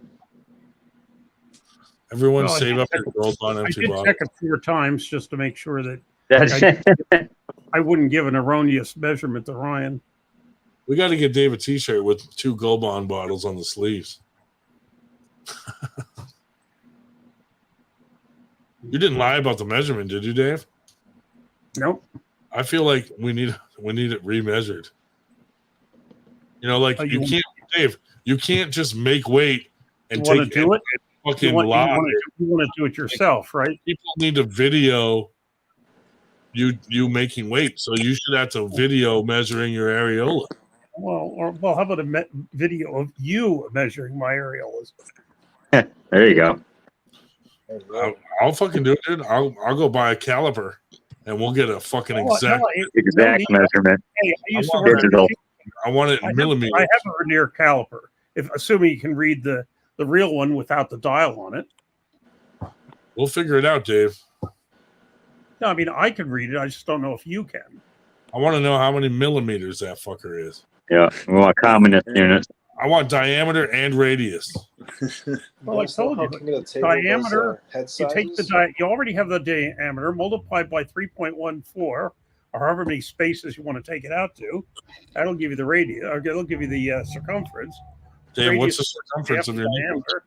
And otherwise, you multiply by 2.54, and you get centimeters, and then just have to divide it by 10. Or if we have the caliper out, can we check the thickness of your nipple? Mm-hmm. I suppose that would work too. I also have a micrometer. That might be even better, because there you can get the pinch. Check. Listen, I want the depth of your belly button. Mm-hmm. How do you know I'm an innie, not an outie? I just want to know if I could bottom out or not. You know? I got 7/8. I just measured. You have 7/8? Yeah. Damn. Shit, where's my fucking I got baby nips. measuring tape? 7/8 nipple. That's not bad, dude. They don't get in the way, that's for sure. Yeah. I thought Dave was gonna have like fucking 6 inches, like fucking big stretched out fucking areolas. Giant Oreo cookie size. You ever hook up with a hot chick I and then believe they were describing the stretched out pepperoni. areolas? You know, it's pepperoni. He wouldn't go with Oreos. That's the worst, dude. When you hook up with a hot chick and she has like super stretched out areolas that are a whole, and you're like, what the fuck? The worst was when I got with this girl and she had a hairy butthole. I didn't like Dude, it. that's the worst. Like you take a hot chick home and she doesn't shave. That was so fucked up. Like too. zero Serious? shaving, and You you're don't like, take care of that shit dude, how can you be this hot and have an 80s bush? Yeah. on the asshole too. I was like, An what the asshole. fuck is this? I was like, what the? And Were you like, no well- wonder they never got 8 and out back then. You fucking choke to death on it. I've tried beasting through it. It's tough. Ed, were you like, well, not licking that butthole?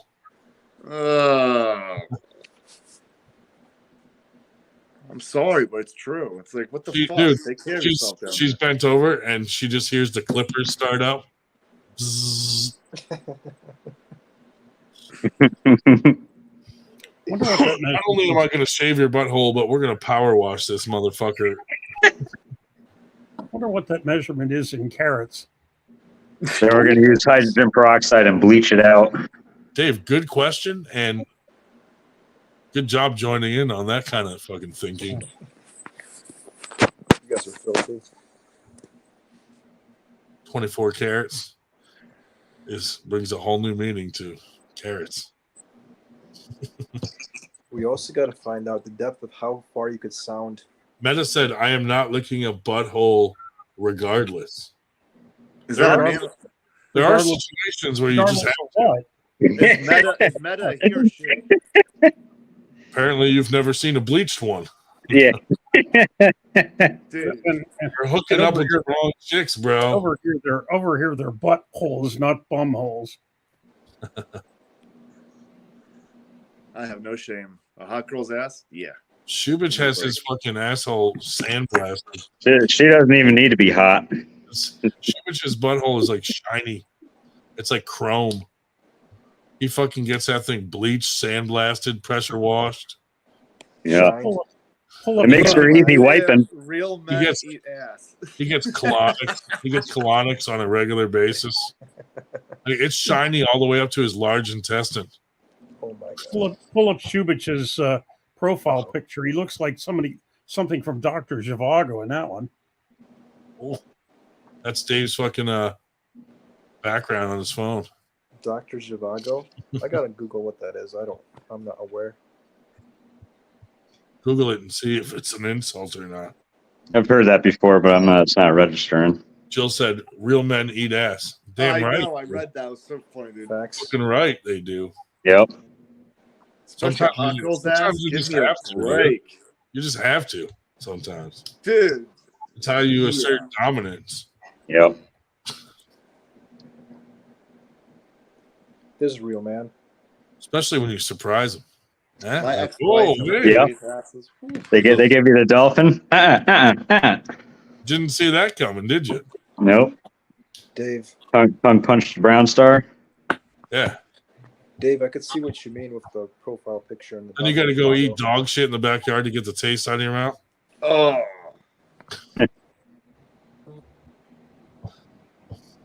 Yeah, it was before Shubich's time. I bleached my tongue. 1965 epic historical romance film. 65, I guess, was before his time. Let me text my wife, see if I can lick her asshole.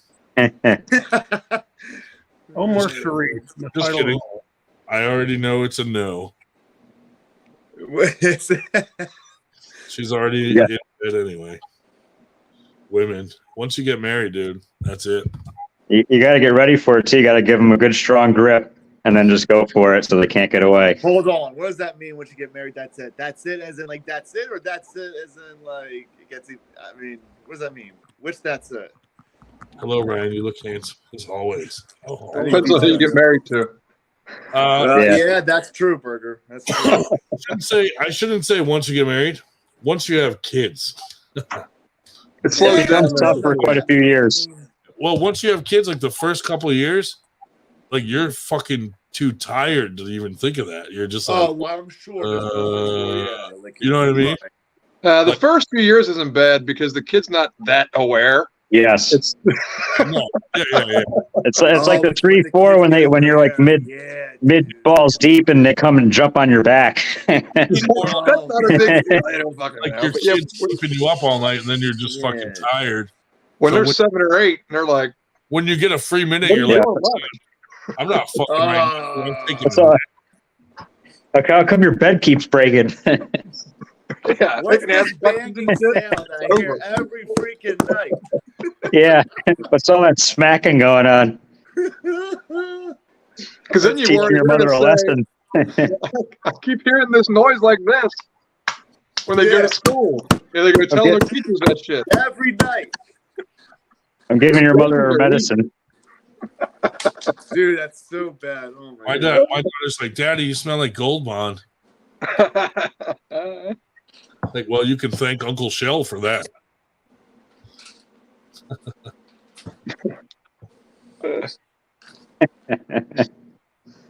Oh man.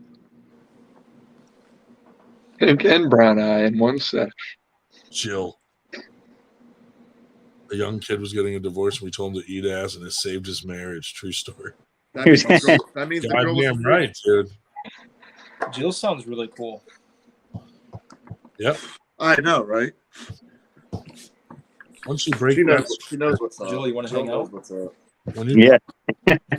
you tongue punch I through a picture, I told you, Dave, save some for the rest of us. I might have to come up to Maine or Vermont, whatever that is.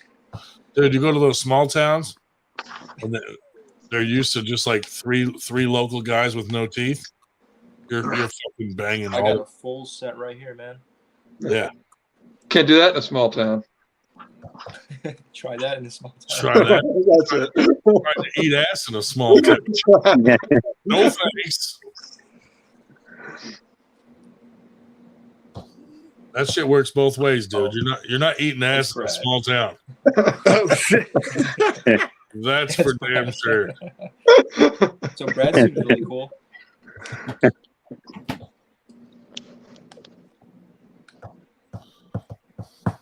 Oh, that's funny. This whole time I thought it was Jill, and that's the guy. Sorry, That's the girl's husband. That's funny. Damn, I got catfish. He's talking. I got catfish. Dude, all these fucking perverts had a boner thinking you were talking about eating ass. And it's fucking Brad. Nice going. Half the chat just got catfish. FTG. Yeah. Hey, Brad, I'm still up though. Fucking I'm still at attention. all these guys, when they thought it was Jill, all these guys had a boner. Now that it's Brad, only Dave does. Blah, blah, blah. No, the other half of chat got a boner. That's funny. That's funny. Oh, good shit. That's funny. That is true. I highly doubt Paul Italia has ever punched a deer. Or hit anyone with a pillow. Or hit anybody with a pillow. Probably never been to jail. Yeah. You think he's mushed on the pillow? Oh yeah. Or mentioned on Howard Stern. Face down in the pillow. With manicured hands and a pretty face like that, he's never done nothing hard in his life, period. I think we have to have Schubert put his uncircumcised penis inside a pole. When you get a lot of money for just taking pictures, you know. That didn't even I'm make never sense. standing next to you in the nearby urinal next to you ever again. Yeah, dude. I didn't know that Dave was uncircumcised till we peed near each other. I was like, hey, he's been unwrapping that thing for a while now. It's a huge foreskin. Fucking anteater. I chewed that thing like gum, dude. Never knew until we docked. Yeah. Oh shit. Dude, I actually, when I was born, my parents circumcised me, and then when I turned 14, I had them reattach a foreskin so that I could make the decision for myself, and then I got circumcised 2 years later. But I chose that time. That would explain the small penis. You probably lost like 2 inches each time they did that shit. They took way more off than they were supposed to, dude. Start doing It's kegels.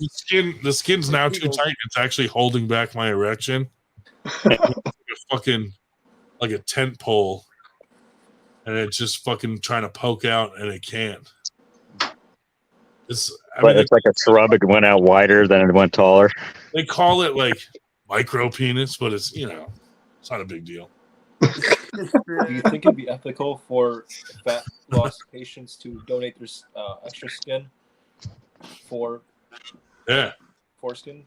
Dude, dead people donate their peckers for like fucking penile enlargements. You can buy like 3 guys' dicks. I'm not sure why it won't let you change names, because actually I was incognito. I had a different name at first and changed it to mine. Good name. How about instead of 2 nuts, a third nut, so you get more testosterone production? That would be sweet. Brad, is it okay if I just call you Jill, please? That would be hey, Jill. Someone's gonna come on here. Some creeper's gonna come on our podcast and flirt with Brad, and we're gonna be like, "Fucking leave Jill alone, you scumbag! You creep! You creep! Brad, don't you talk to Jill like that?" Brad, was that you? We all know it's Brad. Facebook request. That's funny as shit. I'm gonna have to retract the message. Has anyone? I didn't look yet, but I was gonna go check out what Levi's doing, like for his routines and stuff. And has anyone looked into it or saw him like pitching it and talking about it more in detail than? No. It's a personalized program, so I'm sure he does it for each person. And I'll tell you what, God bless him for doing it, because that's so much work to just keep. Yeah.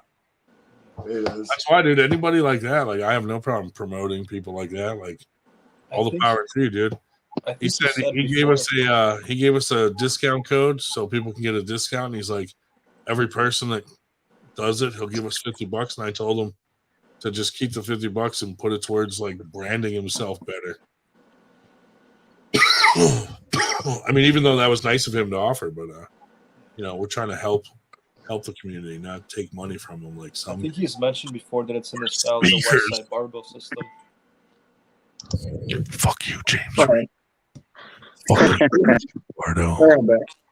Dan Schwartz, eat a dick.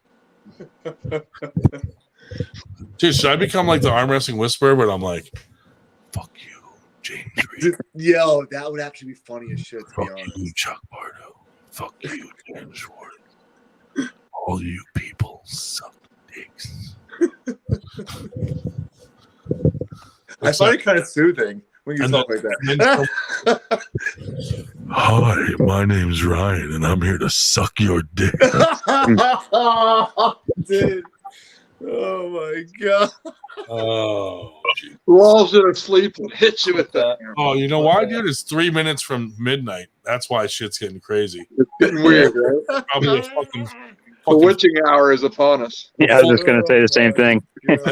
Dude, I'm like the opposite of a werewolf. Like when there's a full moon, dude, I'm just like ravaging dicks out in the fucking streets, just holding people down, sucking their dick, like in a fit of rage,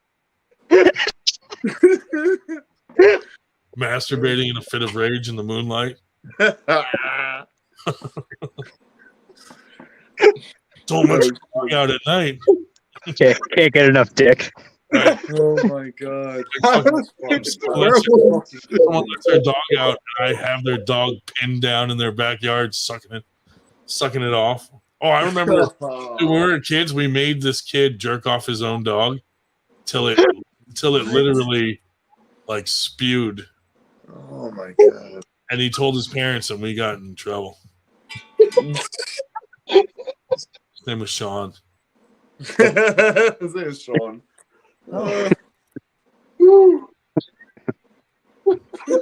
That's surprising. I thought you just told people named Corey. No, dude. Corey probably was there. Corey was probably there when we made fucking Sean jerk his dog off. Fucking thought it was my God. Now he's in counseling. Oh,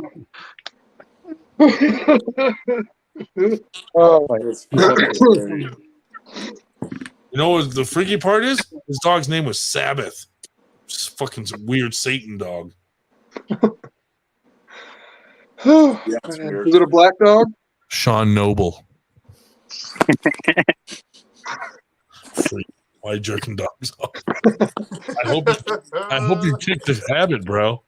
His employer is gonna pull him into the office tomorrow. Hey, Sean, you still jerking dogs off, buddy? What do you work at a fucking vet? You got a job at an animal hospital. So he works in a pound. So he can pound the fucking dogs. We're moving the cats for the next week, Sean. Every time they bring him there, they get super excited to see him. When you think about it, Ryan Gronin is just Cartman from South Park all grown up.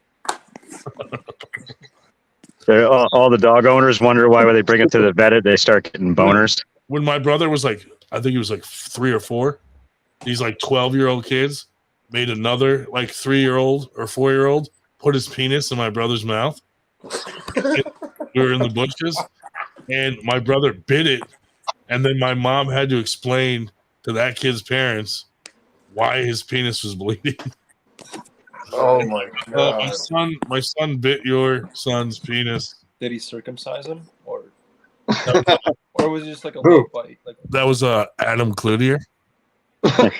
Sorry about your penis, buddy. But I mean, if someone put a penis in my mouth, I'd bite it. Like you're not. What are you gonna do? Suck it? No. You're gonna give him like a bite, dude. Just bite that. It's the logical thing to do. Isn't that what Ryan's gonna give him a playful bite? Just a nibble. Just a little scrape. Those 12-year-olds got in huge fucking trouble for that. My brother was like, "Why didn't you help me?" Like they fucking had hockey sticks, dude. Are you crazy? Wait, hockey sticks for penises? They were holding hockey sticks. The 90s, man. It's good back. You don't just fist fight someone holding a hockey stick, dude. That's just like illegal. Fucking slap shot me in the fucking face. Oh, dude, yeah, one of those. That's a weapon. It was like to me, I was like 6. I'm looking at it like it's a goddamn sickle. Like Jesus, these guys are gonna kill me with these hockey sticks. Fuck it, just bite it. That's some Casey Jones shit right there. I was like, bro, just bite it. This shit all stops if you just bite it. Poor Adam was crying. Adam was crying real bad. My mom was like, "Wait, what happened?" Trying to explain to her. It was like fucking like, how are you not understanding this, Mom? They put it in Scott's mouth and he bit it. God. We had a fort in the bushes. It happened in there. They fucking trapped with their hockey sticks and made my brother bite someone's dick. God.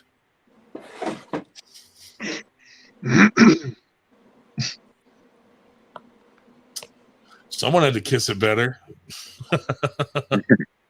No, that's awful. Poor Adam. We weren't friends after that anymore. His parents wouldn't let him come over. Sounds like legit. I just had somebody just turned down a Facebook friend request. Now she sent me something.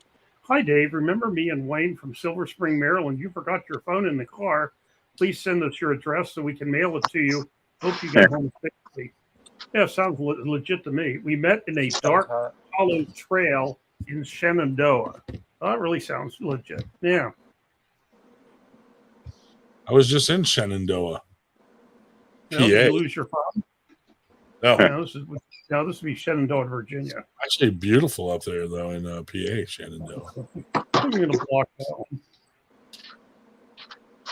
Oh my god, there's a fucking mosquito in here. Oh, kill it. You know how they get in here? They come in on my dog. Like I let my dog out, and one of them will attach itself to my dog, and they somehow come in on her. Bastards. Fuckers. They've been really bad this year with all the rain and everything. Bro, and Yeah. like also because we had no fucking winter. Like, Yeah. Dude, and my backyard backs up to a little stream. Oh my God, you're probably getting destroyed there. I don't know. I don't go outside. Where are you from, David? My mother. Where am I from? Yeah. Upstate New York, like near Albany. I think you guys get winter all the time, yeah. But us in Yeah. PA, we got no, or in Philly area, we got no fucking winter. So the bugs are bad. Anywhere near like slow moving water is terrible, dude. Like, Yeah, right. Stagnant Dude, water. I probably get more winter than you guys do. And Probably, yeah. Up in the elevation. They did say we're supposed to get hit this next year. I hope so. I'm so jealous about this, dude. Did you hear about that? Some guy was just dropping shit on homeless people from a drone, like eggs and Yeah, dogs. that's fucked up shit. That's some crazy. I was like, what a great idea.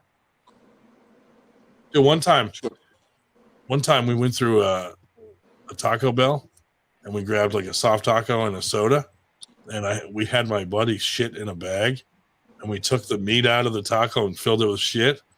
And I went back through the window and I was like, hey, I just ordered this taco and I think the meat's bad. So the guy was like, oh, give it, let me have it. And I give it to him.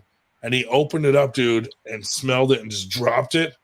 And he fucking looked up and I smashed him with the full soda right in the face. Dude. We just fucking drove off. And wow. We went and switched vehicles and drove back by, dude. The cops were there.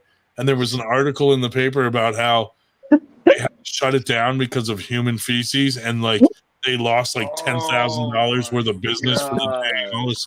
All this crazy shit, dude. I was like, oh my god. That is the funniest thing ever. You're such a dickhead. I was a dick when I was younger. Dickhead move. Dude, we used to do horrible things, dude. I used to ask people for directions and be like, hey, do you know where Pepper Street is? And they'd come close and then I'd pepper spray them. Dude, what the fuck? Like I went through a phase where I was like not good. Just the worst. Yeah, I've been there too. That was not good. Yeah. Jeez. I've been a part of some stupid shit like that before too. One guy was coming out of a store with like bags of beer, and I sprayed him, and he dropped the beer and started chasing me, and fucking I kept spraying him, and he just kept coming. Like it didn't even affect him. He didn't give a fuck. He's like, I'm gonna kill you.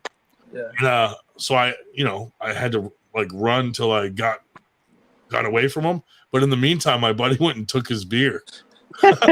So we're like, sweet. Wow. You can tell this was an ancient story because Ryan had himself running in it.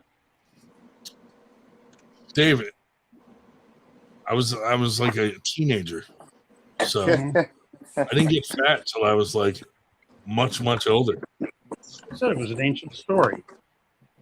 Not really. I mean, I met my wife 8 years ago, and I was like 180 then. Something like that, yeah. Gentlemen, have a good night. I'm going to bed because I'm old and tired. Good night, Ed. I'll see you somewhere soon. There's the 98 Later, Ed. pasta. We're out. Nice. Quality pasta. Fuck that guy. I also love you. Later, buddy. Fuck that guy. Fuck that guy. Dude, like, like a store like Wawa, like people just run in and out. So we would go up to someone's car and I'd put dog shit under their handle with a butter knife. And then we would just wait till they come out. And every single time, dude, they grab the door, they look at their hand, they got to know it's shit, and they smell it. And then they're like even more mad, and I'm like, why do they smell it, dude? Like, it looks like shit. And then we would drive up and just be like, excuse me, sir, it looks like you're having a shitty day, bro. They would go ape shit, dude. Like, one dude came out with a 6-pack and just started throwing the full fucking beers at the side of my fucking van. But we had this van that we used for pranks. We duct taped the entire outside of the van with like silver duct tape. So like the whole van just fucking looked like a roll of duct tape, inside and out. Like, we did every inch of it, fucking duct tape, all of it, fucking rims, everything. And then that's great. my neighbors got sick of it being on our street, and they kept reporting it. So like every day I come out and there's a sticker on it saying you have to move this or it's going to be towed. And I'm like, I move it every fucking day. They kept saying it was abandoned to try to get rid of it. So my neighbor was a cunt. So what I did is I'd go on Craigslist, and every fucking hour I had a tranny or some kind of hooker come to that address. Like every hour on the hour, like all night fucking long, dude, knocking at the front door. And then one of them, I said, hey, if you come around to the back door, it's unlocked, just come in. And it was unlocked, and the fucking dude, tranny, whatever, came running out with my neighbor on the phone, like screaming. And the fucking cops came and all this. And then they knocked at my door the next day. It was 2 detectives, and they're like, Ryan, listen. This was like right after the Pillow Bandit thing. They're like, look, we know that it's you, but we can't prove it. So we're just going to tell you that if it is you, that you should stop doing that because it's not nice. And I was like, I don't have a fucking clue what you guys are talking about. I was like, I have nothing to do with her promiscuous life.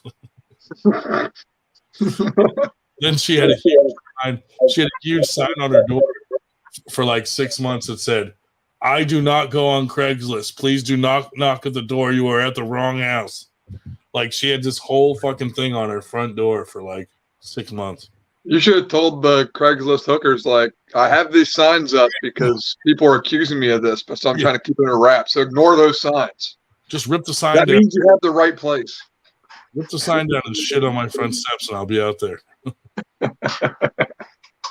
Quick go underneath gay for straight. I used to pretend that I was like a fucking 15-year-old girl, and we get these pedophiles to come to my buddy's house, and I'd answer the door, and they'd be like, is Jill here? And I'd be like, yep.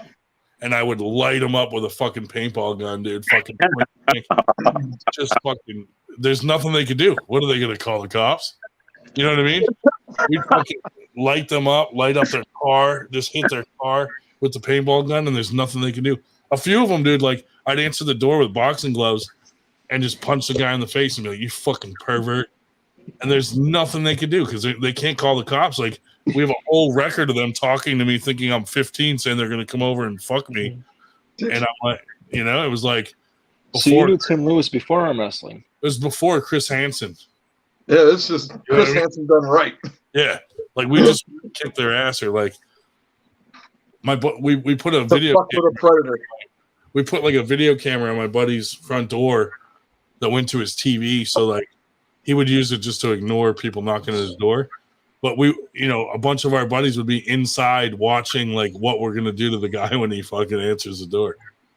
It's so funny because when they see like a guy answer the door, like you can just see their face like, is Sarah home? What the fuck do you want with my 15-year-old sister, you sick fuck? And then just light them up with a fucking paintball gun. That's ingenious. That shit hurts point blank like that. Oh yeah, it does. Fuck those guys. Pedophile. Fuck those guys is right. Fuck with so many people back then. I probably shouldn't even say any of this. Well, you did see. It's all allegedly. Thank God nobody watches this shit at night. Yeah, it's allegedly. Yeah, allegedly. Allegedly. Not much. This is a fiction story. That's right. I think those weekly car accidents you have are just punishment for your sins. Yeah, it must be. I never heard of anybody getting as many accidents as you do. I was on the phone with my wife Jen, and we're just talking. I'm like, and all of a sudden I'm just like, oh shit, hon, I gotta go. I just got in a big accident. And she's like, what? And I just hung up. So then later I'm talking to her and she's like, did you really get in an accident? And I'm like, yeah. And she's like, how the fuck are you so calm during an accident? I'm like, because I've been in 50 fucking accidents. Yeah. Like, this was like whap. And I was like, oh, I'll call you back, huh? Terrorist. It was just a little accident. Then he sent me a note about it with a picture with annotated LOL. I'm thinking, okay, most people put LOL when they, had a truck that looked like that. Well, I just sat there for a minute, like trying to grasp what just happened, and I'm like, those little fuckers just slammed into me. And then they just 9/11 me. Van started to smoke, and I'm like, okay, this thing could light on fire or blow up. So I go to get out, and the fucking door doesn't open. So I fucking had to kick it open, kick the door open, and I get out, and these little fuckers are screaming at me. And that's why I was like, I just said, I don't know why I said it. I was just like, hey, if you guys are going to cut my head off, do it. But if you're not, then shut the fuck up. And then they calmed down a little. And then the cops came, and the cop did not like them. They were fucking rude to him. And I said, hey, did they admit to fucking smashing into me? And he goes, no, typical. I was like, all right, this guy's on my side. This racist prick is on my side. Well, if I try to count the number of times you were on the phone with me where somebody else almost smashed into you, I'd run out of fingers. Honest to God, he's driving around at work and he's calling, and it's like, yeah, people are all ready to run into them all over the place. Lots of near misses. It's both ways. Like sometimes they run into me, sometimes I run into them. Yeah. Oh well. How are you still eligible for car insurance? What is your car insurance? It's got to be like $5,000 a year. I always lie, and they believe me over the other person. It's like, dude, those guys got close to me, and they were yelling, "Kill Whitey," and then they slammed into me. And the cops are always like, "Okay, so they were at fault," and I'm like, "Absolutely, absolutely, nice." I don't know how I'm not dead though. Like sometimes I fucking wake up like inches from a telephone pole, and I'm like, "Oh, that was close." Jesus. It makes me wonder, like, how far did I actually go while sleeping? Because there's times where I'm like on a different street. I'm like, how the fuck did I get to this street? That's not the street I was on when I dozed off. It's like I'm sleep driving.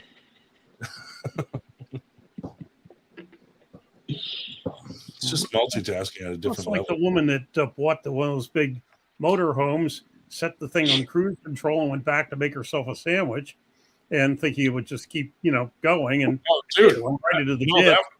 That was a real story. Yeah, and then she sued and collected $1 million. Yeah, it said autopilot. So she thought this fucking thing has autopilot. So she's driving, just puts it on autopilot, walks back, makes a sandwich. It fucking crashed. She sued and won. And from that point forward, they couldn't use autopilot. I think it was a Winnebago. Oh, is that the motorhome incident? Yeah, and then they had to change. They thought cruise control drove the fucking thing? You couldn't say autopilot anymore on a fucking cruise control thing. They had to change the wording, all this crazy shit. Just like McDonald's getting sued for having hot coffee. Now hot coffee, yep. Yeah, there's quite a few incidents where dumbass people got rich off of their stupidity. Yeah, because they were the first one to fucking, Mm-hmm. Yeah, that's stupid. The fact that they even won for being a dumbass.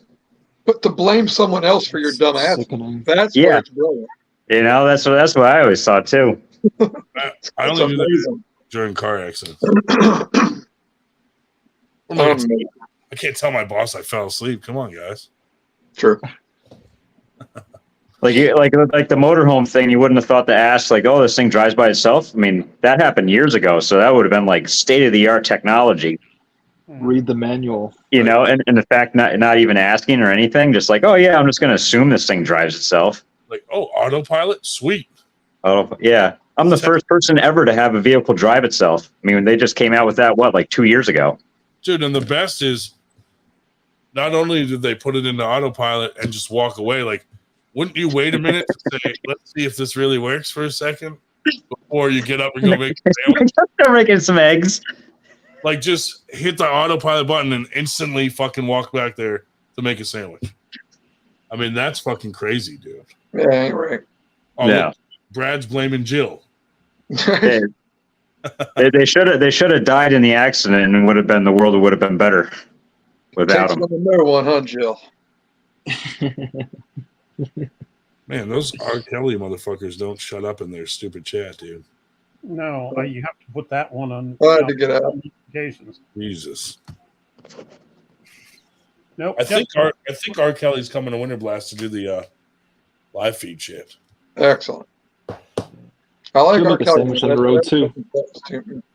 Backup is us doing it because we just about have enough equipment to do it the right way. So Yeah, we'd have enough if somebody had. Well, let's not go into that. fuck James Reed. Did you see Michelle lost in Canada real bad, and East versus West, and overseas, and pretty much like the last 4 matches? It's been rough, man. It's a shame. That was a good match with Tamaro, though. Unlike It was good. It was close. Unlike my feelings for James, I feel bad for Michelle. I think he led her in the wrong direction by making a bigger deal about the wall hammer than it was, and not allowing her to travel around and do some national events and some worlds. Mm-hmm. I think he put too much stock in what the hammer meant. Because even Jody Williams, when he interviewed her, was like, okay, you have a hammer.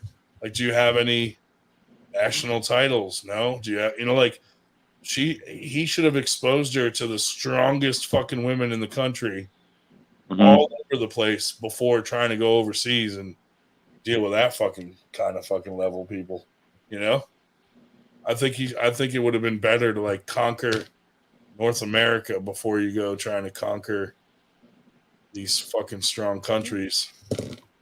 Maybe you thought he did with the WAL hammer, man. Maybe that's all he thought he took. Yeah, but it kind of showed when Fia Ryzik showed up. Yeah, well, yeah, and like literally to get the hammer was like what, 3 super matches, and you won the fucking hammer from people that are around here. Like, I don't know. I just feel like my game plan would have been different. Like, let's get her at some fucking nationals and pulling different hands and different techniques, not just like these super matches once in a while. You know what I mean? That's just my opinion. I think because he always brought up the WAL hammer, and I think he just put too much stock in that as far as considering someone's level. You know what I mean? So tough to find the right level to pull, though. But since me and him are best friends, I feel like I can talk about this, and maybe he'll like take it into consideration. Well, maybe we'll see her in some more like local stuff here in the near future. Actually, pulling tournaments and that kind of stuff. Hey, maybe they'll come to Winter Blast. She's been pretty active. What is it? I think this year she's been pretty active. She's been doing a bunch of stuff, hasn't she? I mean, I have some ideas of how to get Chuck and Kate to come to Winter Blast. I don't know. Are you Kensington? I don't know how legal it is, but I think I could lure them in. Free speaker. Free thinker. Oh, I can't have an opinion? You know what? I'm quitting arm wrestling because I'm fucking tired of Chuck and Kate bullying me.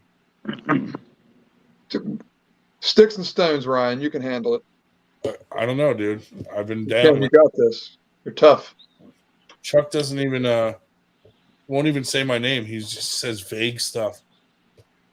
It just points towards me vaguely. And he did tell a few people he's going to kick my ass if he sees me. Oh. I'm going to hire Big B as a fucking like my private security guard. Anybody even just looks at me or scuffs my shoe, he'll take care of it. He kills them. I think after Nanya, the match that's going to bring us back with that crew that shall not be named has got to be Paul Italia versus Chuck Bardo. Yeah, but did you see what Chuck said about that? What did Chuck say about that? He made a comment, something like, "Oh, you're going to challenge me because I'm 57 years old and I don't work out every day and this and that." And I'm like, what are you talking about? You post fucking shit all the time saying, "I feel real strong." You tell everyone you're on steroids and you fucking keep saying like you're training real hard. I'm like, but now someone challenges you for a super match and now all of a sudden all that shit's not true. Come on. That's a shame. I thought he was actually like training up and being an arm wrestler and stuff. He has a small penis. Well, you think you try to like compensate by getting good at arm wrestling. I saw it at the urinal next to me. The meth makes your penis smaller? Just like Shubitch's. Anybody who is in the urinal next to me, I'm going to look at that is a match I want to see. Man, that'd be.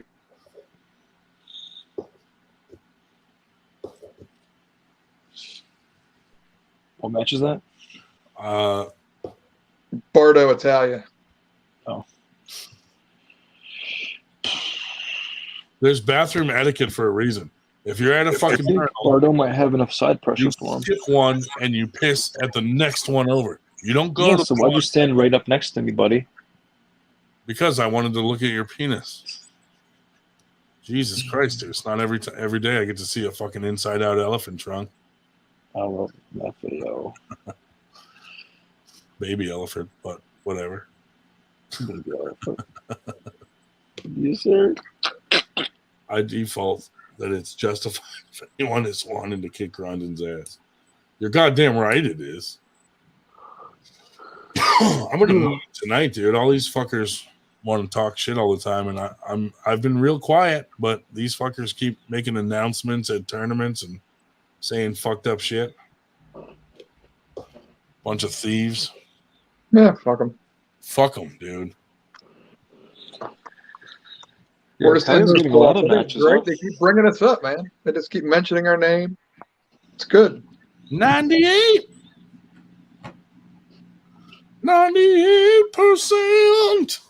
Like those guys with their big tournaments and awesome followers. Yeah. Awesome guys in chat. Oh, dude. The greatest community around. Fuck those guys. I mean, this Winter Blast might be bigger than last year. Which if it is, it is going to be one of the biggest tournaments in the country. Of all time. It's already one of it'll be though. So that is fucking exciting considering some other people that brag about their tournaments being the biggest in the area weren't so big.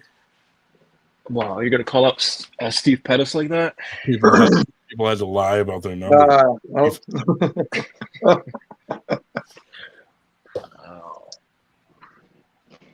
Paul has Beer Man lined up for next year. I was spreading the gospel of Winter Blast throughout the South and Midwest for a couple of weeks. Goddamn right, Dave. And a lot of those guys are going to come, dude. Mm-hmm. Out there on your hotel that's there. What's that? What's the name of the hotel that it's at?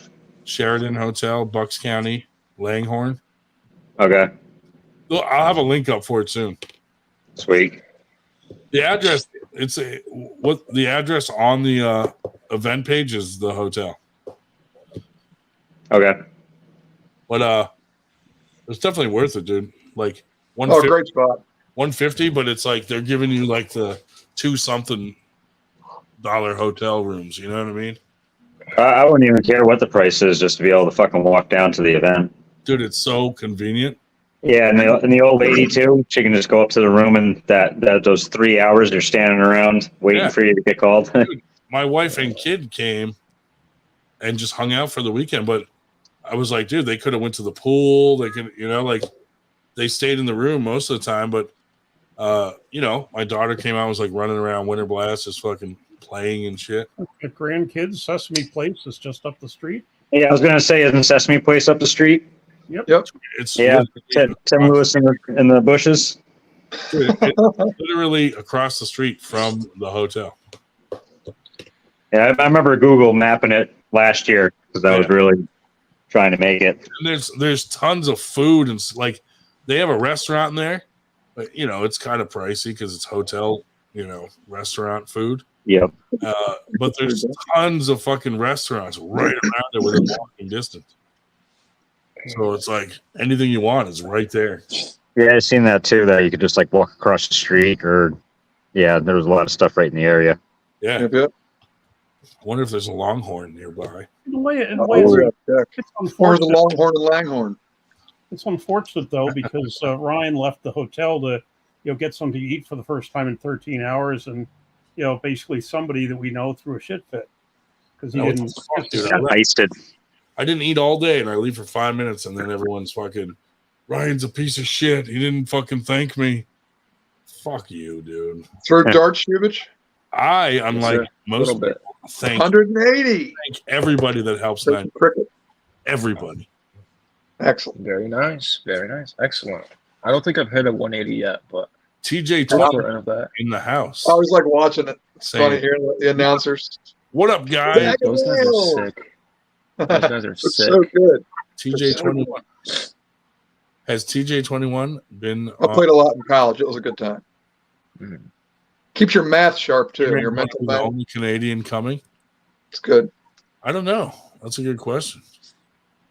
I don't even know if Beer Man is coming this year, but we certainly will invite him. Absolutely. For sure. Can we count Colin Stroder as a Canadian? He's from Canada. I don't know if he's coming. I mean, as much as we can count Grondin, I guess. I guess. I don't know As much as you could count Uncle John. I don't know if Colin's Sure. actually coming or not.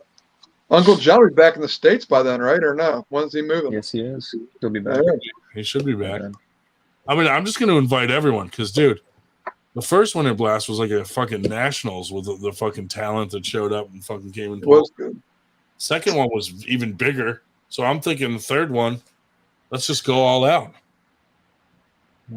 Plus, we're going to organize it better. Like, people are going to have specific times. Like, everyone's going to know when they're fucking pulling.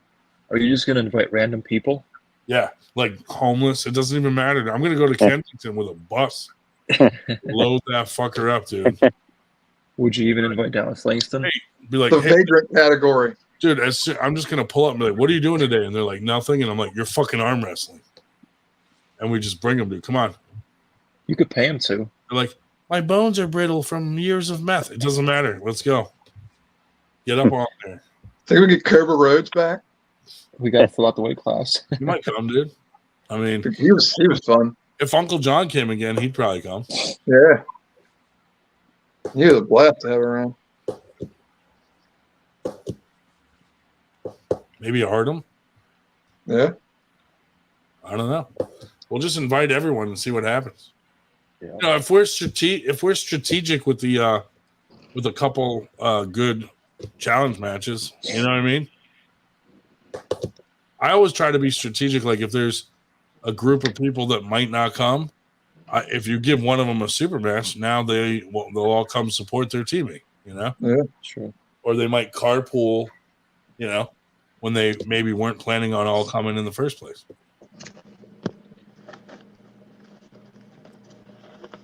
But again, those matches, like to have a high caliber match, it depends on how we do with sponsors and stuff like that. You know what I mean? For sure. That even works with low caliber matches too, like a protest one where you had the whole gang show up because two of them had matches with me. Yeah. That's right. Yeah, Dave. Much lower caliber than that. Sure. Yeah, in the spirit of the 98, though, a lot of the best matches will come from the guys that are just showing up on pretty much on their own dime, get to pull in the tournament for free. Dave, I'm glad you brought that up because that's something like Dan Schwartz would have done. Mm-hmm. Where's my banner? Elsesser versus Artem at Winter Blast. That could be a fun match. They both can fucking do that weird outside fucking shit. Mm-hmm. I Lefty think that or would be right? a good match if it was. It'd be a better match lefty.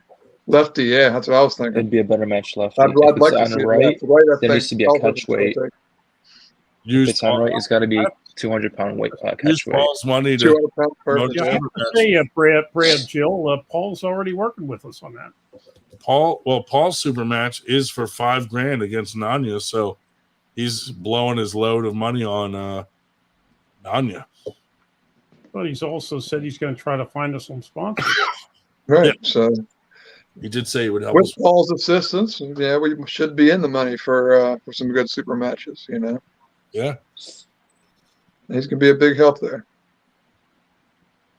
I'm sure him coming to Winter Blast is going to piss off.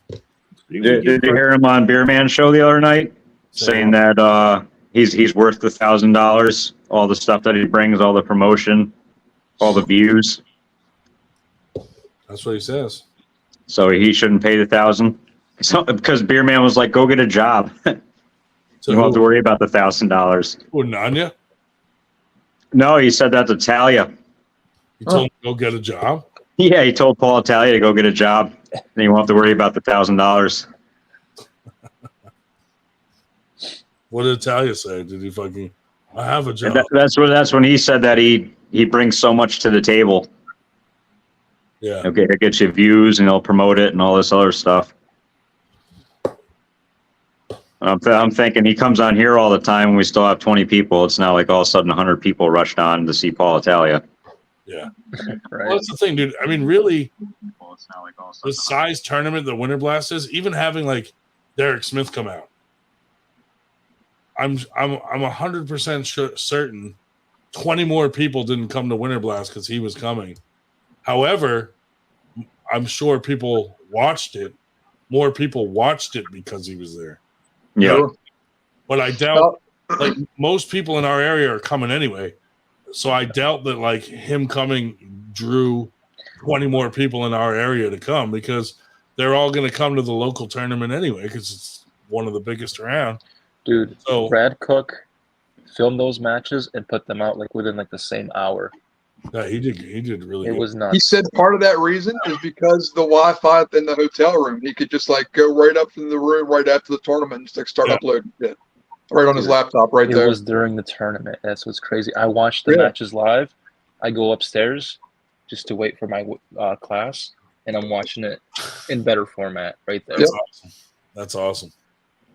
I mean, And the live stream was strong the whole he day would too. come again too if we invite him. You know, he had a good time. He liked it. That's who I went to go eat dinner with, which I guess pissed off fucking the B team. Because they weren't invited. Yeah, and they apparently, I didn't know they had beef with each other, but whatever. Which is weird because they always kind of disappear at the end of tournaments and do their own little dinner party anyway. Yeah. Their little team party. You From know, now I on- never got invited to the hot tub. From now on, they're the B team. Yeah. Were you there? We're the A team. Shubich was there. He was under the water. He was the one making the bubbles. He was eating ass, dude. That's so funny. I thought I recognized that foot sticking out. You just see his short shorts Yeah. out of the water. No, but That's a lot of thighs. Short. you know what's funny is they thought like them releasing that video was like awesome, and so many fucking people like messaged me and was like, dude, I like that was fucked up. Just we're like, that's so trashy. Like tons of people like reached out like supporting 98 because of that video.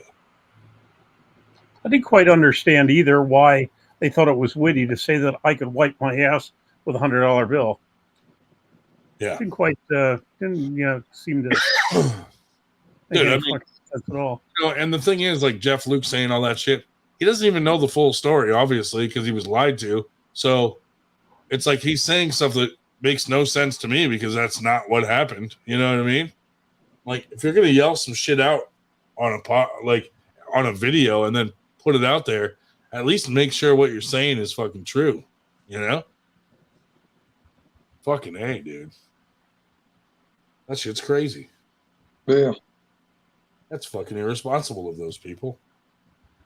They looked like a bunch of drunkards. But somebody could have drowned in a hot tub. All I could picture, dude, is like fucking they're swimming in fucking semen and used condoms stuck in the filter and fucking AIDS and like disgusting. Ropes floating around. All of them were just using that they were all using that as a way to flush semen out of their assholes. You know what I mean? Like a bidet. Yeah. Like they're taking a bath in that shit. It's bath water. Bunch of swingers. Oh, you thought we didn't know you guys were swingers? We know. No. We know stuff. Oh, man. Oh, that fucking drama.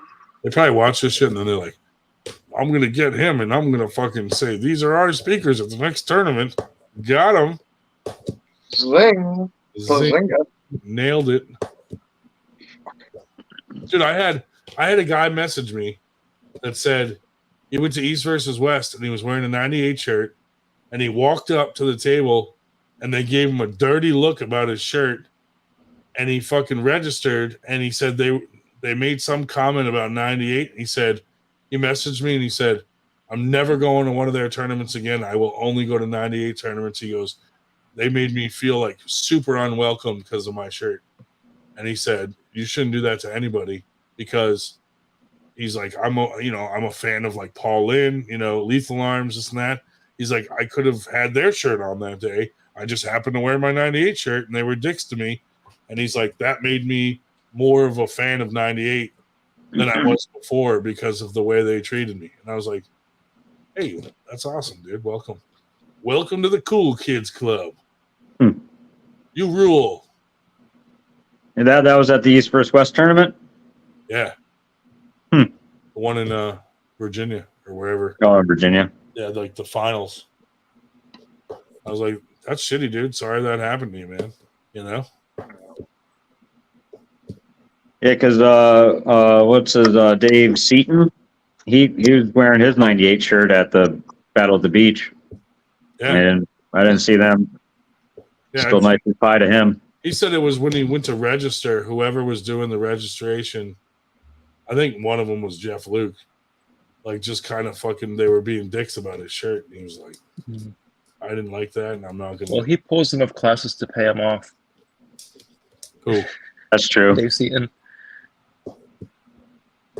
For them not to give him any flack.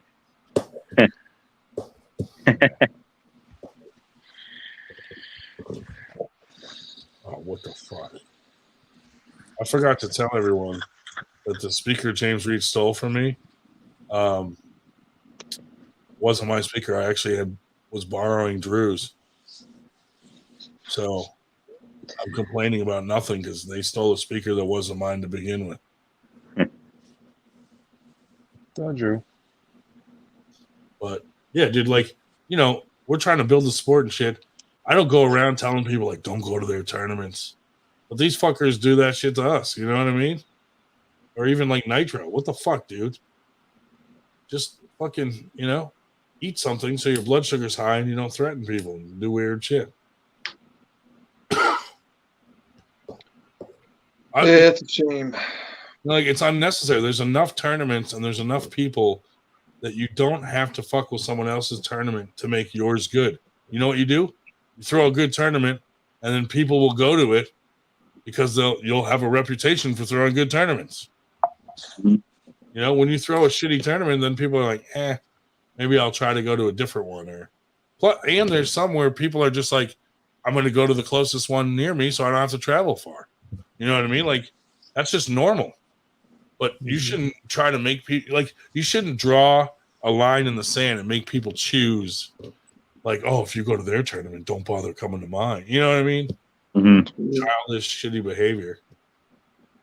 Just fucking do good things, and people will come to your shit. You know, support people you're friends with. You know what I mean? And fucking people will come. Like anybody I'm good with, I go to their fucking tournaments. You know, if Mike Mignona throws a tournament, I'm going to go to it. If TJ Foley throws one, I'm going to go to it. You know, and you know, Berger, we threw the one down his way because for a while his team was like, "Hey, we'd love to have one near us," so we did it. Or Dave Shell, his team, Predator, most of them were cool about it, wanted to have one near them, so we did one near them. But you know, fucking A, dude. It's the only way you're going to build a sport. I mean, just at that little tournament, I met like 3 people that had never pulled before that were there for the first time, and now we've suggested to them some local teams that they can practice with because they were asking about it. And, you know, hey, this guy has a team here, and this guy has a team, and this guy has a team, and now they're, you know, going to practices. That's how you build a sport, not fucking drawing a line in the sand and saying, don't go to that guy's tournaments. You know, it's the classic, you know, they're cool kids club where it's the old heads that like it their way and their little group. They don't really want to grow the sport because they're comfy around their own little comfy crew. It's the wall crowd. Yeah, I mean, all the guys same 8 guys on the card all year long. While there's hungry guys out there not getting a shot. Let me see. Go to YouTube Studio. That definitely doesn't grow the sport. Unity. My God, we're having Paul Talia at Winter Blast. Goddamn right. You know what I'm saying?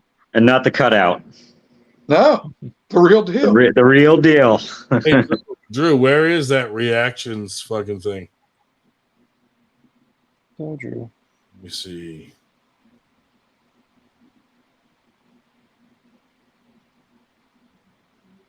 You guys had some awesome wars at that tournament the past weekend, especially between Julian and Damien. Yeah.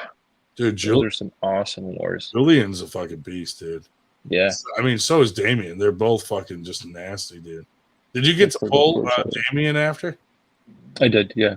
He's pretty strong, though, right? For Very strong. Yeah. Very strong. I would like to practice or pull with him, like if he was fresh. Yeah. Because his hand was given out, but I mean, he still had like a whole bunch of heart, like piss and vinegar to go sideways and shit. Dude is ready for it. He showed up the first day of practice 2 years ago and just went 3 solid hours, never got away from the table. He's still pretty much that way, but you know, it's just, you know, we said you're going to be sore. Nope, not at all. How do you get rid of this reactions emoji thing? Do you guys know this? Nope. Where would it be? Nope.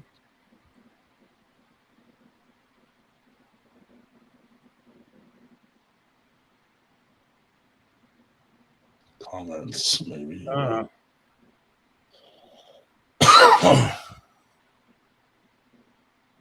Can that heart even be turned off? Is that what you guys talking about? Yeah. The owner of the channel, well, we know who that is. Everybody's clicking it. I mean, I'm in there. Because that was a new thing that I noticed on all the live chats, and he's right. It does block some stuff. You got to wait for the chat to go up a little higher. Where the fuck?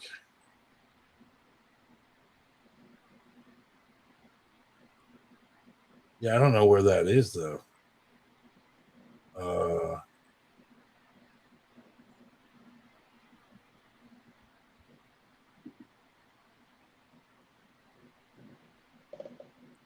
Maybe under customization? No.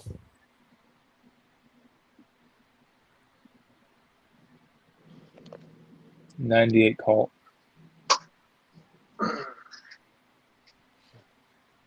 Yeah, no. 98 league. What?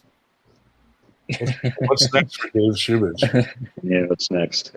thinking of a new league name for a 98.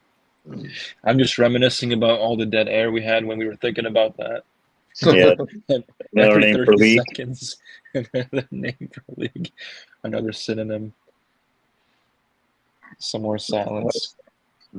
Then another. Why can't I find it? Yeah, Jill, Brad, I'd get up to those practices. One Have you time, tried looking where you? used Go to ahead, have Dave. I'm different sorry. practices or different days for all the practices up there. I was going to take a practice tour of New England, but now everybody's on Wednesday. You're on Wednesday. New Hampshire's on Wednesday. Sinks is on Wednesday. One time you folks were on Thursday, I think. Oh. Armini was on Tuesday, but I don't think he's doing those lately. No. I could have hit about one every day. But nope, not now. Community settings, maybe? No. I don't know. Hidden users? Do we have any blocked users? No. Defaults.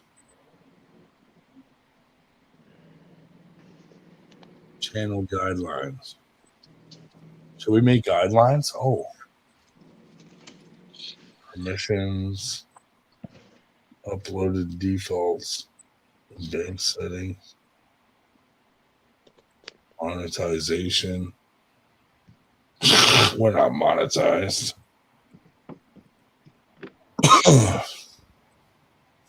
I haven't heard from for a while up there. I haven't seen any of his stuff up at that practice. Is Alex Roberto?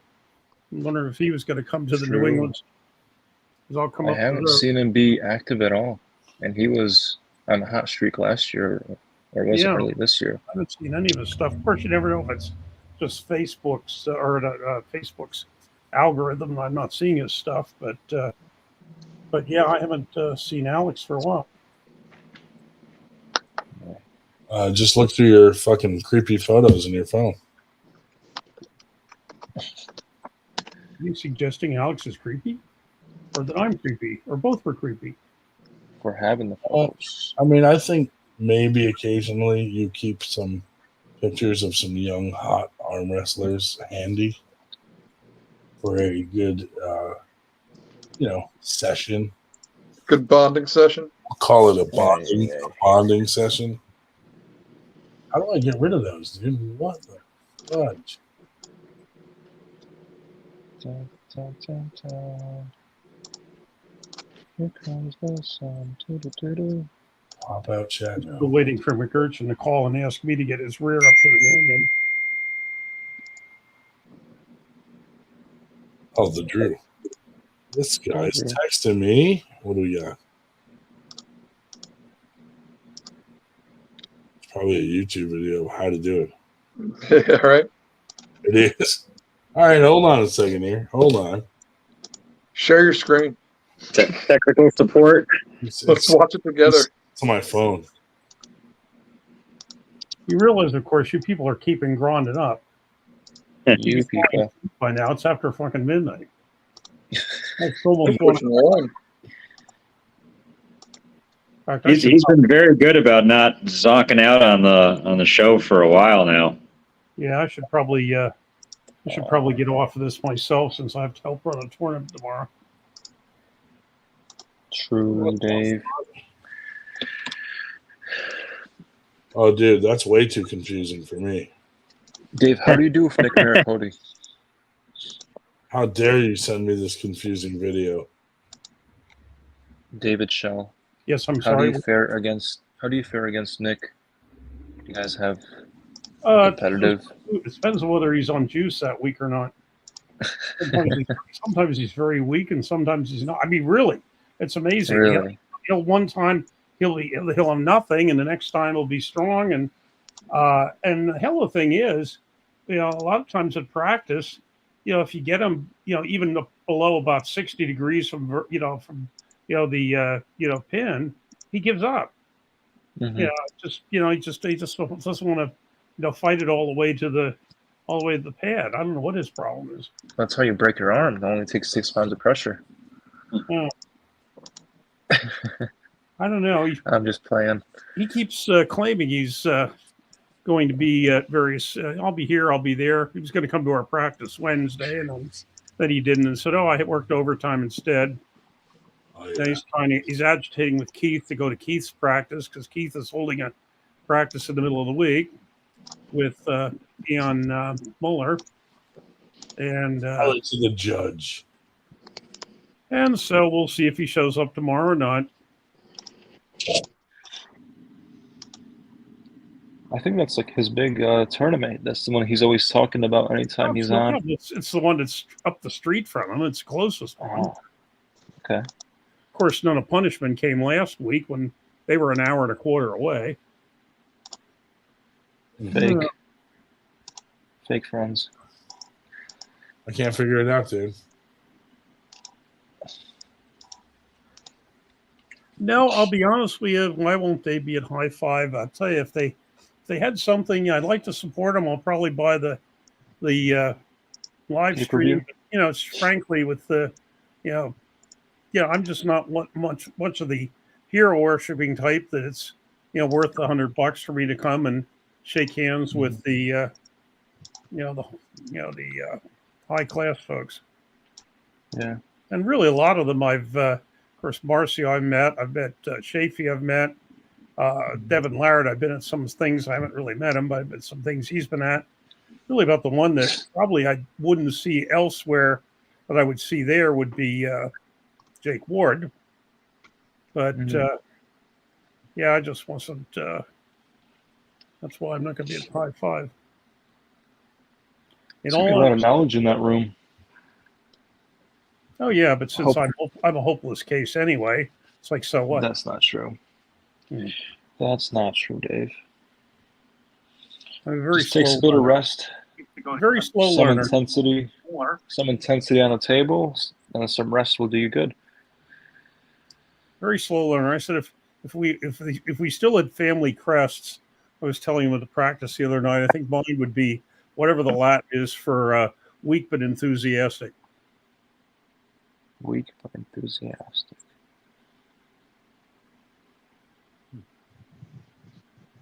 Yeah. Oh, like a kitten. Yes. Password, social security numbers, Mother's Day name, favorite pets. Dave, is that a shovel behind you? I'll be right. No, it's what's known as a Coxwell chair, Coxwell. It's an antique. It's just its back. Okay. It's the back of the chair. Interesting. Did he say Coxwell? Coxwell. That is why I spelled it, so you people didn't get all excited. I want all you to have an erection when I said Coxwell. Dave just said he felt his Coxwell. Yeah. That's what I heard. I got excited before you got a chance to spell it. Yeah. Yeah, it was Grandma. It was from Grammy's place. Got the Coxwell chair. That is the masturbation chair, huh? That's my cock-swelling chair.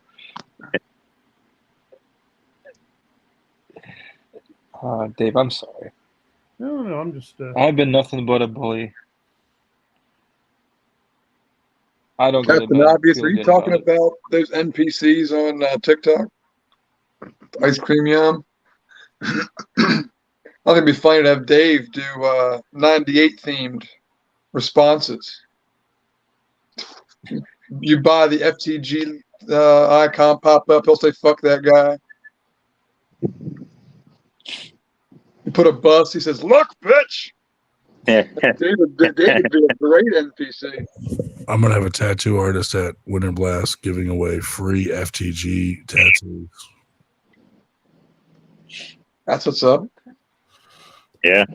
Actually, I'm actually thinking about doing something like that, like any arm wrestling related tattoos, like 50% off or something. I want one right above my butt crack. Goddamn right, dude. Circle the hole. Get a tattoo of a single kernel of corn right inside your butt. Shoot, but you get one on your upper thigh, so when you wear your short shorts, you can see it. Yeah. Cornhole. That's funny. I would do so. Yeah, wear your Yeah. short shorts and then have a tattoo of a cockhead. Just write it so that it's always right there at the bottom. Poking out. Get the word baloney. Like the Uh-oh. like the sandwich. Paul Paulie in Italian's the in chat. chat. What's up, man? That's the guy. If you get the word baloney, like the sandwich meat below your knee, and then get the word above knee above your knee, people ask about it a lot. Paul Italia, what's up, buddy? Oh, who's texting me? Is it still Artem? You said keep my name out of your mouth. Yeah. They get paid $2,000 an hour for ice cream yum. Shit's crazy, that NPC shit. That's weird. It's DoorDash saying your order is in the process of something like that. Weird. Yeah, Paul, we need Black Ice up at high five. He says he's got no money. Black Ice said he wants to pull everybody. And he will. And he will. What if we have him pull Levi Fit? That could work. Yeah. Ice is from he just went to Pennsylvania. Paul. He just missed him. He was on earlier. Yeah. He was on. Giving a motivational speech. Yeah. He talked about the flat Earth and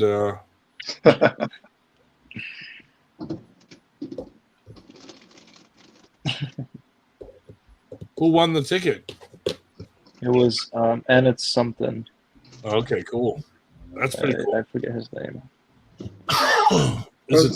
Did someone Type 1 or something like that? Did Any someone type 1? And it's type 1, yeah. Is it someone that will actually go to it?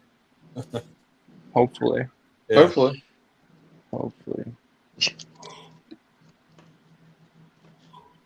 Yep. He says that's it, and it's type 1. I raffled off a free blowjob. And the winner literally crumbled up the ticket and threw it away in front of me. Oh my god. Was it Josh? Not Burger, the other dude you've been hanging out with. No, he would have cashed that in. It probably didn't mesh with his diet too well, huh? I don't know, dude. Semen is like chia seed pudding. It's healthy. Very Paul, fibrous. hold this guy's hand. It's like tapioca.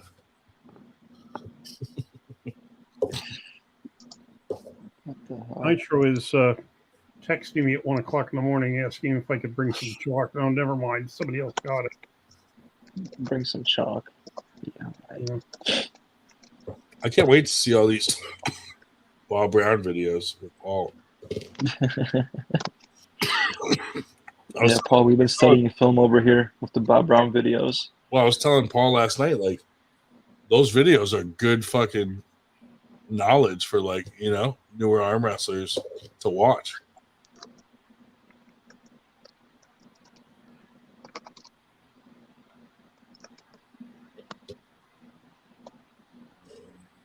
Okay, good luck, guys. Bye. Okay. So Viking Mode is saying, what's up, everyone? Fairly new to arm wrestling scene, so I'm clicking on everybody's stuff. What's happening here? Y'all pullers? So do any of you guys actually pull here? Occasionally. Negative for me. Yeah. I just kind of hang out. I'm just like a super fan of the sport. What's up, Viking Mode? Let's highlight his thing. Yeah, we pull a little bit. Yeah, Viking. Dude, he looks like you without glasses. Where are you? I pull something. He looks like David Marr. Where's Viking from? Are you in a good area for arm wrestling, or are you in the middle of nowhere with nobody to arm wrestle with? That would suck, dude. Imagine living out in the middle of nowhere, like it's 6 hours to a fucking local practice. Tough. West Virginia.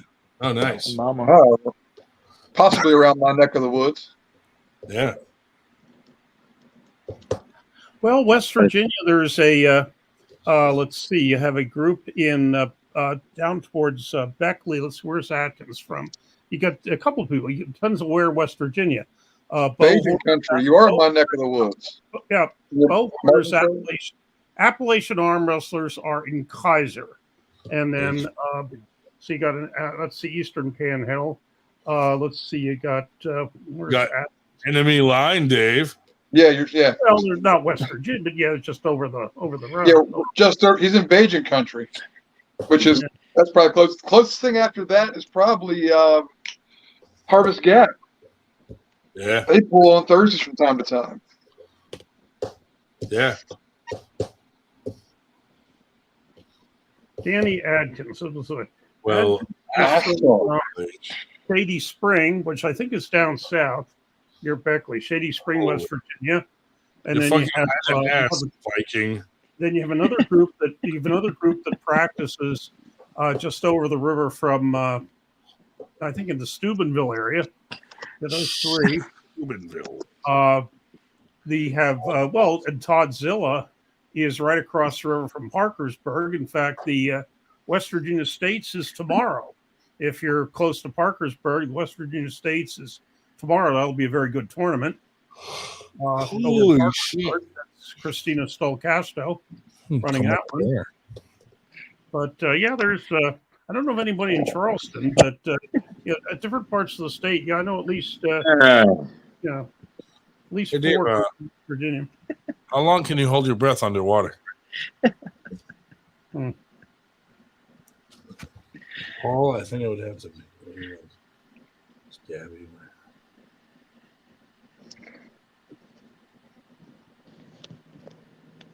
Oh man. What's the guy's name from Wheeling? The Wheeling area. Fred Durst. I can't do it.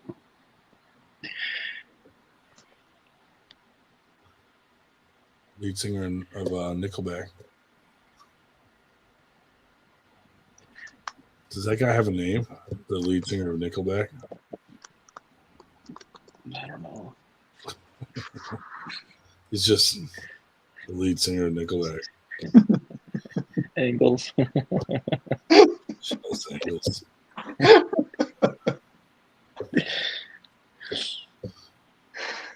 Dude, I swear it's like the amateur shit and memes or like misspellings that makes me laugh the most.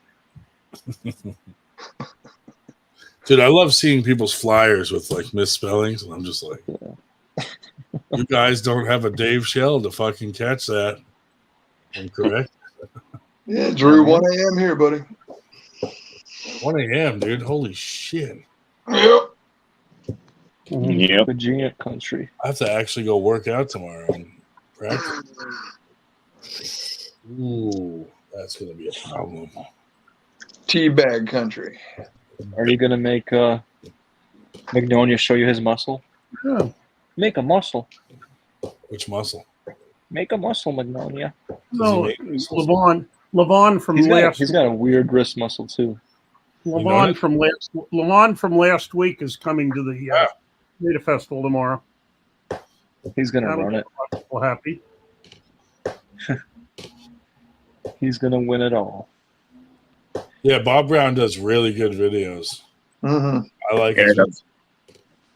Even though he's training my opponent, he's still doing a good job, like explaining stuff, and which is cool. Now, that's all good stuff. Like, he should do a series, like specifically for people that are like, 1, 2, 3 years in, just the basics. You know what I mean? And then just do a few, do an advanced one or. Dave, do you know if there's going to be any live stream for tomorrow's event? Anyone going on Facebook? Most likely, because Nitro usually does put up a camera. Yes, on Nitro's page. It's not. Tom Simcoe. I'm just curious if anyone would slow down. He He did the Shubich 4th isn't of going July. unless you go live. What's that? Shubich won't go to any tournament unless you go live. True. Yeah, Viking. Yes, sir. That's Mr. Twinkie himself. Yes, indeed. That's the person. Yeah. You got nothing. Nothing. Nothing for that. Yeah, it's gonna be a fun match, man. We'll build it up. We'll hype it up as it gets closer. Yes. Well, he's pulling. I mean, don't get me confused with that fucking psycho Nanya. He's pulling. Get it twisted. He's pulling Nanya. Also, they've been going at it this week. I'm the one he's pulling in December in Arizona. But they're working out a match between him and Nanya. I think for like 5K or some shit. Not $1,000. You know, Paul Italia put the pressure on Nanya. Now Nanya's out there fucking robbing convenience stores to come up with the 5K.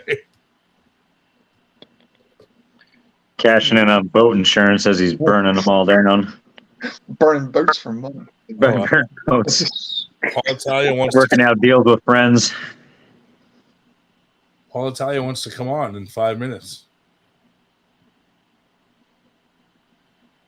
Let me send him the link in email form. And roll out the red carpet. Why don't you? I don't think he can. He can't get it in like a text or whatever on his phone. What's he got? A Samsung? Get out of here. iPhone, probably. Nokia. Burner. Nice. You got to with that kind of money. That's right. The beast. I got a burner just to prank people on the podcast. I believe it.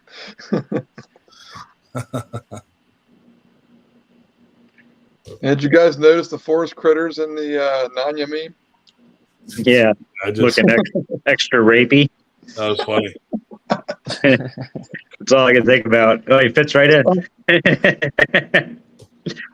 It's 98%. Let's use their blood as lubricant and rape them. Blood orgy. Viking asked, is 98% a club or a promotion? Dude, this is your alternate account. That's not you. We're a community. So kind of the concept is, you got your top two, like 2%ers, like your Devons, your Levons, your John Brzinks, and the whole rest of us in the sport are the other 98%. So it's really just a community and a concept. And we just kind of focus more on, the 98% guys, the guys that are grinding every day to improve and get to that 2% level. That's basically the gist of it. But we have a big Facebook group. We got this little live podcast we do every now and then and hang out. It's more of a hangout than a fucking podcast. But we let anybody come on. So if you ever want to come on and shoot the shit with us, feel free, man. Mm-hmm. But yeah, more of a community, I would say. But we did start like a 98% league. So we're starting to do a lot of tournaments. We do Winter Blast every year, which is our. We help people find practices like you're asking for right now. Yeah.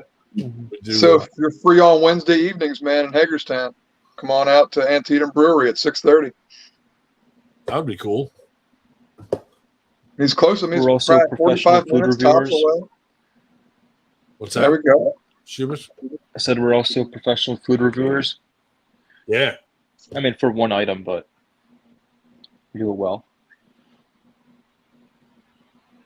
I think we also kind of just shine some light on the 98's perspective on the 2% too. So you kind of hear what everybody thinks. And we do talk about the 2%, but we're not about highlighting them. And that's not our main focus, but we will discuss it. And of course, to talk arm wrestling and we don't want to suck their dicks or anything. Yeah, I Exactly. was gonna say, if you like a lot of dick talk, this is the place to come to. Let's talk about real dick. Not the 2% ones. If we're talking about arm wrestling cocks, then you guys came to the right place. Right. After midnight, shit gets a little squirrely in here. It Yeah. gets weird. For the most part, before midnight, things are normal, more normal. But after midnight, this shit gets out of hand, and we Well, start. think about it this way: it's Then always we're eating midnight ass. somewhere. I dig it. He's in the dicks, guys. Go ass the mouth. Oh shit, that's funny. Pass the trout. Paul, I emailed you the link to the secret special email.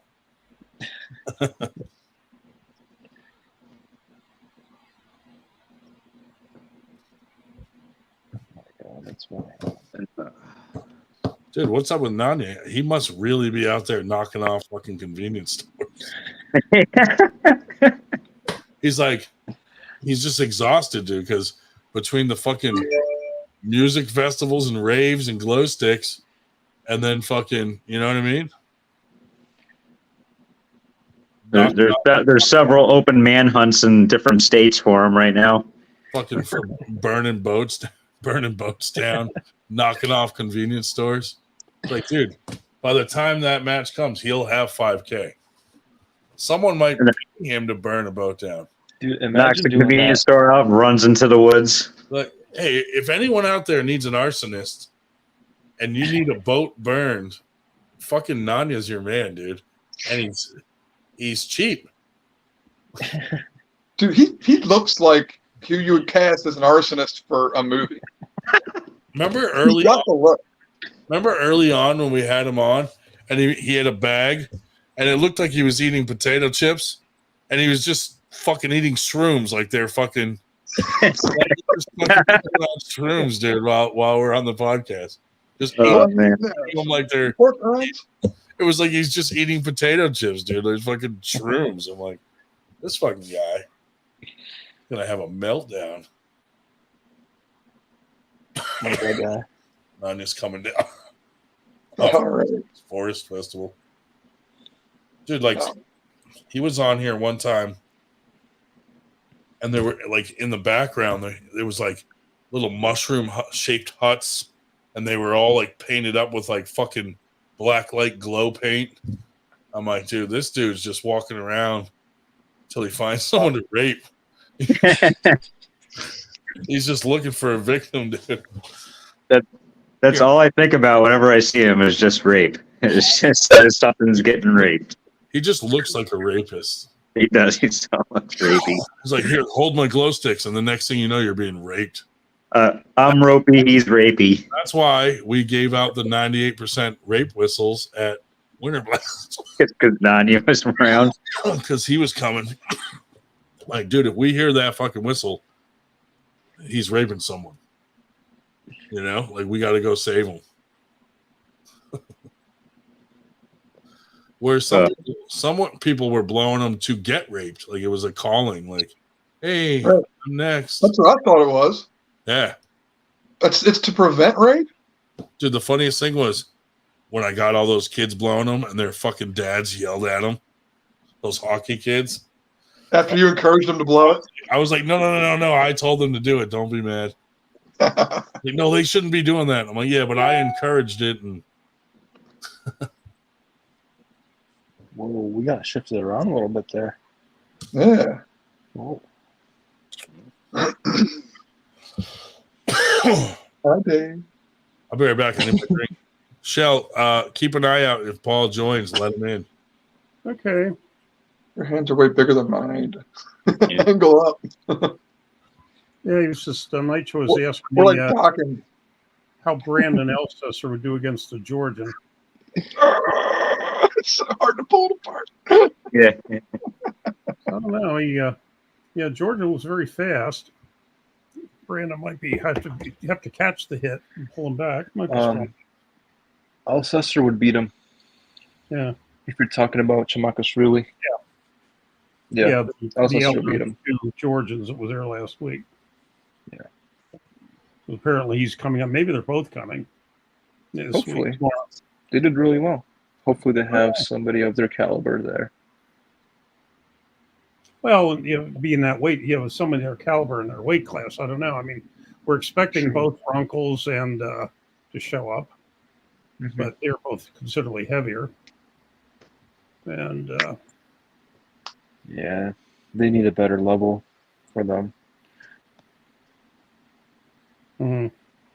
Just too much hand and wrist, too much integrity, too much speed. When he wanted to go fast, he did. Yeah. Did really well, yeah. Very impressive. I mean, the younger guy who might have been mid-teens was it was very quick, not as strong as the other one, and living dangerously the way he hit John, could have broke his own arm. He gave John Brown a real whack, and John didn't move at all. The kid's body moved. It's like, whoa, take it easy there, pal. You're gonna basically break your own arm. But yep. Will Miguel be pulling tomorrow? I'm sorry? Any idea? Will Miguel be pulling tomorrow? Any idea? I have no idea. I really don't know. Integrity. There's a name for an arm wrestling club. Gee, well, that's an interesting observation there. Let's see what we'll pull up here. I guess that's a compliment, Mar. What do you think?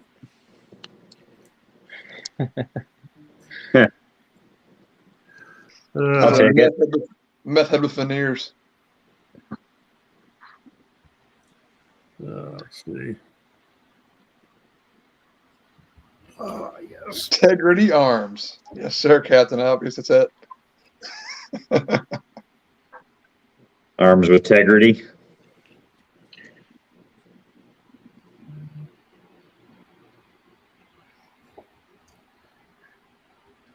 So, will Ryan really come back, or did he abandon us? That was just a feint to get out of here. What did he leave for?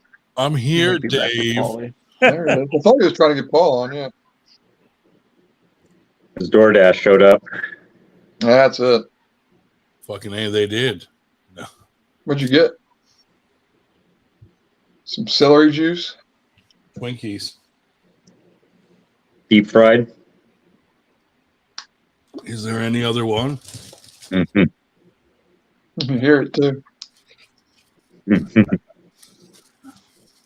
I was out at Bill Gray's last night, Mar. Do you have those in your area? I needed more drinkage. What did you have? The Bill Gray's. They just Rochester. They make it over to you. I don't think I've heard of them. It's probably a regional combination. Burgers and burger fry, and then also ice cream. Where they had their practice last night for easy rollers. That's not nice.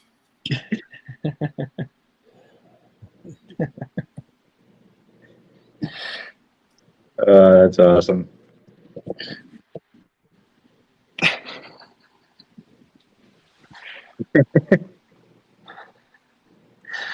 Dude, let's get him out there to rep 98 in Somalia. Right. The Pirates. Oh man. I just don't have like the bloated belly. We'll get you to drink the water out there. It'll be good. Yeah. Dude, I never understood that shit. Like, those guys are on those fucking commercials saying that they're hungry and they got fucking flies on their face, which is a source of protein. Like, just cup them and slide them over to your mouth. Done. Food. Anyway, thank you, Paul. You came in at the right time, buddy. What's up? What's up, everybody? How's everybody doing tonight? Oh, doing good. Good. Oh, yeah. Dude, we were saying Nanya is out there fucking robbing and knocking off convenience stores to come up with this $5,000. Oh, bro, I made a monster out there, my man. You're gonna see it all over the news. You're gonna see Nanya getting everything ready that he needs to get ready. Bro, he's hitting every 7-Eleven. He's fucking going to rest stops, sucking dicks behind dumpsters. He's doing whatever he's got to do to get that $5,000. Yo, what was the whole thing about with him in the boat or something? Because I do remember something like that. We had him on the podcast one night, right? And he had his girl in the background, and he said something, and she was like, "Oh, you guys don't even realize how smart he is. He burned down a boat and didn't even get caught." And we were like, "You're on a fucking live podcast. You just bro. Like, whose boat did he burn down? Like, you just fucking admitted to arson on a podcast." That's funny. Holy shit. It was fucking crazy, dude. So what's everybody been up to, man? How's everybody's training going? I'm going. I'm going tomorrow. Tomorrow's my training day. What do you got going on? You got table time? Yeah, going to Mike Mignona's house. That's where like Steve Walker and those guys train. Oh, hell yeah! And we're gonna do some weight training and then table time. Yeah, Bob Brown hit me up. Was it like 3 days ago? And he's like, "Yo," he's like, "I know that guy Ryan. I do know that guy." Yeah, and, dude. He said, "Funny thing is he's getting trained by the guys I started with." He goes, "So I'm training you, and they're training him." Isn't that funny? That's just crazy. That's crazy, bro. Everything he was going over with you, I'm like, dude, I just fucking am learning that shit from these guys. Like, holy shit. Yep. That shit's funny as fuck. But I met him at a tournament here, and then I messaged him and I said, "How's it going with Paul?" And he goes, "Holy shit, it just clicked that you're the guy he's pulling." And I was like, oh. That shit's funny. Hell yeah. So what's going on with the table time and everything? Like how long do you guys hit and big practice turnout? And well, I was only at 4 practices this week, so I was off a bit. Dave, you're crazy, my man.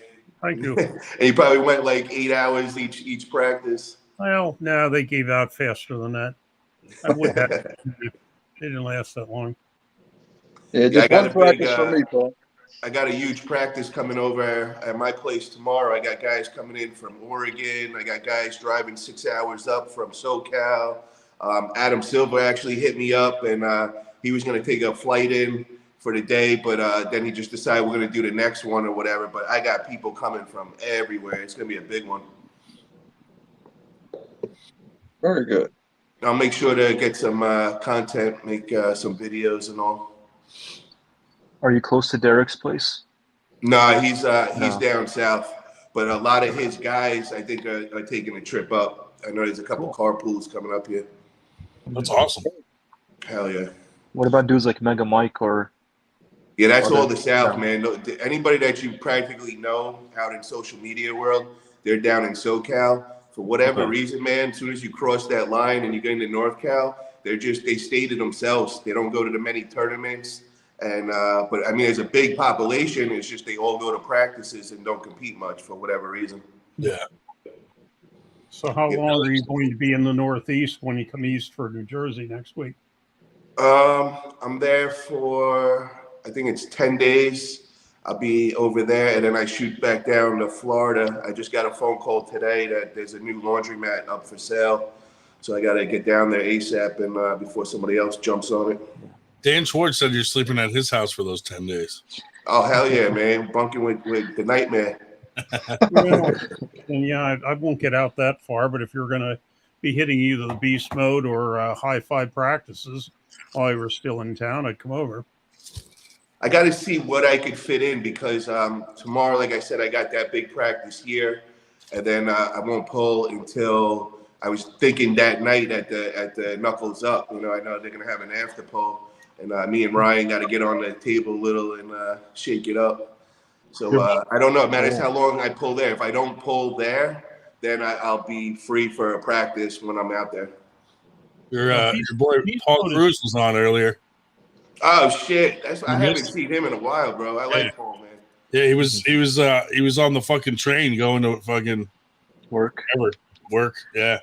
Oh, nice, bro. Yeah, Paul's a beast, man. I'm glad that he's gonna get a big match and all, because people in his area, they all know of him, but like the rest of the country really don't know of him yet. And he got the potential, man. He's a good puller.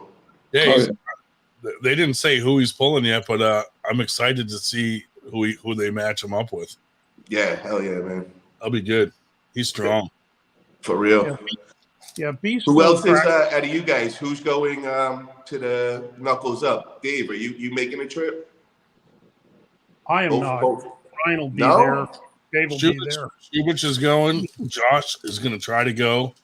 I'm going. Ray Romanowski's going. I don't know if you know him. Yep. Fucking who else is going? Josh Tossadori, the new guy, Josh, that comes on the podcast a lot. Okay. He's coming up.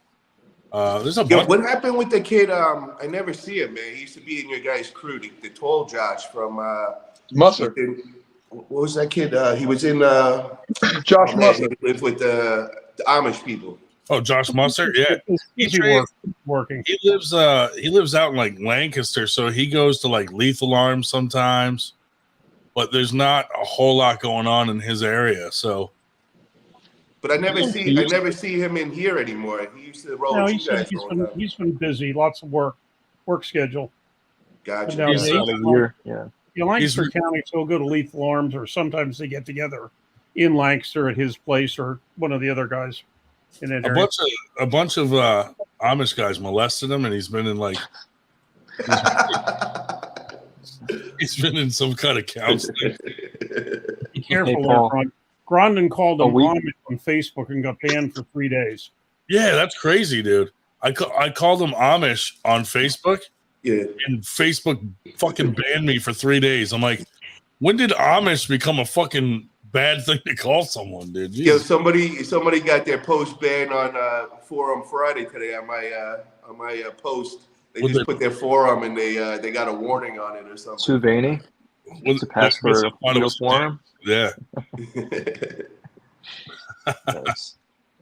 So a week from Knuckles Up, there's going to be New York State's at Syracuse at the New York State Fairgrounds. You thinking of coming? Wait, say that again. Which one is it? It's going to be the New York State Championships.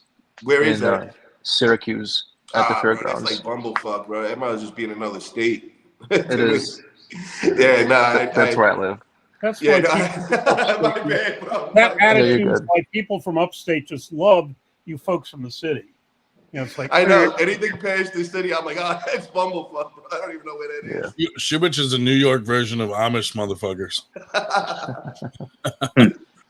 Nah, but I'm teasing you, man. I used to go up like the Kingston all the time and all that area. So I do know that area up there. It's just it's really far, man. It's really far from it is. Bunch of weird hicks out there. You'll have a good amateurs class to pull if that's still something you're looking to do, or semi-pros. I think you'll have a good level. You know what it is? I'm pretty like locked in with all the times I got. So right after we do the Knuckles Up, I do that after pull over there. Then it's September 9th, I got it in Florida at the FAL, and that's to be my semi-pros there. So I mean, for pretty much the rest of the year, bro, I am like booked out with everything. Yeah, you need fresh arms for that. Viking wants to know when you're going to pull arm wars. Oh, bro, you hook it up, man. Let's make that happen. I'm down. I'm down for that. I want to pull Adam Silver. I definitely want to pull Adam Silver because I see him beating up on all the bodybuilders and all that. So I want to get redemption for the bodybuilders. There you go. Hey, Paul, are you going to pull the tournament at all at Winter Blast, like left hand even? Yeah, that's a good question, man. We gotta talk about that for sure. I can't wait, man. I'm gonna make the trip this year for Winter Blast, like for next year. I'm definitely gonna be there for sure, guys. It's gonna be a good one. I don't know if and I heard what I'm hearing, man. I hear there's like a lot of rumors and chatter going around. I'm hearing you got some big things in the work, man. I think Winter Blast this year is gonna be better than all the other ones. I think you could be right. I have that feeling. Yeah, I don't know. Things coming for the 98. Spoiler Yeah, alert. No. Captain Obvious. I don't know if you're just making it funny there. If you know that is the name of the club in Des Moines, Iowa. Is Children of the Corn. Really? Yep. Yeah, there's a Children of the fucking Corn hilarious. Arm Wrestling, Des Moines, Iowa. Well, Iowa generally. That's creepy as fuck, dude. Those movies were scary as shit when I was a kid. Yeah. No, that's the arm wrestling club in Iowa. That's funny. Yo, so that one in New York is how big is like the turnout over there? Like how many people usually go to that? Shubich. I think it's state fair. I think he's urinating. He has the runs right now. Yeah. Is that kid Cameron going to that one? Does he go to that one upstate New York? You gotta ask Shubich. Cameron Dennett. Cameron Dennett. Yeah. Isn't he down south, or am I wrong there? No, he's up in Kingston. I don't know if he's going to that or not. Okay, he's up in Kingston. Okay. Yeah, they're Hudson Valley. He's not that close to Syracuse. I want me and that boy got to get on the table one day. I got to bring him back to reality. He can get a match. He's just gonna get a practice, humbly. Yeah, he was. Kingston, because I was at practice at his house. Is he good? Oh, he's relatively new. I mean, he's reasonably strong. Gotcha. He's crazy. Yeah, I was in fact urinating, but I'm back. Oh shit! That's no, I heard you, buddy. We heard you urinating. Yeah, that's what I do. No, the classes are pretty good. Pretty good size. You're not going to have an all-day kind of like 20-person class. I think you'll have a good. I want to say, it depends which level you're going to be competing at. Usually pros, it's going to be a good 7 to 12 people ish. On average, yeah. If you're doing amateurs, there's going to be a lot more people pulling. Amateurs and semi-pro, you'll have the most there. I'd say probably a good 10 to 15. Semi-pro will be a test up there.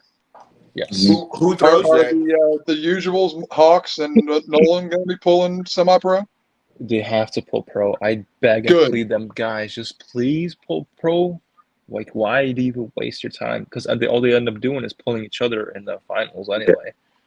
It's like practice for them. Exactly. Yeah, I agree. I was hoping you would say they're not pulling pro. But yeah, that could be a very challenging semi-pro class if they're in it. How long do you guys think somebody should pull amateurs and semi-pro for? It depends on the level. If your level doesn't rise and you're not up for the challenge, stay down. It's a case by case. I agree with that. I wish there was a blanket answer. Like what they told me, what Leonard and Denise told me was, I think it was three amateur tournaments you win, and then you got to go up the pro, and They then used to have something like that. It's a practical matter, though. I mean, there's some people are prepared to go to pro in 2 years, and there's some people, like me, for example, who will be an amateur forever. So what the hell? It's a good rule of thumb. Yeah. I'd say that's a very solid, good rule of thumb. But if you have like a person like Paul Cruz come in the sport, and he's pro level, and his first outing, then, I mean, you find out quick who you are. Yeah, but you're not really pro. You might get wins and all, but there's still a lot to learn. You still need to know what the ready goes. See, that's why I feel like I still need to stay in the amateurs and semi-pros. I still got to work on a couple of little details that if I went into pros, I think I would just get smashed out right away, making dumb little mistakes. Oh, yeah, I agree. Some guys get shamed into going pro because they won 2 or 3 tournaments. But what if there was only 2 or 3 people in each class? Yeah, you're absolutely right. true. Yeah. And then they go to pro and they lose forever and they get discouraged. Yeah. You know what I mean? I don't know. Yo, Viking mode. I see he asked what weight do I pull at. It's I like to do 198 class is where I'm comfortable at. People say that I should go down to 176 or whatever, but I feel a lot stronger at that 198. And I feel a lot safer. I feel healthier. If I feel like when I get down that 176, I'm too lean and it could get dangerous as popping a tendon or something. And that was a good point because you do have to learn gamesmanship. and you want to, test that in the semi-pro or amateur levels. Because you make one mistake in the pros, and you're screwed. You only have 2 tries at a tournament. I like So once you have that. more bases covered, you're hop in by all means. What I'm going to do at this next one to challenge myself is I'm going to do the 198, but I'm going to pull up 220 and 242 in the semis, and that's going to be like my next little challenge for myself. Yeah, because you don't always have to go up a class. You can just go up and wait in your class to test yourself. You know what I mean? Yeah. Artem Taranenko had a good one. Kind of like, you're a pro when. And it's when you can get yourself out of a bad position back into a winning position and do it safely. Like when you can battle like that, whether you're good or bad, just having that ability to move on the table and understanding of it all. That's the difference between a pro and an amateur, where you might have a really strong amateur that can beat that guy. But if he would get stuck in a losing position, he's just going to, and then to give up or whatever, where the pro is going to find a way to dig out. See, I like that, bro. That's summing it up right there. A guy that's hitting that pro level, they're gonna keep moving. The mobility of the pad, where, like you said, a beginner will just get stuck, freeze, and they're just gonna go static hold, and that's all they're gonna do. Where another guy's gonna work himself out of that. Yeah. I like that. Just having that variety in your arm and ability to move around is the difference for sure. Oh, yeah. Along with the speed of the hit. Once you can absorb that, though, you've got to figure a way back from a bad spot or even a neutral position into a place where you can pin somebody else that knows what they're doing. As soon as I get stuck, I just give up. See? I was out of practice in Oklahoma City with Matt Rundle. He said the big disadvantage he had against you, Paul, is he couldn't stop laughing. I got to say, man, I scared the shit out of him, bro. What it was, man, is I was watching the videos at him at all the FAL before that for the last 2 months, just going around and smashing everybody. So I literally, bro, was having nightmares about this dude and his press and that shoulder press. So when I got up there, it finally was 2 months of every second of the day thinking about him. I grabbed that boy's hand. I was like, bro, you are not getting away from me. You're going for a ride, like it or not. And he just was like, bro, he didn't even try shoulder pressing me, which that's all he knows how to do. He just panicked. He didn't know what the fuck. He's like, bro, I wasn't going to go into that move. You were too prepared for it. He's like, I tried going outside on you. That's awesome, though. Yeah, that's when I get like that, man. That's all the preparation of me ODing, thinking about somebody for every second of the day. Exactly what I'm doing about Ryan right now, bro. And now it's all going to come to a ticking time bomb, December 9th, when I finally grip your hands. To you, it's like, yeah, it's a little lead up, bro. This is like every second of the day, just finally releasing it. I could finally rip this dude's arm off and get this done with. I already picked a spot on my wall where I'm going to hang this trophy of your arm. I love it. I love it. Well, and the hell of the thing is, you're at a disadvantage because there aren't all that many videos out there of Ryan. Can't study his performance. Yeah, because they're not worth posting. It's just me losing all the time. I honestly don't care what the other person's going to do on the other side of the table, man. Yeah. I am just preparing myself for every lane, every style. So whatever they do, I'm not even going to think, bro. I'm just going to react. That's just where I'm at right now. I do the same thing as you, though. Like when I see someone's oppressor, like I just want to rip them out of that fucking before they can even get into that, Keep them out of their track. That's why when Nanya, it's hard to get out of that. When Nanya called me out, bro, I jumped. Normally, I wouldn't make a quick move like that, but I just prepared for Matt Rundle for 2 months. So it's the same move. Yeah. So I know exactly what I'm getting into, and I've been preparing with all my boys. Every practice, we're practicing that press, man. Yeah. So dude, presses are nasty. When someone gets you in there, it's not easy to get out of that shit. Oh, yeah. Don't get me wrong, bro. They get in their track. It's not a fun day, man. You're going to have to work. Just like Josh said, that's when you're going to have to work to get that win, man. He gets in that track. I got a fucking long day ahead of myself. And he is fast, bro. That dude is fast with that move. And he sent me a picture today, man. He's already up. I think he's like 205 right now. So he's just loading up right now. He well, the refs didn't call it, but he totally was way too far on the other side of the table. Like his head was on the other side of the fucking table, his shoulder. I'm like, The ref's not going to call that. Like he's not really supposed to cross center like that.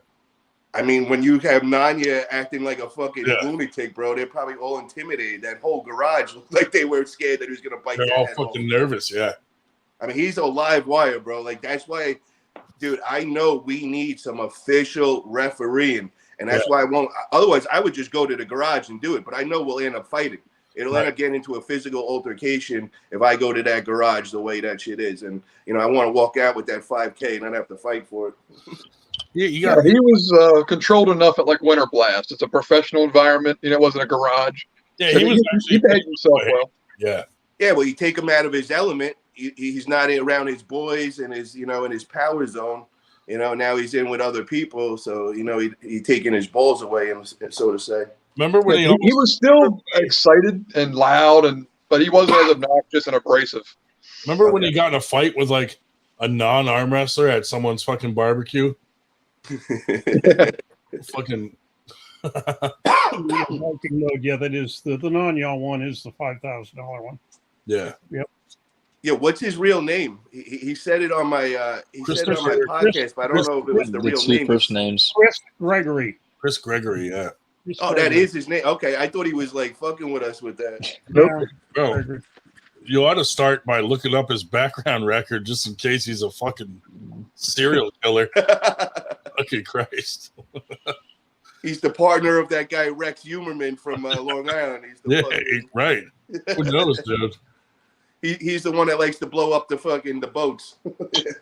yeah, he's a fucking professional arsonist. Captain Obvious is predicting a headbutt in your match. Dude, that's how he's making money. If you're out there and you need a boat burned down, you fucking contact Nando, Christopher Gregory, and he will burn that fucking boat down for you. Well, I put him to work, man. I got to fee. tell all you guys, you need a secret male escort, man. Well, I'll send them right over to you guys. You know, we'll do 50% discount. Just put in that 98 code. You know, I'll hook it up, man. He shows up with glow sticks and shit. Yeah, Daddy put him to work, man. Daddy's put him to work over here. Swipe a card between his ass cheeks. Yeah. Credit card. Swipe. That what I'm saying? He looks like a fucking rapist, honestly. For real. No, he looks like that guy from that movie. Like I think it was like The Hunted or something. He used to live in the woods with a knife and he would hunt everybody. Yeah. You know what I'm talking about? Yeah. Yeah. Well, I think you, Paul, I think you and I are the only ones that see in this group that see that ridiculous chat. All the stuff some of the pictures they put up about him on that one. Good God. Wait, say that again. What are you talking about? I said the two of us are probably the only ones in this group that are on that chat that yes, that constantly giving him crap on. I didn't realize you're in that group. Holy shit, bro. Dave's in all the fucking troll chats, dude. Oh wow. Yeah, bro, so this is funny. They pulled me into this chat, so I didn't know who was in it or anything, and it was like a group of hyenas, and they just were coming at me. So I took the gloves off, and I'm going at them. I'm getting raw. I'm saying all this crazy shit. Next thing I see, Bob Brown leaves the chat. I'm like, fuck. So I hit up Bob. I'm like, bro, I didn't know you were in that chat. He goes, don't worry, buddy. I don't even read that shit. Kotlo or one of them invited me in there, and I fucking instantly left. I was like, nope. Yeah, but you know what's funny, guys, is they talk about you guys, and then the other chat, Robert Kelly, and then you guys are talking about them in it. And it's so funny because none of you guys are really knowing that the other ones are talking about you, but I get to see it all. Yeah, what's the beef? I'm in both. So I see them both. What's the you see what? Yeah, and then they're always going after Robert Kelly. That's like why? What's the beef? Weren't they all boys at one point? There was a big fallout when I left the AWU crew. I think right after that, Robert Kelly left and a couple other. They just changed, bro. They went from being like funny to all of a sudden it kind of got a little over the line type shit was going on. Yeah. So I just didn't want to associate myself with that. So I just kind of left. When Kotlo left, he put Kelly in charge of it, and Kelly started throwing out the assholes. And unfortunately, the assholes were in the majority, so they basically got pissed off and threw him out. That makes sense. All I know is when I met up with Kelly in person, I just pulled him aside. I'm like, yo, listen, bro. I was like, you got a lot of potential in this sport, but you're kind of fucking yourself. I was like, those trolls ain't going to these events. And I brought him to the Louisiana event, and he walked in the room with me, and the whole room went silent, bro. And it was the most awkward shit. And then he walked away, and everybody's like, yo, what the fuck you bring that kid for? I'm like, what happened? And they're like, he's a troll. He talks about people's wives. So I pulled him aside. I'm like, listen, man, you got to leave that shit behind, man. If you want to be cool in this arm wrestling world and go to these events and not get jumped, you need to leave that. And then, you know, I left the sport for like 6 months. I come back, and now Robert Kelly's the man. Everybody's using. I was like, oh, you took my advice, man. Good for you, bro. So he's doing good, positive things. I like that shit. He does a hell of a live feed, man. Oh, he's the man, bro. I like him, man. He told him the same thing. Yeah, we treated him right. He came up to Winter Blast the first time, and you know they treated him like horse crap, but he still was trying to kiss their ass and act like they were. We said ain't gonna work. I told him, dude, drop all these motherfuckers and do your own thing, because you're getting the same reputation that those fuckers. Yeah, you know what I mean. And then when I went to Oklahoma, I went over his house, and we went and we practiced together. And I was like, yo, he's a good puller too. Oh shit, look at that! Fuck, you're gonna give me a nightmare with that in my face, bro. Give me water when you put that ugly face up. Doesn't that look like him? It really does. It really does. Like that's what he turns into when there's a fucking full moon.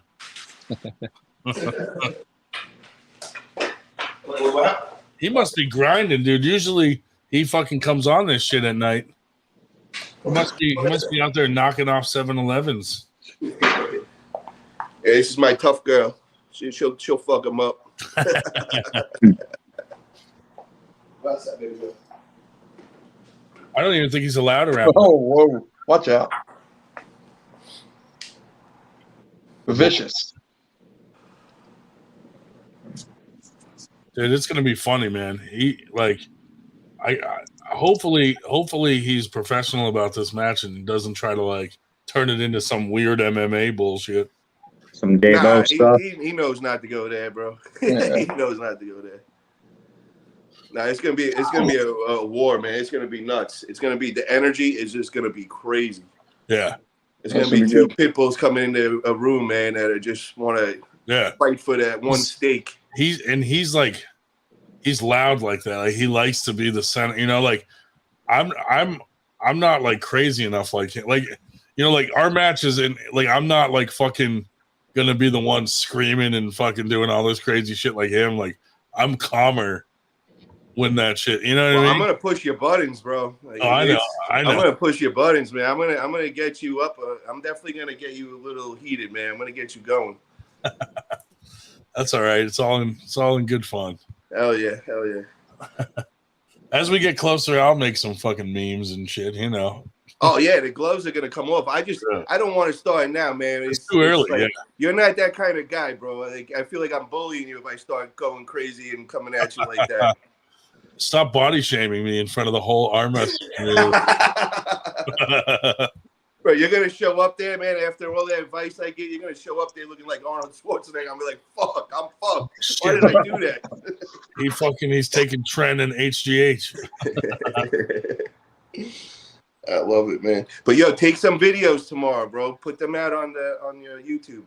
We gotta get some fucking arm wrestling content out there so people know about you in arm wrestling. Yeah, because everybody's saying the same thing. They never seen you really arm wrestle. I know. Thank God. No, show that shit, dude. I heard good things, man. I heard from the High Five crew and shit that you're strong. Just in certain lanes, but I got a lot of work to do. That's for sure. You know. Well, put in that work. I mean, you got the right team. That team is official. You're with. Yeah. Yeah, guys. I always watched Steve Walker. I didn't know that he was rolled with Bob Brown, but I always watched. Hey, he's him a beast, dude. I love his intensity, bro. That is. Yeah. No, and he's the best guy to have in your corner, like cheering you on. Yeah, he's the loudest thing because that's all you can hear. Yeah. Either having him or you have Travis because you can hear his voice anywhere. Screaming. Yeah. He's a good dude. That's it. Yeah, we said he should have been doing the reffing for the hearing impaired at the Worlds. It would have hurt him. For real. How long has he been arm wrestling? He's got to be 30, 40 years, right? Yeah.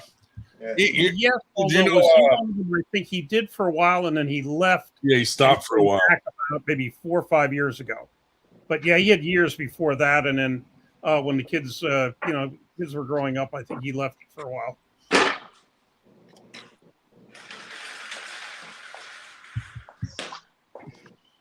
They're like Team Jersey was legit and big, and then when Jim Bryan died, they kind of all split up.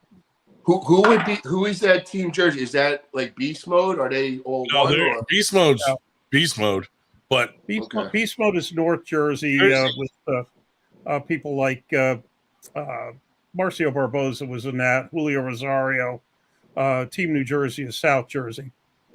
Yeah, but like Jim Bryan was kind of the coach for a while, and when he passed away, they kind of all broke up. Like Latimer kind of started his own practice, and Steve and Josh Vinacore and stuff. Like they kind of all split up, but yeah, I mean they all still train and friendly with each other for the most part, you know. Yeah, I see that, man. A lot of times, like if the main dude that is in that area, if he stops throwing practice, it kind of just messes up everything with the practices. Because I'm witnessing that out here. We used to do every week at my place, and then I'm only out here once a month now. So I was hoping they were going to keep going weekly. They haven't had one practice since I left. They're like, you're the only guy that gets everything going out here and all. So yeah, you need that one person that's kind of like the glue. That's where we're lucky. Like where we live, there's so many practice in a 2-hour radius.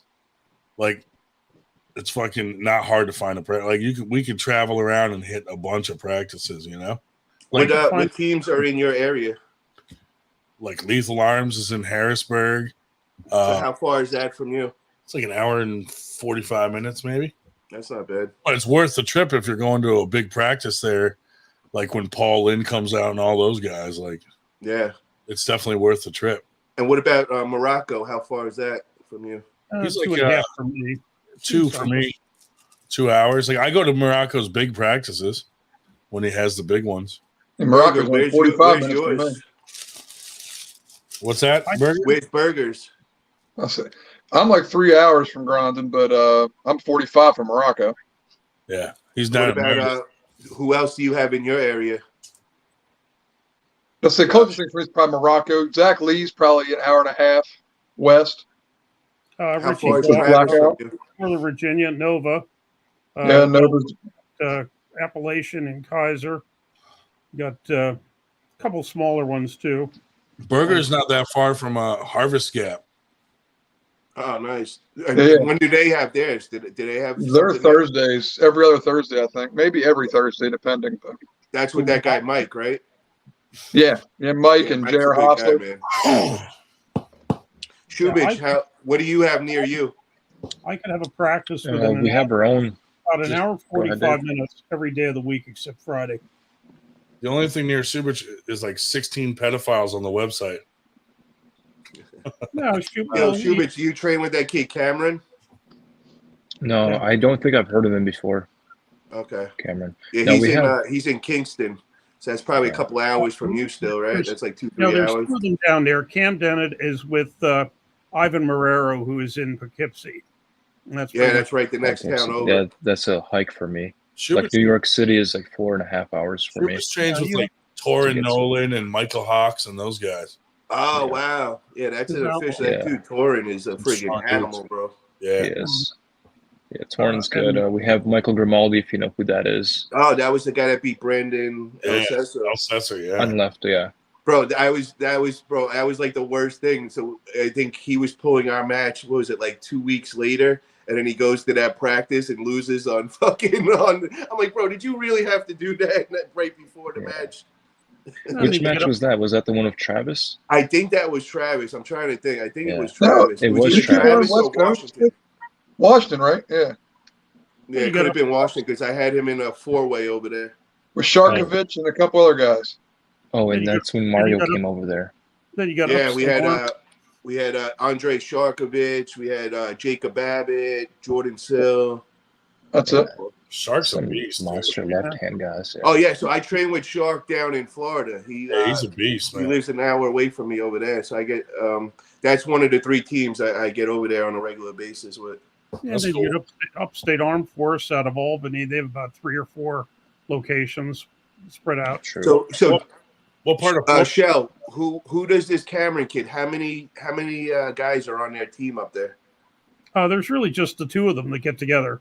Yeah, I help them find each other. And that's it's really nobody else close. It's he and Ivan Marrero. 2 guys. So this kid is arm wrestling him and his buddy, and this is where he's decided he's gonna murder me. That I'm so out leveled here. This kid is crazy. If there's only 2 of you at your practice every week, that's a date. He's the champ of his practice, bro. King of table. That's just like a Wednesday night date. Yeah, we should send him that cutout of me over there, bro. So you got another bro. Over I there. can't. Tim Bresnan took it, and he lit it up on his shooting range. Is there a video to prove that? He said he did it, so I don't know. I want to see the video. Otherwise, I could be under that would be funny as shit. His intimate toy every fucking night. What the fuck? I'm pretty sure you can go to jail for insinuating that you're shooting someone. Yeah. He should have made a video of that and put that shit on his YouTube. That would be hilarious. Yeah. Yeah, no, he had other aspirations for that. I was gonna make another one of you, but like 7 feet tall, like just enormous. Yeah. You gotta show me where you got that, bro. I gotta get hooked up with that. I would do that a lot, man. That'd be funny as hell. I might have to get one at Nanya, bro. Oh my god. Find like the worst picture of him. Just his hair. There we go, Paul. Me and Cam. Can you hard bring it up to the screen? Yeah, it's hard to see, bro. I can't really see it. Yeah. Scary.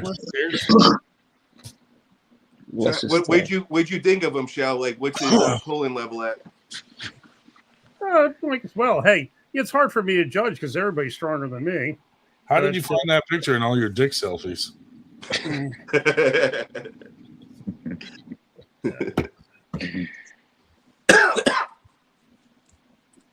So, Shell, who's your normal practice team? Well, Predator now in town. I don't know if you met Josh Alpha when he moved to Florida down there. He was with us, but Mike Ondrovic, Julian Smith, Damian. Well, Damian's new, but very strong. Tom Deacon's been going on for some time. We have. I'll tell you, we have a lot of relatively new people, but we'll get 15 usually at a practice. What's helped us recruit is I can't share anything from the Predator or from the 98 page because it's private. So everything I put out for 98, I start on Predator and then share it from there. So everything goes out with my name and Predator on it. But so we probably have a couple dozen. Well, if you get a chance in Florida to pull with Josh Alpha, kids. I haven't. I don't know who he is. Do you know what part of Florida he just moved down there? Dave might know, but he just moved down there, so I don't even think he's settled in with a team yet. But dude, let me know the area he's in. I travel all over Florida. I train with all of them. So. I think he's not Tampa, but he's somewhere on the Gulf Coast. Well, that Orlando and Tampa area over there, they have a huge population, and they're all under 200 pounds. So I went to this practice at John Hutchinson, and bro, it's 30 guys, everybody under 200 pounds. Damn. So it's like you really I got to know where I stand, with pretty much everybody there. So that's everyone you're gonna be pulling at FAL, huh? Yeah, bro, I didn't lose like one time. Like it was sick, bro. I was like, holy shit. But I mean, the top guys weren't there. Like it wasn't, you didn't have an Artem or that dude Max or Austin Wade. Those are the 3 I'm concerned about. What part of Florida are you in now? West Palm Beach. West Palm? Okay. Yeah, I'm looking up though. I'm gonna sell my condo there, and I'm looking to buy a house down in either Miami or Fort Lauderdale. Nice. Yeah. Ryan, those are a good 3 guys to get up to Winter Blast. Artem, Max Kapperman, and Austin Wade. Austin Wade. Dude, all three of them are killers, bro. Those dudes are monsters. I haven't even got on the table. I can't even say that yet, but I know they are, man. But holy shit, bro. That 198 class in Florida is stacked for real. Who's Artem? we tried calling him live on the show earlier. Yeah. And he texted me. He was like, giving me some And shit. Brandon Morse is fun too. Get him up here. Brandon Morse, yeah. Yeah. Brandon's the man. I really like Brandon, bro. He's really good at announcing. Bro, Brandon's the man at throwing events. That dude throws, like, literally him and his wife will throw the whole event and by themselves. Like, they only need, like, one or two referees to help out. But they will do everything and run it so fast. Like, he really knows his shit. I mean, that's really how you make money. If you do everything yourself. He was taught by Travis. You can see he's, like, perfected what Travis taught him. And I was so impressed at that FAL. I was like, that was real smooth, fast. They give the awards after each class, so you don't got to sit there all day after. Yeah, that's cool. I like that. Yeah. Do you guys do that at the Winter Blast? Yeah. That's no, smart. we haven't, but we should. Well, last year, like, people just fucking someone stole a fucking dragon trophy. I'm like, what are you gonna do with it? You can't show it off. James Reed, bro. He's got his speaker. He's got his Dude, imagine that. He's got a room full of shit that he stole from us. He's got the Grande mural. Oh, that's where the Paul Italia thing really went. That's it. Are you connected with Josh on Instagram? I don't do Instagram, but he is. That might be indicates private account, so I can't see where he is. Who, Alpha? J_Alpha 27. Oh, I'll check it out. Let me see. Let me see. It might say where he lives. Yeah, I can't get at it because it's private. Yeah, J_. All right, I'm gonna talk shit in the chat. You would guys be good. I gotta go over here. Bye, Shubit. Guys. Later, buddy. Yo, what class? What class is he in? What weight class? Josh? Yeah. Somewhere in your neighborhood. Okay. Yeah, it's 190 probably. There's a kid. There's a kid out on my radar now. Some kid George in the 176 class. He just beat Max Tobin, I believe, in super match at the last one.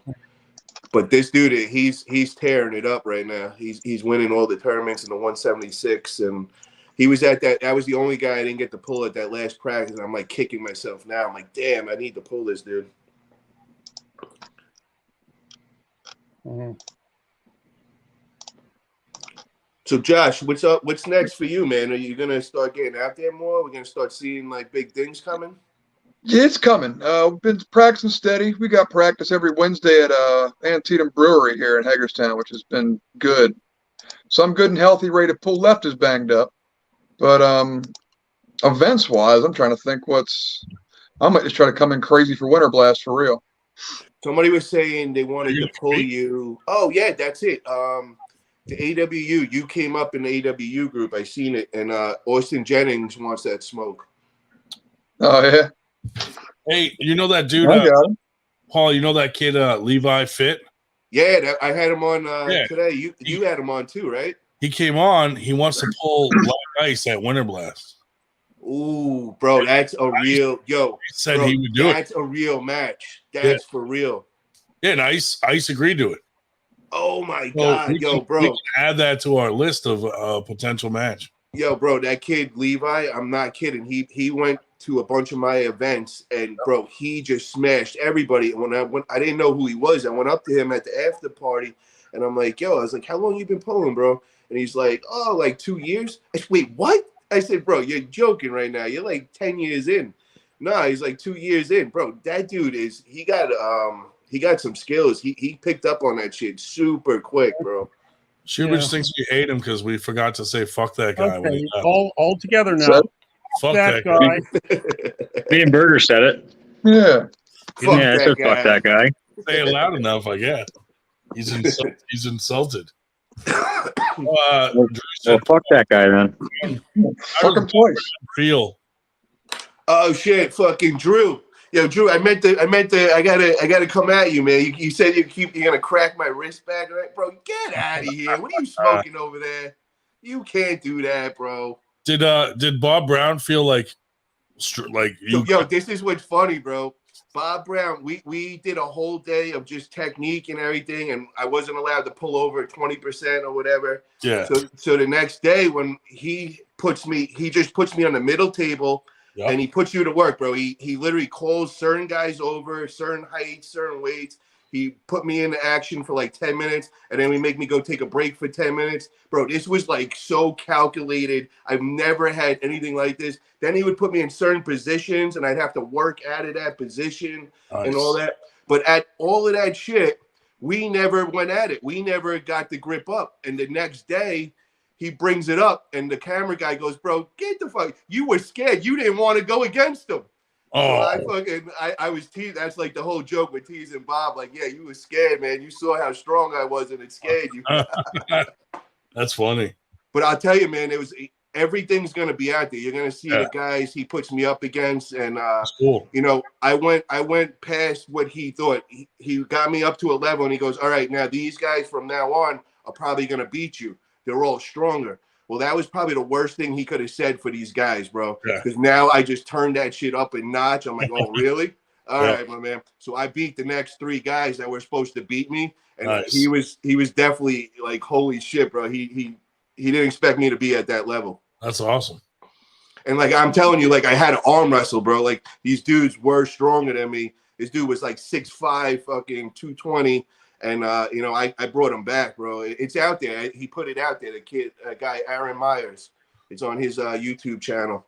And, you know, I brought him back. He almost had me hit the pin. And then I brought him back from over there. I posted up on him, and it looked pretty official. Well, you realize that I'm not at that level yet, right?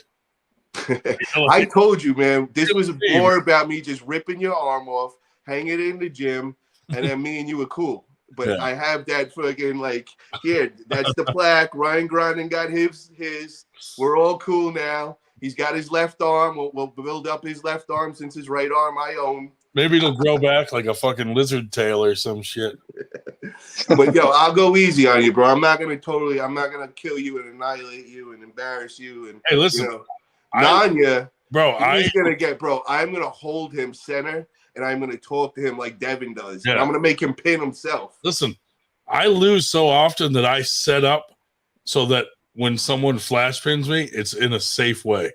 I set up so I can just roll out fucking easy, you know? I'm not trying to put any resistance against the fucking brick wall, you know? All I ask is you bring the intensity that day. I don't want to see no Gary Roberts. No, I don't want to see no like... Yeah, you just standing there. I want to see like, I want to see. I'll put on a show. I'll try. You know, yeah, I'll try my best. I mean, no promises, but I'm gonna go into your zone too, man. I'm gonna go. Okay. I want to feel you out in every style, whatever. I'm gonna go into your hook, and I want to feel that. Like, give you a little preview at High Five. Yeah. Oh, I'm looking forward to that, bro. Yeah. I'm definitely looking forward to that. Well, you know what? I like people were like, don't do it. But I'm like, why? Because like if we'll get an indication of what levels we're at. You got to go and put in work. Okay, I got to work this now, or exactly. You might want to go and just live in the gym, get a cot, and not leave, and have Tren get injected in your ass nonstop around the clock. Or I might just kill myself. Who knows? Don't do that, bro. I do. I'm putting your name on the suicide note. I want to get on the table. I'm really looking forward to getting on the table with Burger, because I know Burger's like the technical wizard over there, and I want to go and play chess. So bro, he's like the master of being in a weird break arm fucking position and finding a way out of it.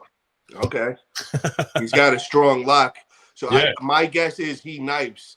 He's a knifer. And I was saying that the other day. You guys didn't know what I was talking about. You were thinking I was talking like the can opener and all. It's not an actual move. What you're doing is you're using your frame. It's what Devin talks about, going frame to frame, like when he went against Jerry. Yeah. So Bob was teaching me the strongest point is that break arm point. Yeah.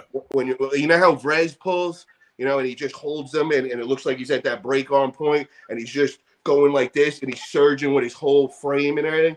When you feel what knifing feels like on the table, it's nuts, bro. And that guy, Bob Brown's lightweight guy, is like a master at knifing, and the dude is 154, but when he just does it without knifing, I don't feel him at all. When this dude would knife, bro, my joints, everything would feel it. It would be like shudder your whole body, and you'd be like, this lightweight dude is just, you feel a different power.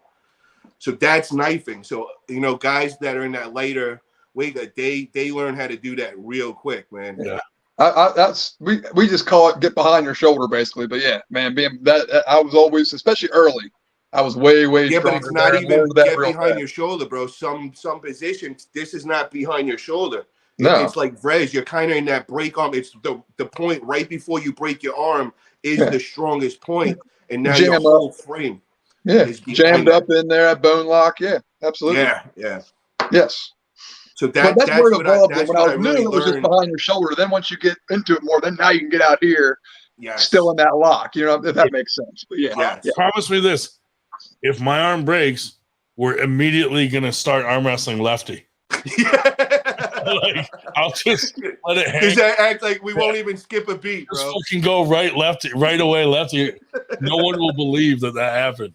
I'll just look at you and I'll know what to do. I'll be like, got it, bro. Yeah. Boom. So we just start going lefty. That'd be some funny shit, bro. Yeah, gentlemen, this is most amusing, but I have to help run a tournament tomorrow. So. Oh wow. So whatever. Hey, when you see Nitro, tell him to go fuck himself. Well, something like that. Whatever. What should I tell Tim Lewis since he's running brackets with me? Tell him to also tell Nitro to go fuck himself. Okay. Nitro's the man. He's something. Yeah, dude, if you're still around and can hit any of the practices over in Jersey, let me know. Love to show up. Yeah, I'll let you know, bro. Whatever. Okay. Take care. Done your night. Great seeing you, Shell. Fuck that guy. Later, Dave. Fuck that guy. Fuck that guy. Fuck that guy. Like Nitro, on many occasions, he like threatens my life. He says he's gonna sneak in through my window and slit my throat. Yeah. And then the next morning he goes, "I'm sorry, bro. My blood sugar was low." I love it. What the fuck? Yo, he would follow me and my boy Kyle around, and he'd be like, Oh, I'm going to teach you 35 years in 2 minutes. Yeah. 6 pounds of pressure. Oh, yeah. Dude. I mean, for an older guy, dude, he still has a fucking hell of a wrist. Oh my God. It's insane, bro. That shit is crazy. If you beat him, you're taking his whole arm because you're not probably going to get his wrist. Yep. He doesn't lose his wrist anymore. That's for sure. Yeah, that guy's wrist is next level. What does he do for a living again? He used to like break these fucking bars for work like all day, like these like lead fucking bars or something. Yeah, I remember him saying something like that. Now, how's his son doing? Jesse, is he still arm wrestle? No, and it's a shame because I like Jesse. He's a good dude. And, Sure. He was pretty good, but he, with work and family, he just, took some time off. I think everybody does it with the arm wrestler. They usually go 4 or 5 years and they take like a year or two off. Yeah. Seems that way. She wants to know if you're down for a parm crusted steak after high five. I got to see what's going on, man, because I'm going with wifey and we're doing a family thing. She lives right over in that area, so I just got to kind of figure out our schedule when we get out there. What do you guys? What's your plans? You're going up for the whole weekend there? I don't know. No, I'm going early though. They're supposed to be doing like like ref seminar. I remember you saying that with Sean Hancock, right? A couple of our guys going up want to do it. So, I mean, even though most people are like, "Oh, that shit don't fucking matter," but it kind of legitimizes fucking to a point. It sounds more professional to be able to say you're certified in a certain fucking league or whatever. Oh, it's priceless, man. Just knowing that knowledge, just playing that on the table is an advantage right there too. Yeah, I mean, there's tons of guys in our area that have been reffing for 30 fucking years. Yeah, but some guys like to have that certification. it's just like, maybe you don't need college, but yeah, I mean, if you get the certification, it opens up doors that might not be open without one, That's it, bro. I went to college and, spent all that money on that and I never actually used it. You just I know so many people. concept of thinking.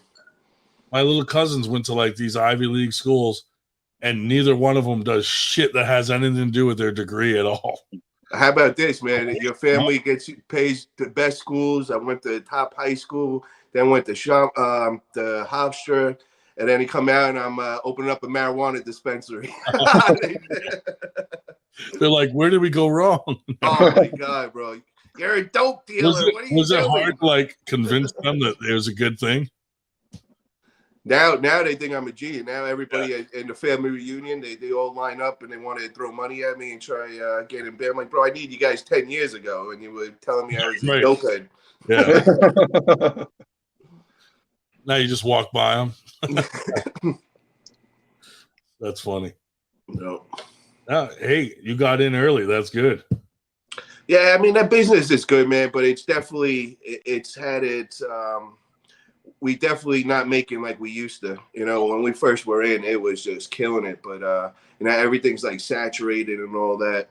And I just started losing interest, man. It's like the people and all that just the kind of.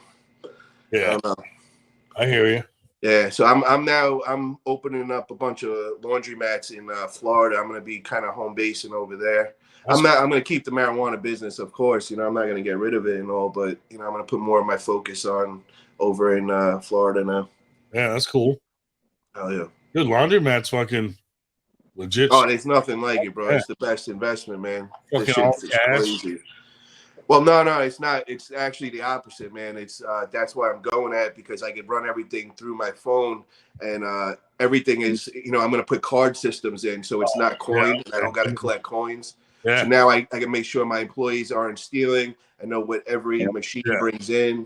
And that's probably better if you're not going to be at the site like regular, Yeah, makes sense. That's cool. Yeah. My old lady's cousin just bought one down in Florida, and the same thing. He got all those things, and you can like you can watch them on the camera, and if somebody's fucking with your shit, you can cut them off like mid wash or whatever. Everything could be controlled through my phone. Yep. And then I'm going to be doing a pickup and delivery, and that caters to all the rich people and all. And we pick up their doing that shit for fun. Like, look at this hot bitch, and just shut her fucking washing machine off. Yeah, there you go. But that and car washes are my other thing. I'm gonna start once I get 3 laundromats open. Then I'm opening the car wash. That's cool, man. Yeah. That's how to do it. That's it, man. Building a brand, bro. Yeah. That's and good. then once I get all that shit sorted out, then I can get back in the arm wrestling world, and I can start doing big things with that and get involved with that. Exactly, dude. The more passive income you have, the better. There you go. Amen. But yeah, dude, I'm excited for Winter Blast. I think it's gonna be good this year. I can't wait to go, man. I watched your last couple ones. I was like, holy shit, man. Each year it got so much bigger and better and next level. And then that last one, you had all the huge matches and everything. It was like the who's who of arm wrestling on the East Coast. The first one we threw, I thought like maybe we'd have like 100 people show up, and we fucking had 200, and I was like, holy shit. Yeah. And then I was like, dude, we're in the right spot for this shit. Yeah. And then the second one was bigger, and we were like, man, this is fucking crazy. Now, were you guys, when you first did it, were you overwhelmed at all, or because you were with a bunch of people that did it before, you kind of? Like we, at the time, like we hired James to do brackets, and he had like, he's got like 4 or 5 guys that'll do them, and call in and shit. They're good at what they do. You know what I mean? So yeah, I mean, it didn't really affect it at all. It was more just like we're looking around going, holy fuck. Yeah. You're thinking 100 people and 200 is a big difference, So when I would go and do them with Travis and everything, he would run, pretty much everything, and he always been in every situation. So there was never like an oh shit moment. You always felt like you had him that knew what was up. So when I went and did my first one, we went over to Tulsa, Oklahoma, and that was just me, Matt Craig, and my crew like that I brought there. And we're expecting probably like 50 to 100 people, and 350 entries show up. And I was just like, oh my God. But thank God everything ran like so perfect. And it was like a smooth transition, where I've been in other situations where we had like 200 and it would turn into a shit show. Right. So we just got lucky on that one, or else I probably would have panicked, bro. Because when I seen how many, I just remember rolling up into the parking lot, and there was probably about 100 people in the parking lot waiting to get in. And I'm like, what? I was like, are these people here for our shit? Like, are you kidding right now? Yeah, dude, And it's crazy. Like when you see a big line at the registration, you're like, oh my God. And you got to imagine when you're in Oklahoma, man, is all the surrounding states, there's not much events. So when you do throw an event, bro, they'll drive 6-7 hours like it's nothing. Right. So we had like every state there, and I was just like, yo, this is crazy. That's when I realized that's the place that throw some big events for real. Yeah. That's awesome. Hell yeah. We fucking, like, that's why like this year I think is going to be good, because like getting Corey Miller to do the brackets, and he's used to doing like giant tournaments. Like last year we had 501 entries. So I'm hoping we beat that this year, Well, that's the key. That's actually that first tournament we did it with Corey Miller's brackets, and that's what saved us, bro. Yeah. Is we had Matt Craig's wife and we had Sarah McKinney, and they just got on the computers and they did that bracket system, and that's really what saved us. If we would have did it the normal way with paper and pen like Travis, we probably would have been screwed with 350 entries. Oh yeah. Yeah, Corey Miller's once you get that system down, that's the shit, bro. The days of paper are fucking over, Yeah, don't tell Matt Craig that, bro. That dude fights me all the time with that. There's so many people that are so stuck on the paper shit. But me and him get into fights, bro, in the event and everything. This motherfucker locks himself in the room with the papers, and I'm like, "What are you doing? Get the fuck out of here!" Like, that's funny. Yeah, me and Berger, like we learned the fucking software right away, so that say like we invite Corey Miller and something happens and he can't come, we could just do it. You know what I mean? That's it, bro. Like I usually at our tournaments, like I try not to have a specific job like brackets, because so much shit happens where like you gotta fill in like little problems, like and they all are like, go to Ryan. So like I try to not have a specific job so I can put out all these little fires. That's what I do, and that's what they have me do. Like Matt Craig and all them, they all do behind the scenes, and then I just float from whatever needs to be done. That's what I got to handle. You know, whatever's getting fucked up. I get fucking the refs waters. I get the fucking brackets guys food, whatever.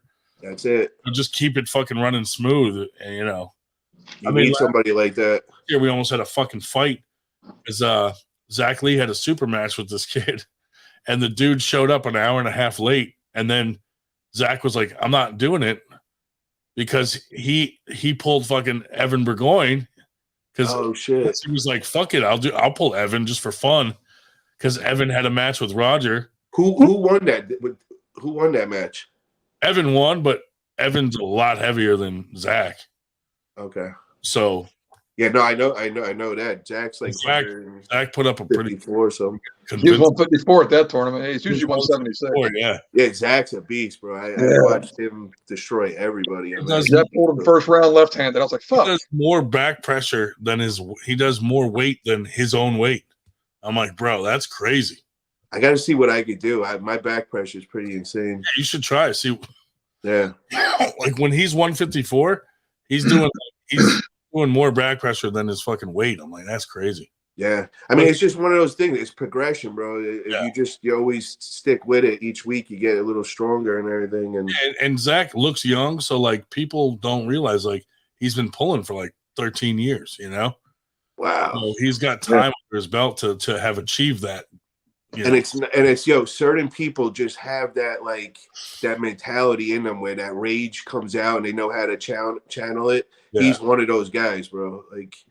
I've always been that dude in the gym, bro. I could turn on literally in 1 second. I could look at you and act like you just murdered my mother in front of me, I'm gonna handle you right there. Yeah, and yeah. I just go into that set and I will put up insane. And now I do that on the table. I just get myself so fucking amped up and angry. Yeah, and we noticed.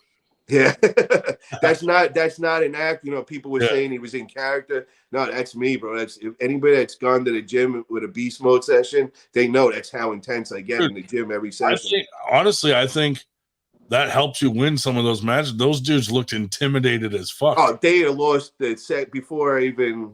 Yeah, no, I seen it in their face, bro. They were just waiting for me to put them down quick, man. They wanted it over. That's the difference between amateurs and pros. The pros are gonna look at that and they're gonna want to really fucking put me in my place. So they're gonna come at it and it's gonna be wars, bro. Yeah. Yeah, it's gonna get because I already have them all coming at me. They've already been hitting me up, challenging me. They want to humble me and all that. And like, yo, it's funny, bro, because a lot of these guys that are hitting me up, I will smash them, and I already know I will smash them. Yeah. I just got my hit list. If I go and I start beating pros right now, I'm gonna lose a bunch of the hit list I gotta get. Bro, you smart. Gotta get fucking Chuck Bardo. Oh, yo, I told you. You will. I said it. I told Chuck too, bro. I said we gotta pull, man. Like we don't gotta get all disrespectful or anything, but that shit's gotta be handled, man. And I just remember that time when I was in West Virginia, and you know, he came up to me with the big smirk on his face. He's like, "Let's get on the table." And I'm literally like 2 weeks out of a brace, bro. And that's the last thing I'm gonna do. And all the cameras gonna come out. I'm gonna get smashed. So yo, now I'm ready for that moment, bro. Now I'm 100%. I'm feeling crispy. I'm feeling a little spicy right now. I'd love to grip up with you, bro. Bro, I never expected you to call me out like that because it was like we hadn't talked or anything in like fucking a long time. And then you gotta be in my shoes. I was the promoter, bro. And if you knew, like, you're getting to know me now, man. Yeah. I'm one of those dudes, like, from the streets, bro. If you say something, I'm gonna punch you in your nose, man. That's just how I was. Yeah. But when I'm a promoter, I can't be the bad guy because now everybody's gonna be like, look at him, man. He's an asshole. He can't do that. Don't go to his events. And you guys were telling everybody, don't go to my events. No, that's why like I calm down a lot because when you become like on the promotion side, you have to be kind of neutral. Yeah, you 100%. You can't be the bad guy because then no the one OGs are hitting you up like, don't stoop to their level and all that. Oh, dude, I get that all the time. Like even on the podcast, I'll get texts like, "You shouldn't have said that." I'm like, "Oh fuck," you know. As an arm wrestler, bro. Yeah. Now I feel free. Now you guys can get to know the real me and how I am. And now I could back it up on a table. So instead of wanting to go in your bushes and smash you with a baseball bat the friggin' night, I'm going to get on the table. I'm going to rip your fucking arm off. Yeah. I mean, that's the way to settle shit, you know, in arm wrestling. Yeah, but when you couldn't fucking arm wrestle, bro, because you're in a brace and every fucking year you get another surgery. I mean, you know, that shit sucked, bro. Yeah. See, my mistake was one of the first tournaments I did was an open tournament. And you know, I'm brand new, second fucking time on, you know, arm wrestling against pros right away, and I got fucking destroyed. And it kind of like made me go, "Oh fuck!" Like that sucked. See, I don't like that's the thing I want to change about this community, man, because I'm witnessing it right now. And you know, I almost caved and I went in with these people, and they try pressuring you to go to the pro class because they don't want to see you win. And it's like, bro, I've been in 2 tournaments. You just don't like to see me on the podium, and you want to see me get smashed. So no, I'm not gonna do that. And you shouldn't push people into that. And we gotta like stand up and kind of like make like a standard, you know, so that nobody feels kind of pressured, bro. Because like you just said it right there, you were put into a pro class. What happens if like that pro looked at you and felt intimidated, and then they hit you, bro, and you broke your arm or you fucking popped a tendon? Dude, and that's the cool thing that Bart Wood said to us. He was like, whatever you guys are doing made all the amateurs feel like they could come out now to tournaments and not be intimidated by the pros because you guys stand for like the little guy. Yeah. I was like, that was a cool compliment because Bart was like, dude, I've never seen so many amateurs at a fucking tournament in my life. He's like, you guys got so many fucking amateurs here. So like that's who we focus on, you know. Like I do the same. Like some people like will do all the weight classes for pro, and then like slim, like you know maybe 3 or 4 weight classes for amateur.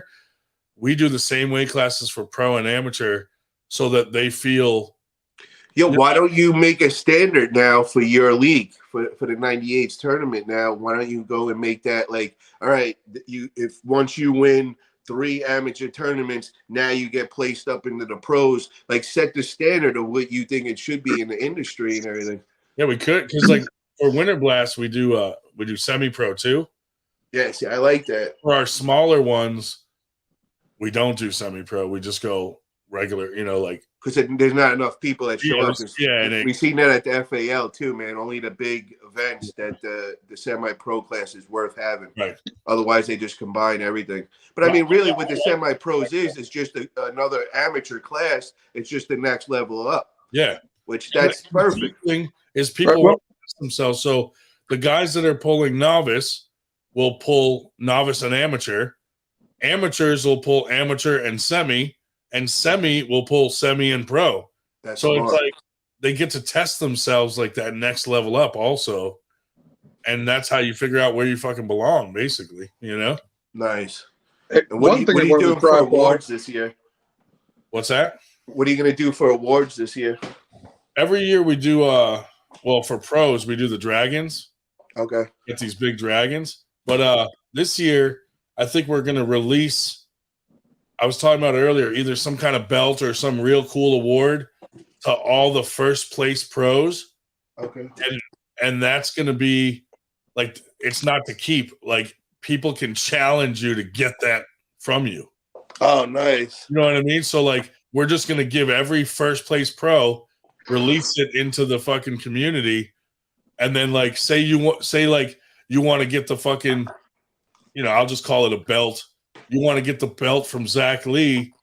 So you challenge him and he has 6 months to defend it against you or something like that. We're going to come up with some rules. That way, that'll give us some challenge matches organically, I like that, bro. That way we don't always have to be like, what are we going to do for super matches? Like people are going to be like, hey, I want to challenge him for the belt. And you should make it where each match is a certain amount of money too. Well, and we were thinking like, how about this? If they challenge, they got to put up a certain fee.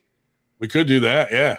Yeah. And we were thinking like the only people that can challenge are the guys that won first, second, or third at a tournament. Yeah. That way it can't just be any random bum going, I want a chance at that belt, and they're ranked fucking like 0. Yeah. It'd be a waste of time. And it encourages a 98er that comes to our tournaments to get the shot at this belt. We don't want just some guy that doesn't have anything to do with 98 that's just popping in real quick. Take the belt and leave. And then want somebody that's kind of into it, to support these matches we could do at our smaller tournaments, Yeah, I like that. Just the ones that and then the ones that are bigger, like certain weight classes, people are more excited to see certain people. So like the bigger ones that are more popular, we could do that at some of those at Winter Blast, and then save the ones that are less popular for the smaller tournaments. I like that. People like to watch them, so we'll just live feed them, and it'll be more of like a, we could have a tournament that's just some challenge matches if we have enough challenges, So just some ideas to try to get some new shit going in our little fucking league, As far as the league goes too, this year we're kind of feeling out what tournaments get enough people coming, but I'd like to see like next year and maybe year after, where to figure out who's an amateur or not, is you just kind of sign up for the season, for the year, and then at the end of the season there's obvious an amateur champion. That guy ain't pulling amateurs next year. You know what I mean? If you win the league, you're stuck in semi-pro until you win that. So that would kind of be the way to keep the riffraff out. How about like what the FAL just did with the point system, and then at the end of the year, I think it's $10,000 for like the winner of the whoever had the highest points or something. Like I don't know how they work it, but they have like a cash prize system. Yeah, that's real similar. That was my idea. That like first we get so many points, second we get so many points, and then at the end of the season you can decide who the season leader is. That's why I want to throw more tournaments, like spread out more, so that we can raise the money to be able to like, give people a decent amount of money to win, to come and compete. Yeah. That's good. That way the FALs got set up is pretty cool. They do one a month.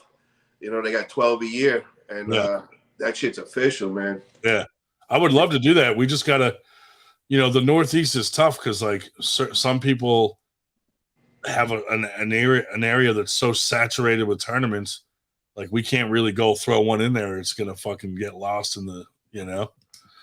So, but you know, the other idea I like what they did was that they set like a uniform shirt. Like you either got to have a jersey on.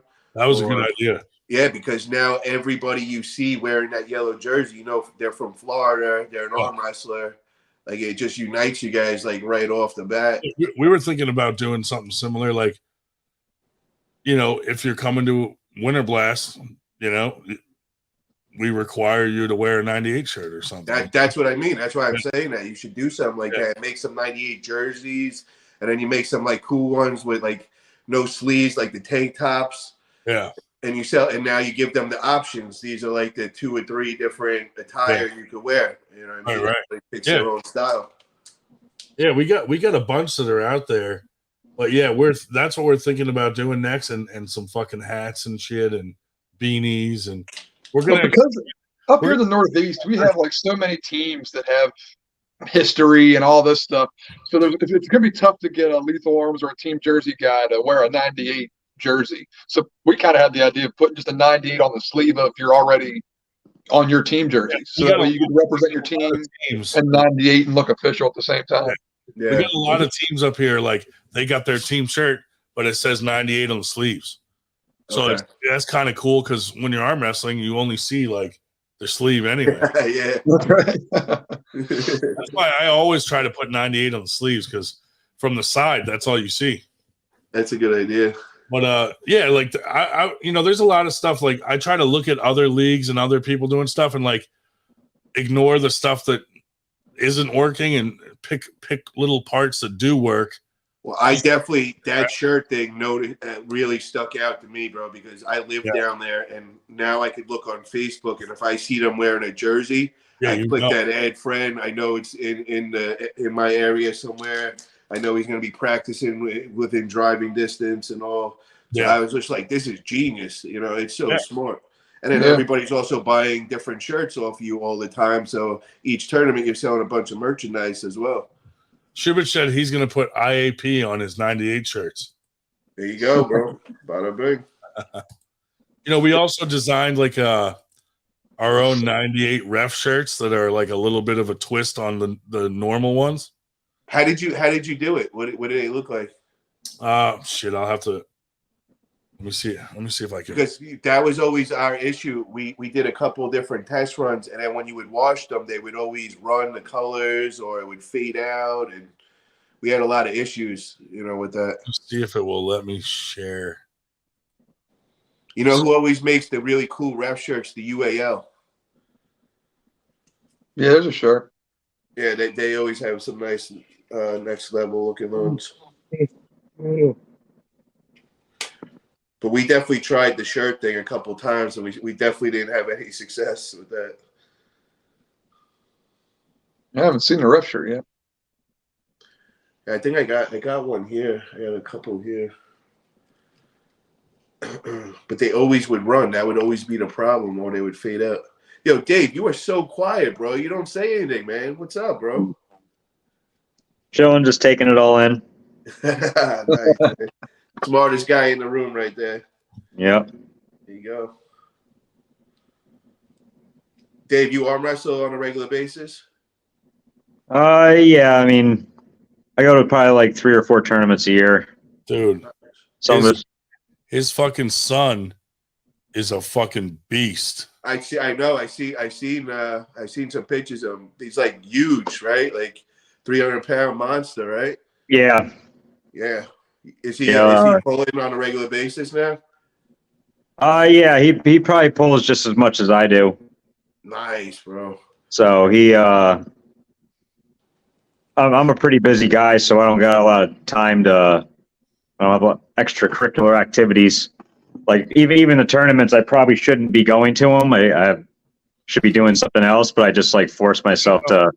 I don't know if all right, this is what we're doing. I'm just killing my Saturday, and we're going to a tournament. Can you see that? Oh, nice. Oh, hell yeah. They're kind of like different stripes, and like the sides are white instead of like solid. Now you did those before? You made those before? No, our guy, one of our new guys, Josh, wanted to make one for himself.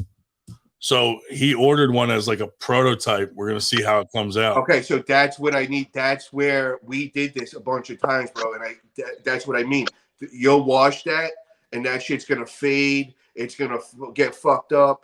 Like we kept trying all different companies, and we just kept having issues with it. It was so weird, bro. That's weird.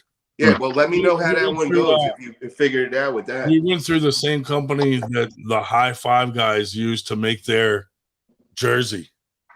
Okay. Like they get their jersey that's like it's not print on the shirt. It's like the material is those colors. Yeah, it's like 3D printed.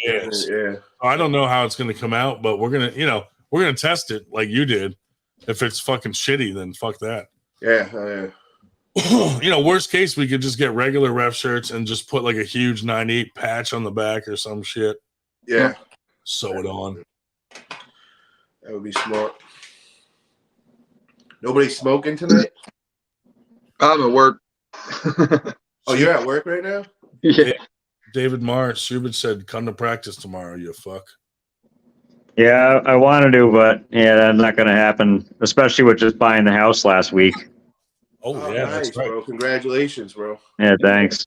So we got all that moving and all that. I just drove, my company I work for has got a loader nearby, so I just drove a front loader here, and I'm going to dig in a circle driveway and shit.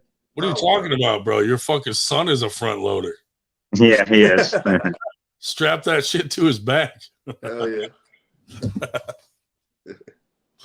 But dude, that's awesome that he's that strong at such a young age, man. Yeah. Yeah. He's crushing it. It's just a natural strength too. Yeah. I mean, you remember the old school DeWalt batteries that had the giant battery pack on them that weighed like, they were super heavy. Yeah. He was like, I don't even think it was a little over a year, and he was one-handed one of those suckers. Wow. That's awesome. Like, yeah, his hand and wrist. I know probably by like 11 or 12, he could take an 8-pound sledge and touch his nose with it. Wow. That's crazy. That's crazy. And I've seen him. The biggest one we got is the biggest sledgehammer we got is a short-handled one. It's like a homemade one, and I think that weighs just shy of 12 pounds, and he can touch his nose with that too. Yeah, so there's no point in you arm wrestling. Just live your life through him. Yeah. And how does he do? Does he beat most people now? Oh yeah. Yeah. Yeah. Yeah, we were talking about, I think next year, on the whole amateur semi, I think next year he's going to start pulling semi-pro. Nice. That's crazy. Because he's won a couple tournaments now, and men's amateur, super division or whatever. And So does he make it look easy? What's that? He's making it look easy when he goes through them. Yeah, no, he blows through most of the people. So I said, well, it's time to either going to keep winning or it's time to start losing. Because when you step up, you get ready to start losing. Yep. But when they develop that young, man, their tendons and everything, they get super strong real quick, man. Yep. I got a guy on my team, Israel Chavez. I bring him on the Arm Wrestling Buzz a lot. But he started when he was 16, and he's 24 now. And holy shit, bro, he's another one. I think he's 296, and just an absolute beast. He just beat Tony Tomlinson, right hand, who's a monster in King Alley. But he wants a match against Chance Shaw. We had Chance on the other day, and Israel was there. But that's like his dream match. He wants to go show everybody he can beat Chance. There you go. He'll give Chance a run for his money, man. He was taught by Eric Waffel from the beginning. That's awesome.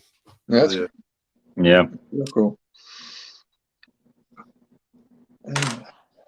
Damn, it's late by you guys, man. You guys are troopers. Yeah, it's almost 3 o'clock. Josh, where are you working right now? I work in disabilities. People with disabilities. Just at a house. Okay. So you're just hanging out, watching, making sure everybody says they're asleep practically. Right. Exactly. Yeah. He beats them all in arm wrestling. That's right. Right. The mornings my- when I start my real work is in the morning, passing meds and getting them ready for the day and all that stuff. Yeah, my boy out here does that. He does that in the area. Really cool. I love it. You make some arm wrestle them if they want to eat. There is one that does arm wrestle me. All that loves it. He doesn't talk, wheelchair bound. Then every time I see him, he's like, and we rock up, and he gets in there, and he loves it, dude. It's great. The family loves it that we get to do that, and it's a lot of fun. Nice. That's awesome. Yeah. And Ryan, how's everything with your job with that accident and all? Oh, they're fine with it, dude. They were cool about it. They were like, as long as you're okay, you know what I mean? Yeah. Which is cool because some places would be like, fucking wrecked our. Let's see if it'll play all the way through this time. All right, this is your A-side final right now. Austin Haight and Eric Beecher's winner through to the final on the beach. I need novice right-hand 200-plus pounders, Ryan Breckenridge, J.J. Jackson, Carl Wakeford, Just say go, Chuck. Eric Minnesota. Holy shit. Fucking beating monsters, dude. Yeah. Bro, you let Chuck touch your kid like that? Yeah.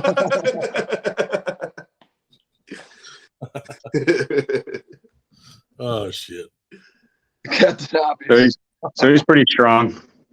Yeah. Yeah, what happened with so what was the beef with Chuck? I know you had the fallout with James. Was it over just the fallout? Nah, he I don't know what happened. So at Winter Blast, first he showed up and he wanted to do the live feed. So I'm like, okay, what channel are you putting on? He goes, just mine. I said, bro, you only got 30 followers. Like, fucking put it on 98. It's our tournament. Yeah. You know, and he go and then like that was a fight with him to get him to put it on 98. So then, you know, all day, dude, everybody was busy. I didn't even see him the whole day. And then I passed out the last trophy and I'm like, bro, I need to go eat something. So Brad Cook's like, you want to grab something to eat with me? I was like, yeah, let's go. So I come back, Chuck's not even there.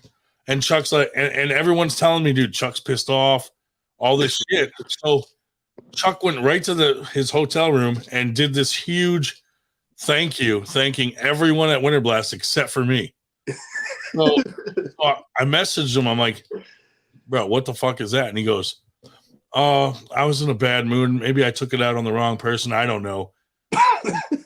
So then he tells me, well, you went to eat and you didn't say thank you to me.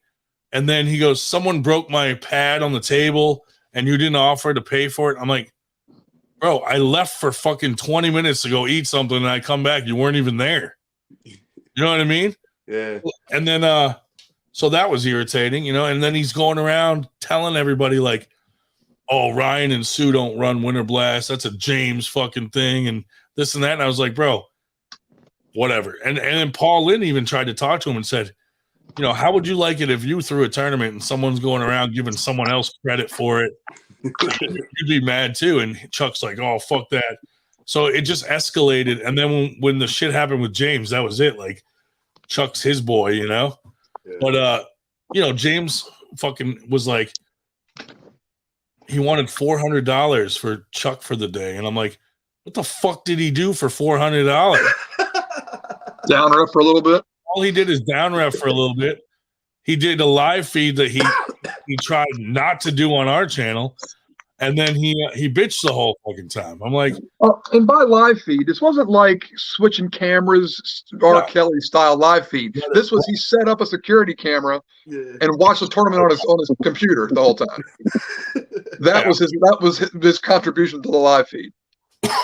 And let me ask you, why would he want to put the live feed on his channel if he's only got 30 people? I mean, what does he think's going to happen? Pointless. Yeah. Yeah, nobody's going to see it. And I told him, you can put it on your channel, but it also needs to be on the 98 channel. Yeah. You know what I mean? Like he ended up deleting his live feed because the comments were like, you stole this from the 98. The first Winter Blast, we put it on 98, but we also put it on Lethal Arms, Artem's channel, Uncle John's channel. Like, we're not dickheads, you know, like we let all the promoters that come put it on their channels. Yeah. Everybody has different fans anyway.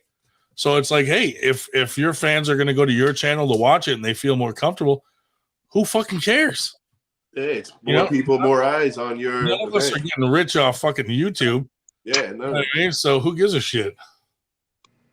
But it was just weird. And then, the shit with James with the speaker, just fucking weird shit, dude. He's trying to convince, like, me, Burger, Shell, and Sue were standing there, and he's like, "Those are your speakers," and I'm like, "Well, this one's not mine." And he's like, "Yeah, that's yours."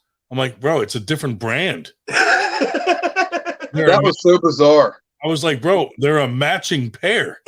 He goes, And then he goes, "Oh wait," and takes his little memory card out of it. He goes, "Wait, that's my memory card in the back of it." And I look at Josh, I'm like, "Yeah, no shit, because it's your speaker."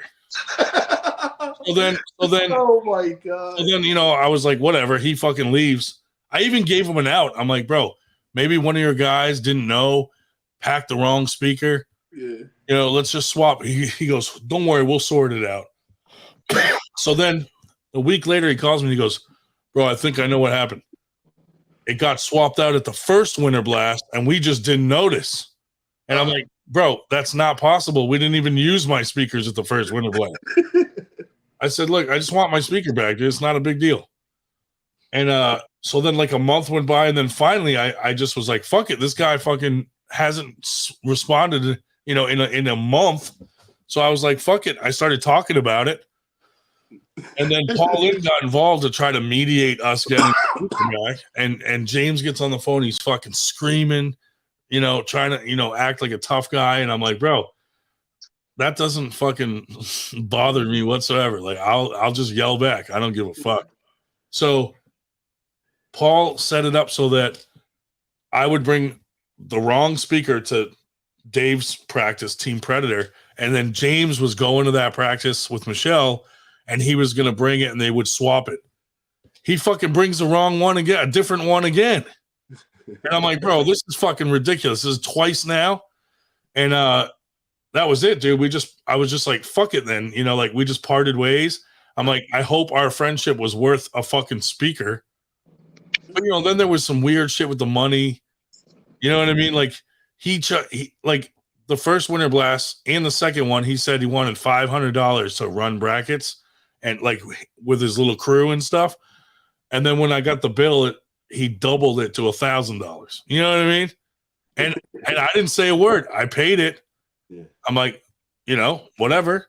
But then he's going around telling people, talking all this shit. And now at every tournament, he's like, these are my speakers, not 98s. And I'm like, how the fuck can you sit there? Like, that's such a low fucking thing, dude, to fucking steal a fucking speaker. Like, but you know how much entertainment this one speaker has provided for so many people now. Dude, and Paul Lynn like felt bad and like sent us money towards the speaker and shit.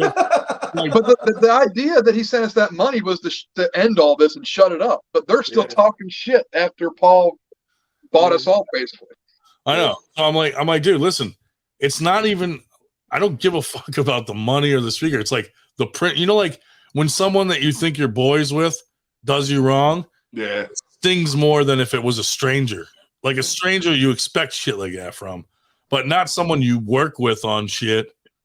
So I just was like, you know what? I don't give a fuck. We're just never gonna work together again.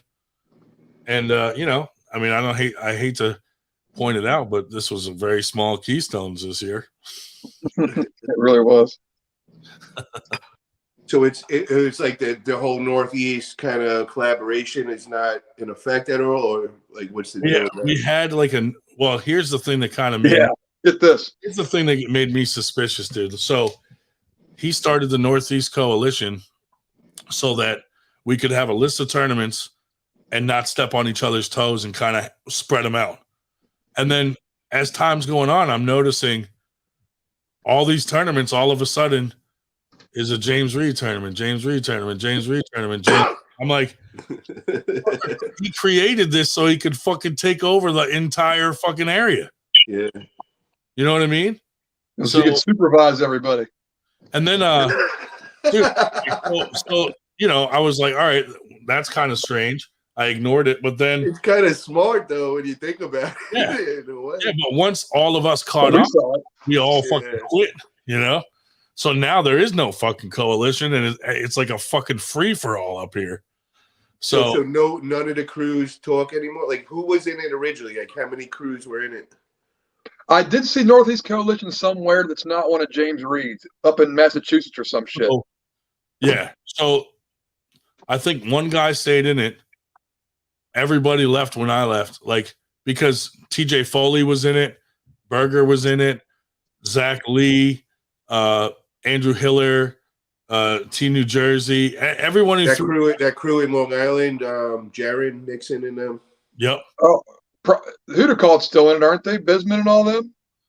Yeah, but they were the one. James started it with them, so like the original members are in it, but everybody else fucking left it. Now everyone's just throwing tournaments whenever the fuck they want. But yeah, pretty much Empire Arms and CNY together, and then everybody else. Yeah. So it was. I mean, Paul Lynn was pissed off because he's like, dude, this is bad for the sport because James and us were kind of like the two biggest ones up here, and it was good that we were friends. You know what I mean? Now, like, I don't tell people not to go to James's tournaments, but he tells people not to go to ours, and it's backfiring on him because people don't like to be told what to do, Yeah. So I keep hearing all this shit like, oh, James is telling people not to do this or that.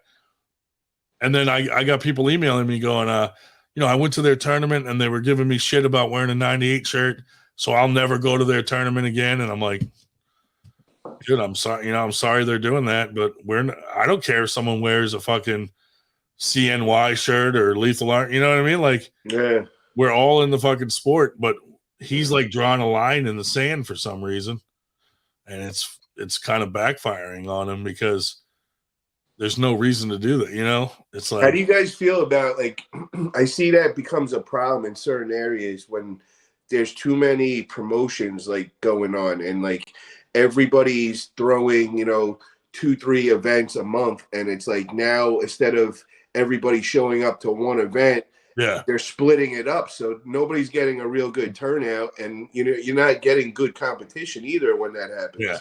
So what we did up here, it's more saturated. Like there's a lot of tournaments up in New York, certain areas. So what we did is we spread out more. Like we threw one down near Berger, and got like 70 or 80 people down to that one, which is not bad for a small tournament, with only a month notice. So that was our game plan was, all right, let's spread out more. We got 98 percenters everywhere, not just here. So we did one down there.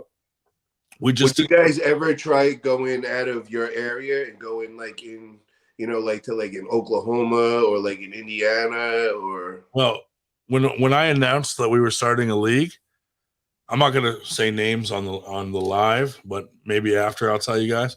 But a couple people reached out and were kind of like, "Don't come out this way." Really? Yeah. Like, we got enough tournaments. We don't need more out this way. Wow. Kind of feeling me out to see if we were going to stick to the Northeast or if we were trying to go the whole country. You know what I mean? Like a few. I got to tell you this, man. There's a big lack in a lot of the middle states. So if you find a good one, I mean, there's no events going on. So when you do throw one, it's like a holiday. They all come from everywhere, and it's like a guarantee they're all coming. That's so good. like I could see if you guys threw one in like Oklahoma, oh my God, bro, you guys would kill it over there. Yeah. It's just a matter of what your logistics of getting over there. But you contact the promoter in that area, you tell them what you want to do. They'll help you with all the resources, getting all the equipment, the tables, and all that shit. Yeah. Or you could do what you're doing. Go get that trailer that you said with the 98 shit in it. That's probably our next purchase is going to be a trailer for that. Because we like the trailer idea, especially because we don't want to trust that everybody else has the same level of, production that we do. We want to make sure it's 98 level, everything looks good, and that's smart. All those types of things. Yeah, I like that. I hate not having control over like the quality level. You know what I mean? 100%, bro. Our names on it, and someone half-asses a tournament, or only 10 people show up. I'm like, dude, I don't want my name on that shit. That happens so much too, bro. That's and everybody gets fucked with that. It's always the Wi-Fi. That's always like one of the biggest hits that you'll take is the Wi-Fi. Yeah, they make like some satellite fucking shit you can buy to get your own Wi-Fi no matter where the fuck you are. And I was actually thinking about doing that. Yeah, that definitely would be smart. Like a Starlink. They got Starlinks that like can, you just set it up and you'll have internet. I think they're real pricey though. You got to see if it makes sense. I think you pay like a monthly subscription. That's pretty like really pricey. Yeah. Yeah. I mean, people like don't realize like we have a lot of bills, 98% each month. Like when you start adding up like, like fucking StreamYard and fucking Zoom, and because on the Zoom we had to get the commercial one because you can't have so many people on and record over 45 minutes or whatever it is. Yep. So we had to upgrade, and then we got a website, we got a Shopify, we got like that shit adds up to where it's like a couple $100 a month. So when we don't have money in the bank, it's coming out of my own pocket, which I don't care because it's like this is our brand that we're trying to build. Yeah. But people don't realize like, say we do a tournament and we get a sponsor, and at the end of the tournament we have $500 in the bank. But then if we don't do a tournament for a couple months, that money's gone. You're gonna burn it. Yeah. So a lot of people don't realize that behind the scenes shit like that, it all costs money. That's it. But yeah, I mean, that's why you got to build your social media platform, build up your YouTube and all, because then you get the companies that instead of just sponsoring an event, they'll sponsor you monthly. Yeah. That's the next level, and you need to have a big social media following for that to happen. The thing that saves us, and which is great, is like the usual suspects that watch all of our podcasts with their super chats.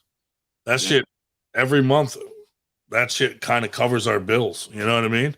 Yep. So that's kind of cool that, people don't realize like every Friday that we're on, if someone's doing, $5 here, $2 there, $10 there, it adds up at the end of the month. And a lot of times we can use that to cover most of our monthly bills. That's so, it. Thank you to all those guys that do that, because they do that shit on everyone's podcast. Yeah. Like they're supportive of everyone. Oh my God. Yeah. There's like a whole crew, they're like famous in their own way. They're like, like for real. Everybody knows them everywhere in the community. Yeah. It's cool, man. It's cool to see that. I got to meet a couple of them. I was in Indiana at that Cobra Classic, and I'm at the after party at the house that we had, and somebody came up and they just say their username on it, and I just turned around real quick. I'm like, yo, bro, I was like, you are the super chat king, bro. I was like, thank you. And he ended up being from Chicago, and he's like, yeah, I've been waiting to meet you and all. I was like, it's so crazy, bro. I was like, like you're everywhere. I see you all over the internet and everything. It's, and you get to meet them in person and put a face behind you. Like, holy shit. That's awesome. For real. Yeah, I love that shit. That's part of one of the biggest reasons I'm going to High Five is I've never met Jake Ward in person. He's going to be there. So, yeah. It's like he was the first person before anybody like knew him yet. We did an interview with him and we interviewed him. And then ever since then, like we've been cool with him. He shouts us out all the time and we shout him out. But I never got to meet him in person. So I'm like, oh, he's coming to the US. I'm like, I got to go meet him. Yeah, I never met him either. I was just thinking about it. I met Uncle John, but I never met him. Yeah. Yeah. You ever pull Uncle John, dude? No, I'm so mad. I'm like, damn, I should have he's pulled him then. Way stronger than you would think. Oh, bro, he's a great puller, man. He's been pulling like 10 years, and he used to be 300 pounds or something, so his tendons are still that big, bro. Bro, he pulled every class he could at Winter Blast. Yeah. And I think he was in the top 3 in almost every single fucking class. Yeah, he smoked everybody in Oklahoma. He came to my event there, and he went on the after pull table, and he was just smoking everybody. Bro, his hand is so big for a little. He's a lot smaller than I thought he would be, too. Yeah, shorter, yeah. I thought he was taller. And his hand is huge. Though. Huge. I was impressed, dude. He's good. He's fun to hang out with, man. Really cool guy. Yeah, and then that same year he came. We had Artem there. Austin Jaggers. Did you get to hang out with Austin Jaggers? Yeah, he's fun. Bro, he is crazy. What a fun dude to be around, man. He gets great time. Alcohol in him. Oh my god, bro. We partied all night, man. What a fun time we had. Him and Lachlan are there, and we had like everybody there. That was so much fun. That was the one we got in a lot of trouble at that house. That was the only time we got strikes on our Airbnb. They came and we had like 20 people there. We're all smoking a blunt on the side of the house, and it happened to be the whole family came to clean the house, and we're like, oh my god, the whole house stunk like weed. But they did put in the review that it was good weed they smelled. That's all that matters. That's awesome. That's funny. Yeah. That's good though. Smelled like a dispensary. That's the best part of the sport, dude, is like hanging out with your buddies, you know? Oh my god, the weekends, man, that would be the best thing, and especially when they come from all over like the world, and you get to hang out with everybody, and it's so cool. Yeah, it was that cool. shit. And when I got to go to Turkey, man, that was just like a dream come true, bro. It was like you were in Turkey, but you were just in arm wrestling heaven. It was like every person from all over the world just hanging out. Like that's crazy. It was next level. That was so much fun. You guys should try that out one time, man. If you ever get a chance to go witness that in person, is definitely worth it. Yeah. Dude, Paul, I made a meme about you around that time. We weren't cool yet, but I don't know if you saw it. Yeah. The Fantasy Island one. No, I didn't see that one. You got to send me that one. You've seen Fantasy Island, right? Yes. Your little tattoo. You playing, boss? You playing? I had you as tattoo and Engen.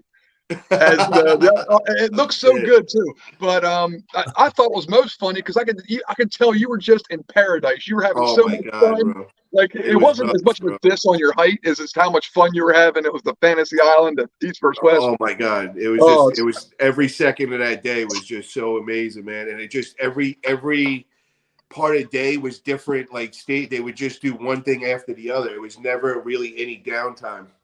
Right. It was just one thing after the other. And I mean, you're hanging out with all the top guys in the world, and there's only probably 4 VIPs there, bro. So you're literally in the pack of people, like with everybody. Right. You're not like you're just hanging off to the side with your VIP group. You're right in the middle. That's really cool. Yeah, for real, bro. That's awesome, man.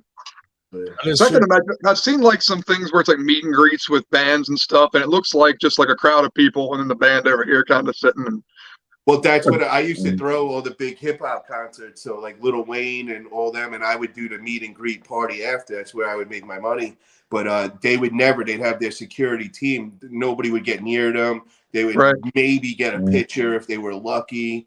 You know, so it wasn't like this at all, bro. I got to go out to dinner with everybody. I'm hanging out, like eating with like all the top guys in the world. Like I think it was Oleg Zook and Jerry and John. It was just like the who's who. It was just crazy. That's awesome. I bet that was awesome. That's really cool. And then we had like our own little like pack of people that we would hang out. So like at the breakfast and everything, I'm sitting there with, I think it was Ryan Bowen, Lachlan Adair, Sandra Sadis, Coach Ray, and Giannis. That was like the crew all week and everything. And we would always hang out everywhere.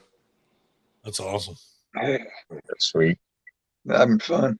And then me and Hermes, bro, it was me, Hermes, and Jerry. We got there 2 days before everybody else. So we were hanging out, me, Hermes, Jerry, and Engen.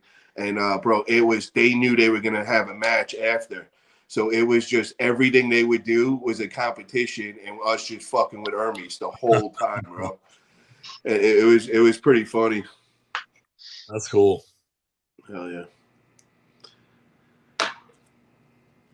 Who's your guys' favorite arm wrestler? Each one of you guys.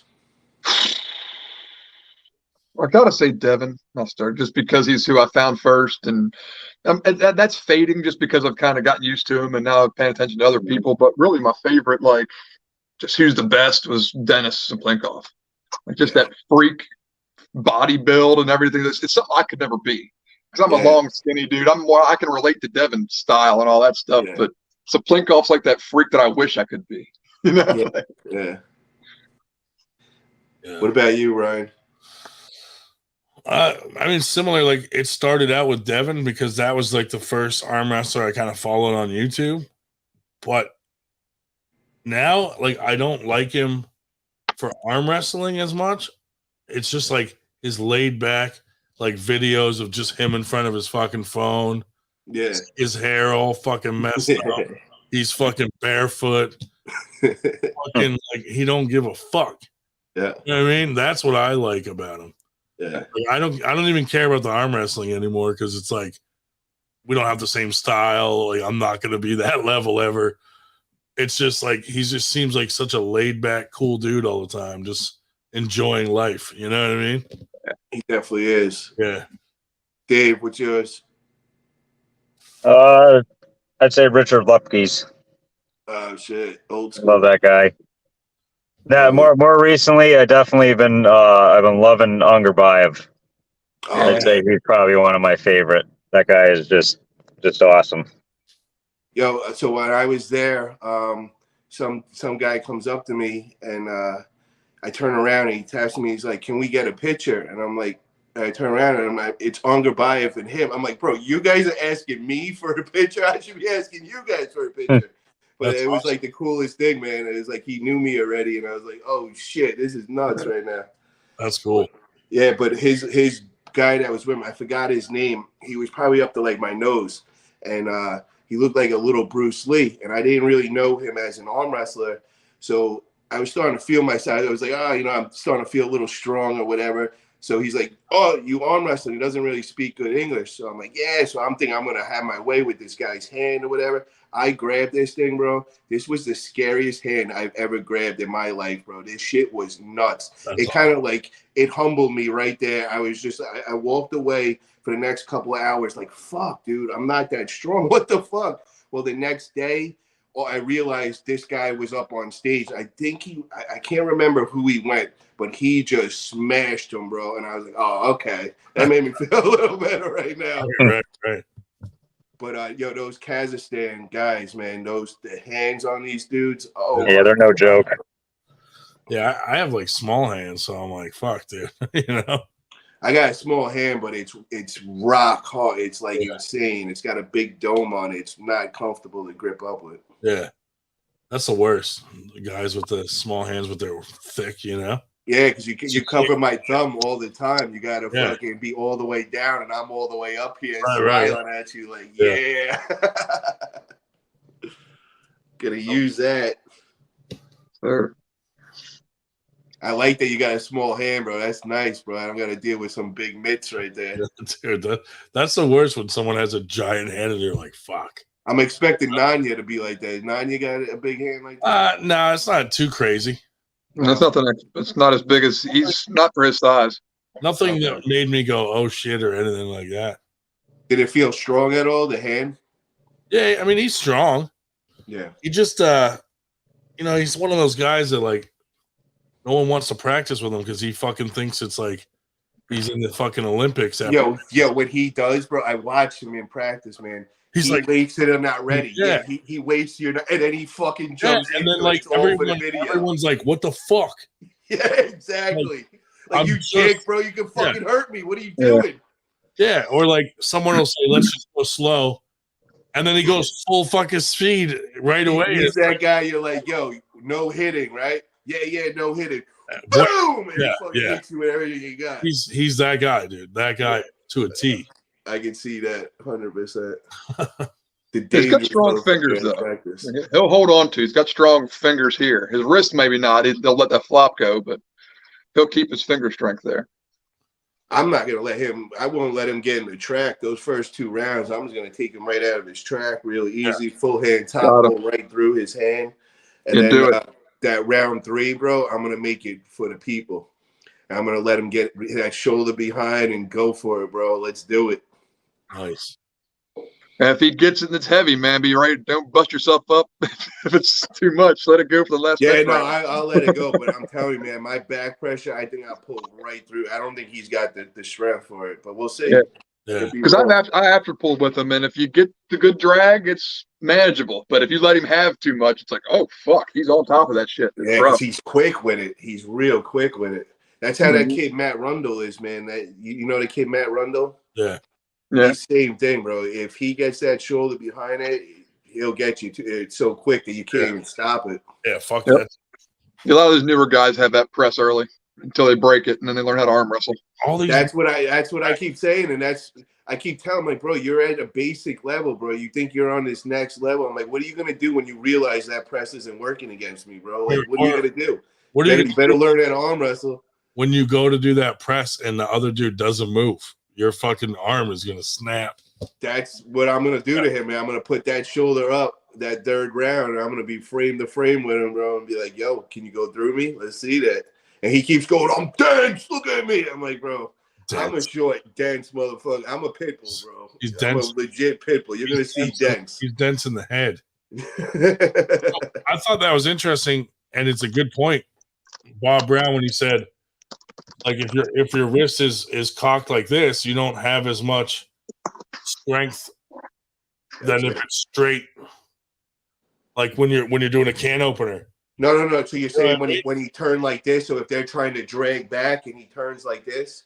No. I mean, like when he said he was in a losing position, and he said he'll straighten his wrist before he tries to come out like a can opener. Oh, okay. Like he dumped his own wrist to go straight because that's stronger sideways than if it's cocked or cupped.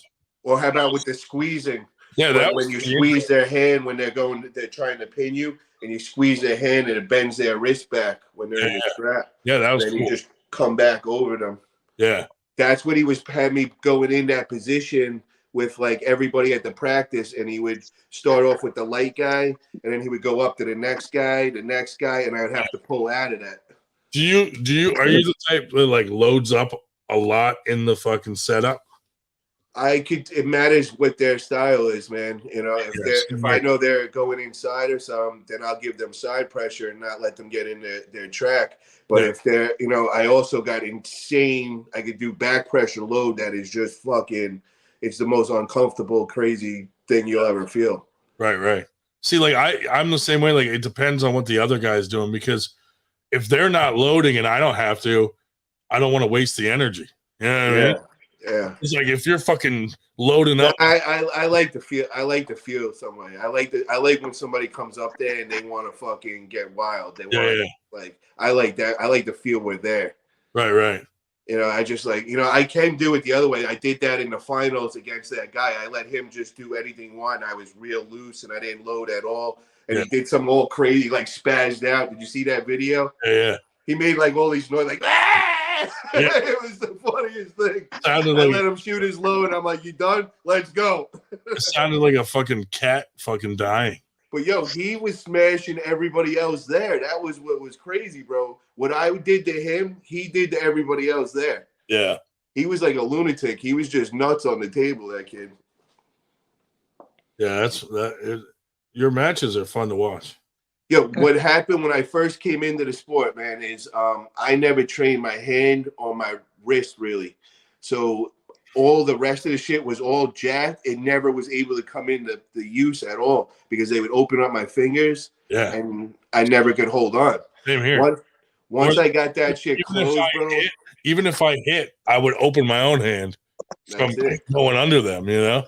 Bro, little guys would take me like Dan Schwartz, and like I have a guy on my team that used to just 165 dude that would just destroy me. But once I got that hand, I did like a full year, bro. I kept my mouth shut, trained every week, and I stopped bodybuilding completely. And everything I do is for hand, wrist, and arm wrestling. And all of a sudden, bro, my hand stopped opening, and I'm telling you, bro, the progression that I'm smashing everybody I go, bro. Anybody near my weight class, 220 and under, I'm dominating everybody. You're a pro or whatever. I'm taking them out like easily. That's awesome. You know what I mean? So, I mean, I definitely, I definitely, once that hand changed, it's bringing me to new levels, bro, for real. Oh, yeah. Yeah, because even if, like, well, you have a strong bicep, but even if you didn't, with hand control, you can keep the other guy off his bicep, and then he can't use it. Bro, even like the big guys, like the Little super pronation. heavyweights, with their big thumb or what, I latch onto that motherfucker like Cody Merritt. I held on to that fucking thumb and I just tried ripping that fucking thing off, man. I'm like, I'm not letting go. Yeah. I like Berger's got a kid on his team that is a thumb grabber like that. It's uncomfortable when someone just has your fucking thumb so hard. Oh yeah. You're like, what the fuck am I gonna do here? I don't even know what to do, you know? You got to see Jim Coyle, man. If you ever get to get on with Jim Coyle, 72-year-old Jim Coyle, bro, that man literally rips guys' thumbs out of their socket all the time, bro. It is crazy. That's nuts. He just launches. He grabs you on. He gets you in like a thumb lock, and then he launches himself and goes as hard as he could. That's and crazy. your thumb is going for a ride, bro. Josh, have you ever pulled with Jim Coyle? Nah. Oh, I've heard the thumb legend though. Oh, he's around your weight class, man. That's the guy, bro. He's I down watched south, him in isn't Texas, bro. They had that one weight class that Travis does, and I didn't know who he was. I was like 6 months in the sport, and I'm watching this old man just go through the whole thing, bro. One after, and I'm like, what the fuck? And I just remember going up to him after, and I'm like, yo, how old are you, my man? He's like 70 years old. And he talks all funny with the big accent and all. I was like, how long you been on? 50-some years. And I was like, bro, that was just crazy what you just did. That's nuts. Nashville Arm Wrestling in the house. He said, what's up, guys? Glad to see Paul on here. What's up, Nashville? Who is that? Who's behind that? Oh, he was on last week. Who was that? So one of my troll accounts. Name escapes me right now, but he was on last week.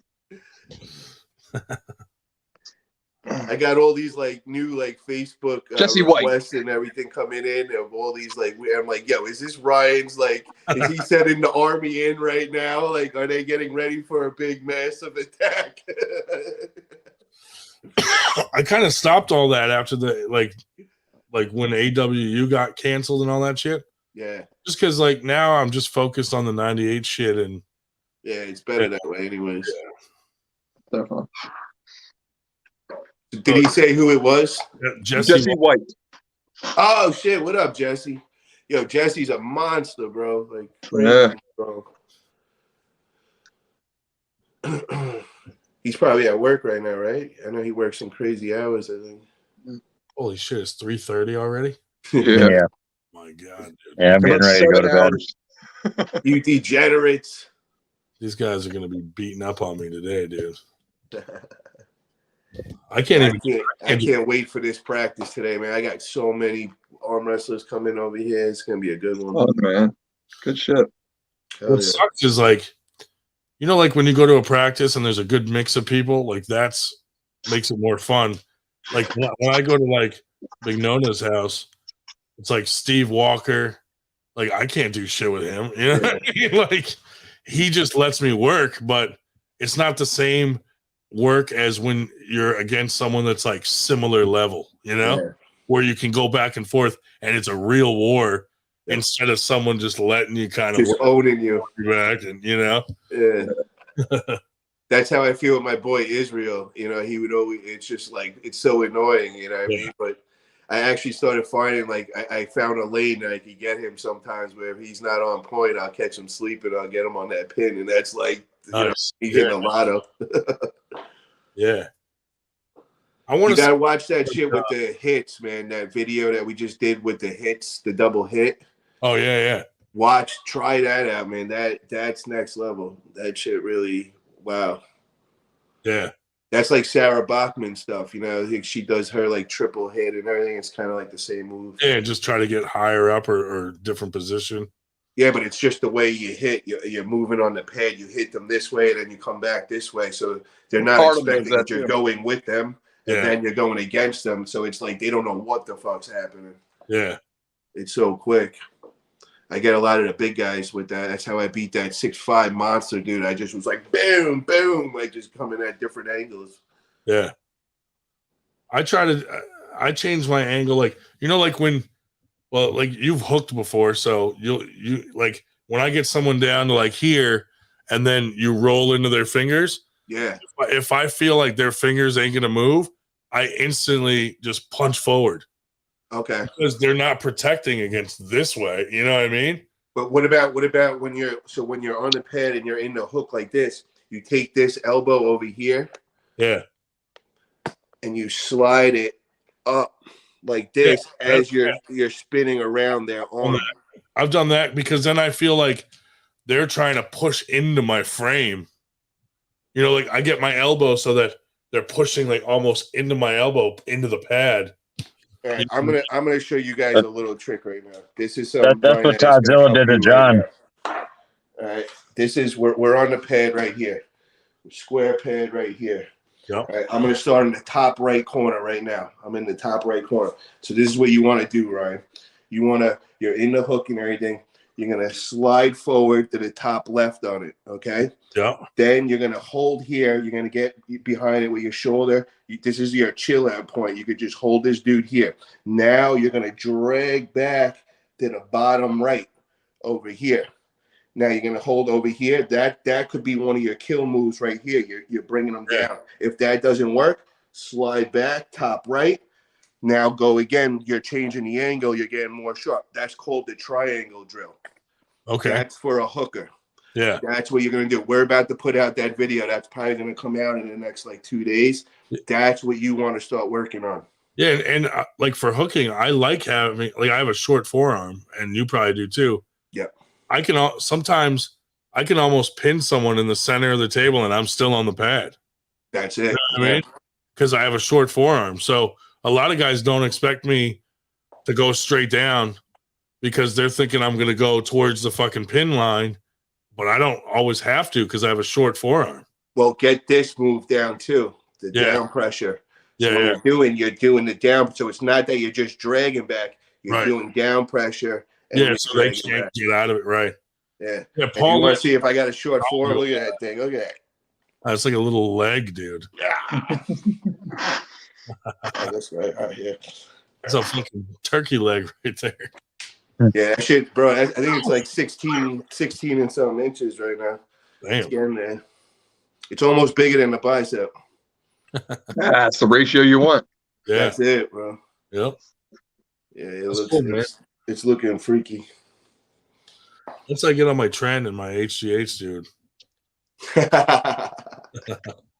But yo, work that triangle, man. Tell Steve to show you that triangle, and every practice start working that now because that's going to give you the mobility and to get you moving right on the table that you don't even think no more. You're just going to flow, and you'll just get into those positions.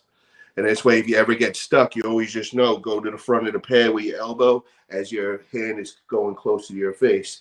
Yeah. And always slide like that, you know. Yeah. But I'm, I could do any style, man. That's why everybody asks what style. But I put myself in all those every practice. I burn myself out with my move, and then I start learning how to arm wrestle. And I learn all the different lanes. Like I could hook with anybody, man. I could sit there, I could hold anybody. I love that position too. It feels good being there. Yeah.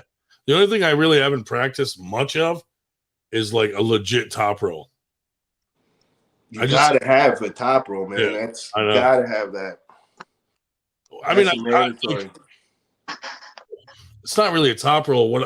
I'm more of a high hook, but it's so close to a top roll. I'm just not. But what happens now if you get into a war with someone? You go into a hook and they're just stronger than you.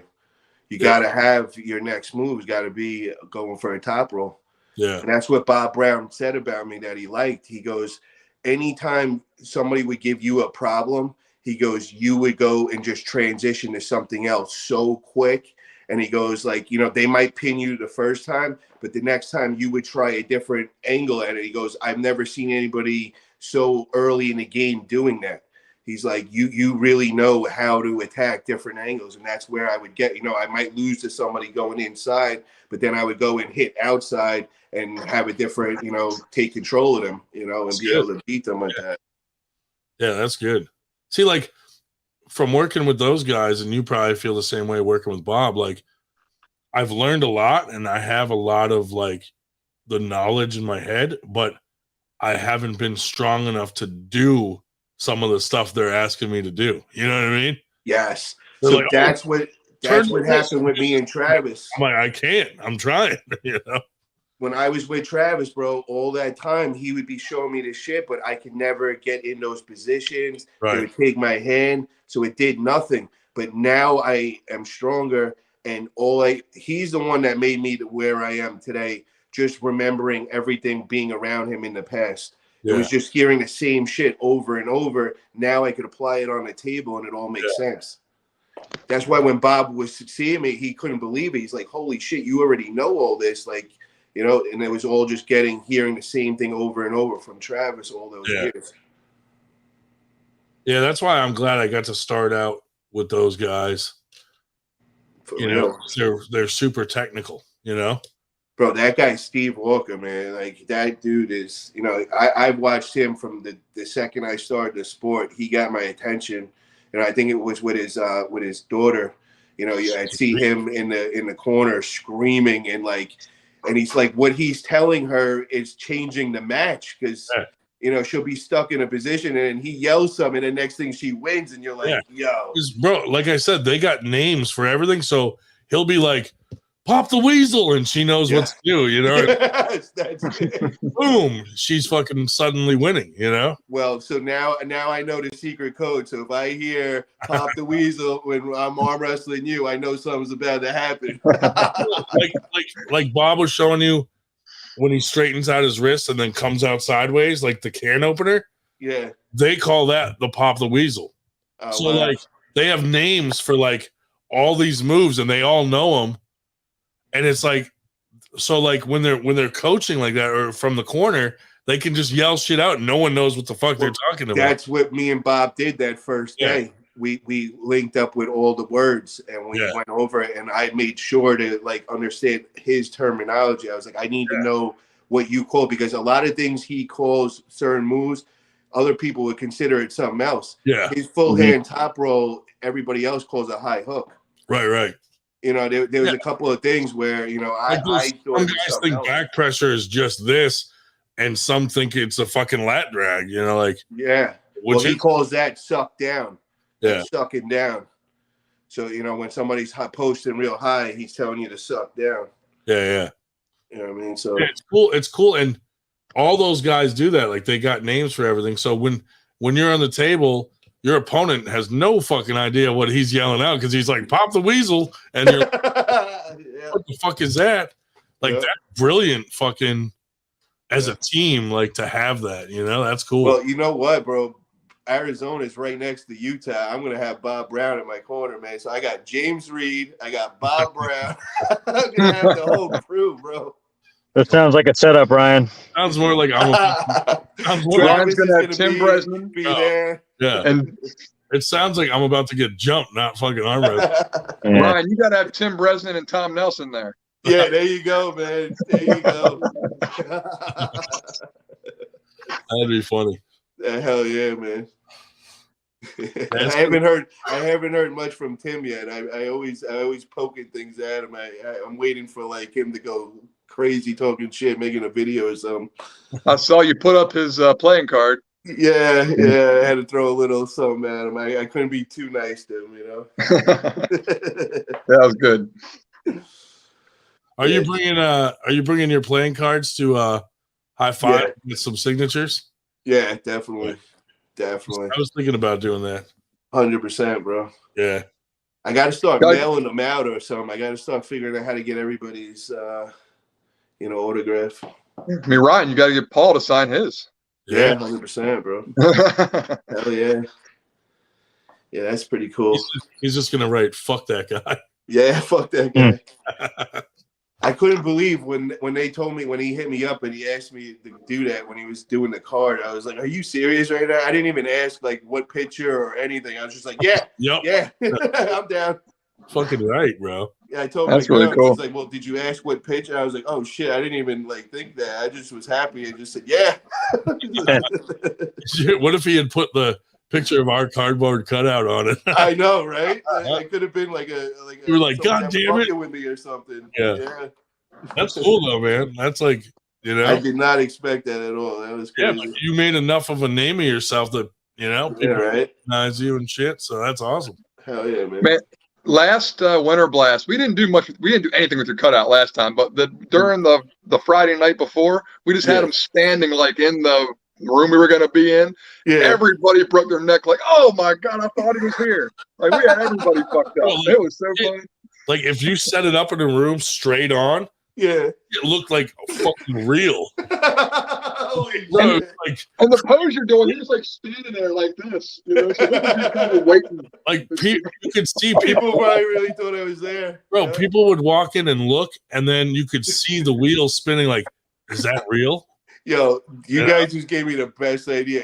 I got to do that shit. You got to show me where to get that shit, man, because you could have fun with that. Look, I just Googled cardboard cutout and went to the first fucking link. But I thought, back then I was thinking like it'd be funny like to have one of you, Travis, fucking like all these people. You'll have like one of like Engen at the front and everything. Yeah. You take your picture with him and all. Because dude, if you stand with the cardboard cutout and put your arm around it, it looks real. It looks like really fucking there, dude. We get a life-size Levon. Because we had a little challenge match tournament thing, and this big stretch limo pulled out front, and we were like, yo, grab the Paul Italia thing, and we went and took a picture in front of the limo, and we're like, Paul Italia just pulled up to our tournament in his limo. That is too funny. It was funny. Oh, it was a good time. Yeah. Hell yeah. It was fun. It's fun to have like a little prop like that, Hell yeah. But to be honest, like besides when Tim did his thing to it, we never were doing weird shit to it like that. We were like posing with it in front of limos, and we were. It was very PG-13. Bro, I gotta admit, when I seen that, I was dying. I'm like, these dudes are funny, bro. That is hilarious right there. Speak for yourself. If you get real close to it, there's little pinholes in the mouth.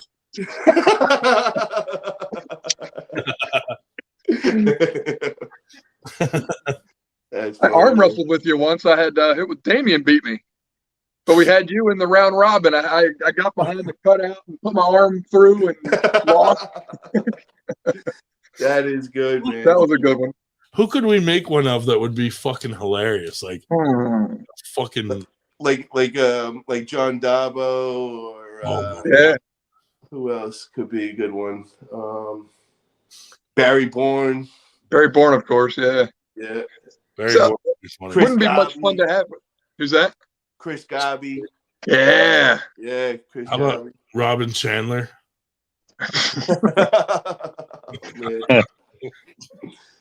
It wouldn't be so much to goof off with, but having a life-size Cleve Dean would be cool. Oh yeah, hell yeah. Just giant. Oh my god. For real.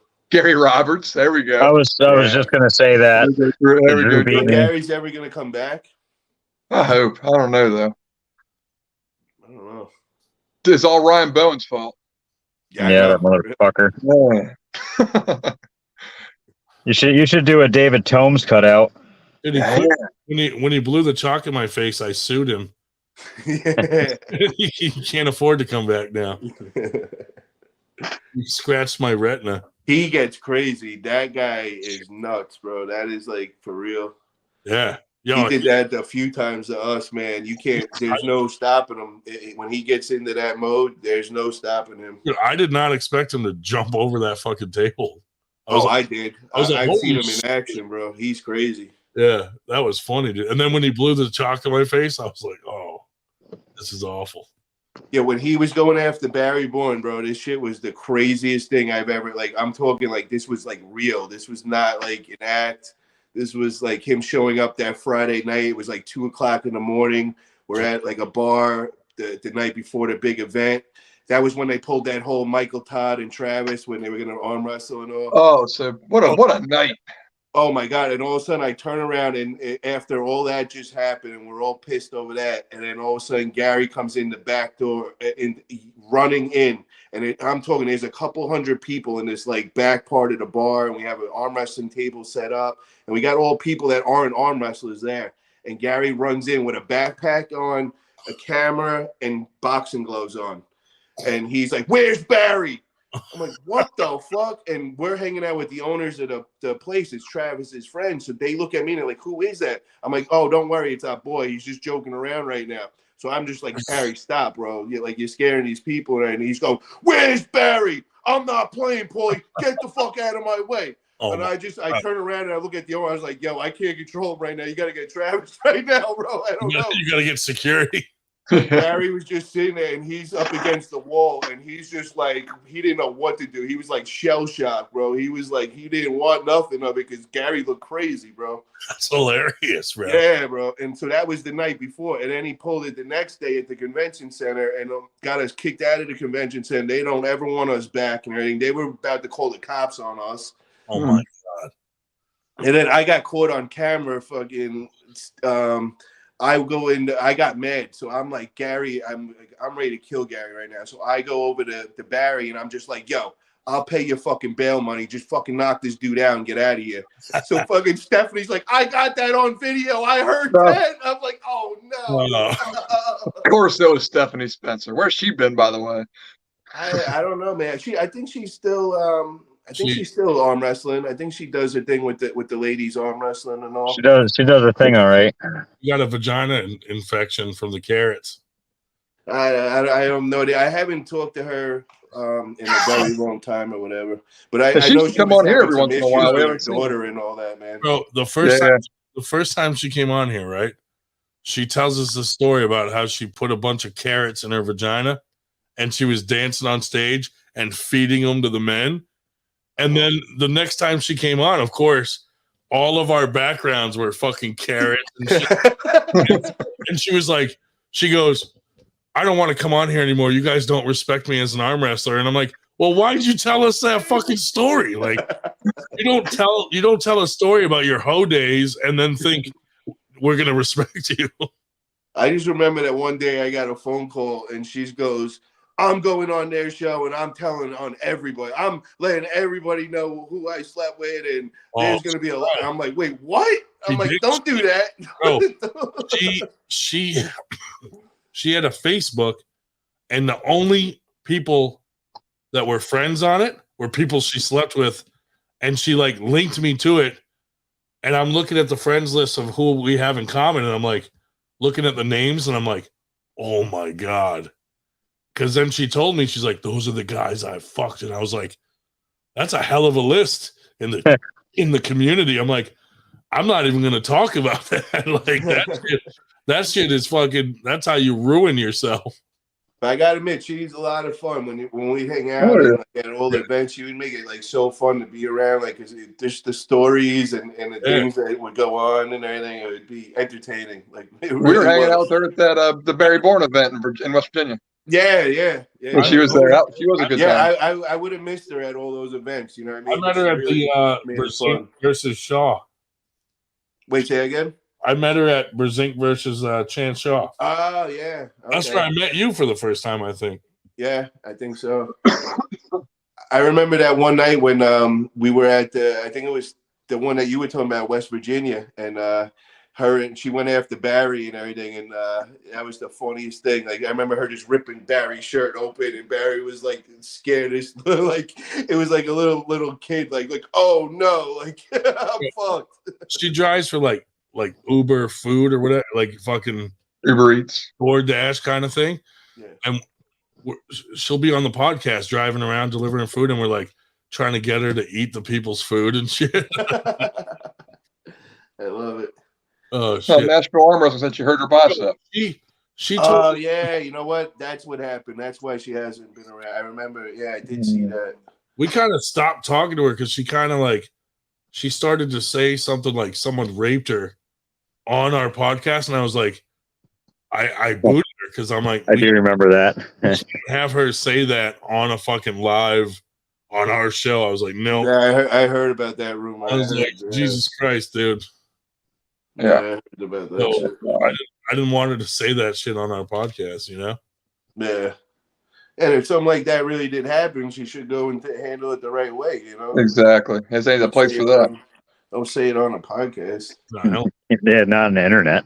Yeah. That's crazy. All right, guys. Well, I think I'm about to go because it's getting late over here, man. Yeah, it's a little late here too. Yeah, almost 4. All right, Well, man. always a pleasure, 98. Either Thank way, you for I'll see having you, me man. on. I'll see you at Knuckles Up, man. Sounds good, guys. All right, bro. Later, bro. There. Fuck that guy. Fuck that guy. Bye. No, he's been cool, man. Hell yeah. Yeah. You know, who knew? Very. You know, once we challenge each other to a super match, now everything's like, I mean, like you said, I'm sure we'll hype the shit back up. Oh yeah.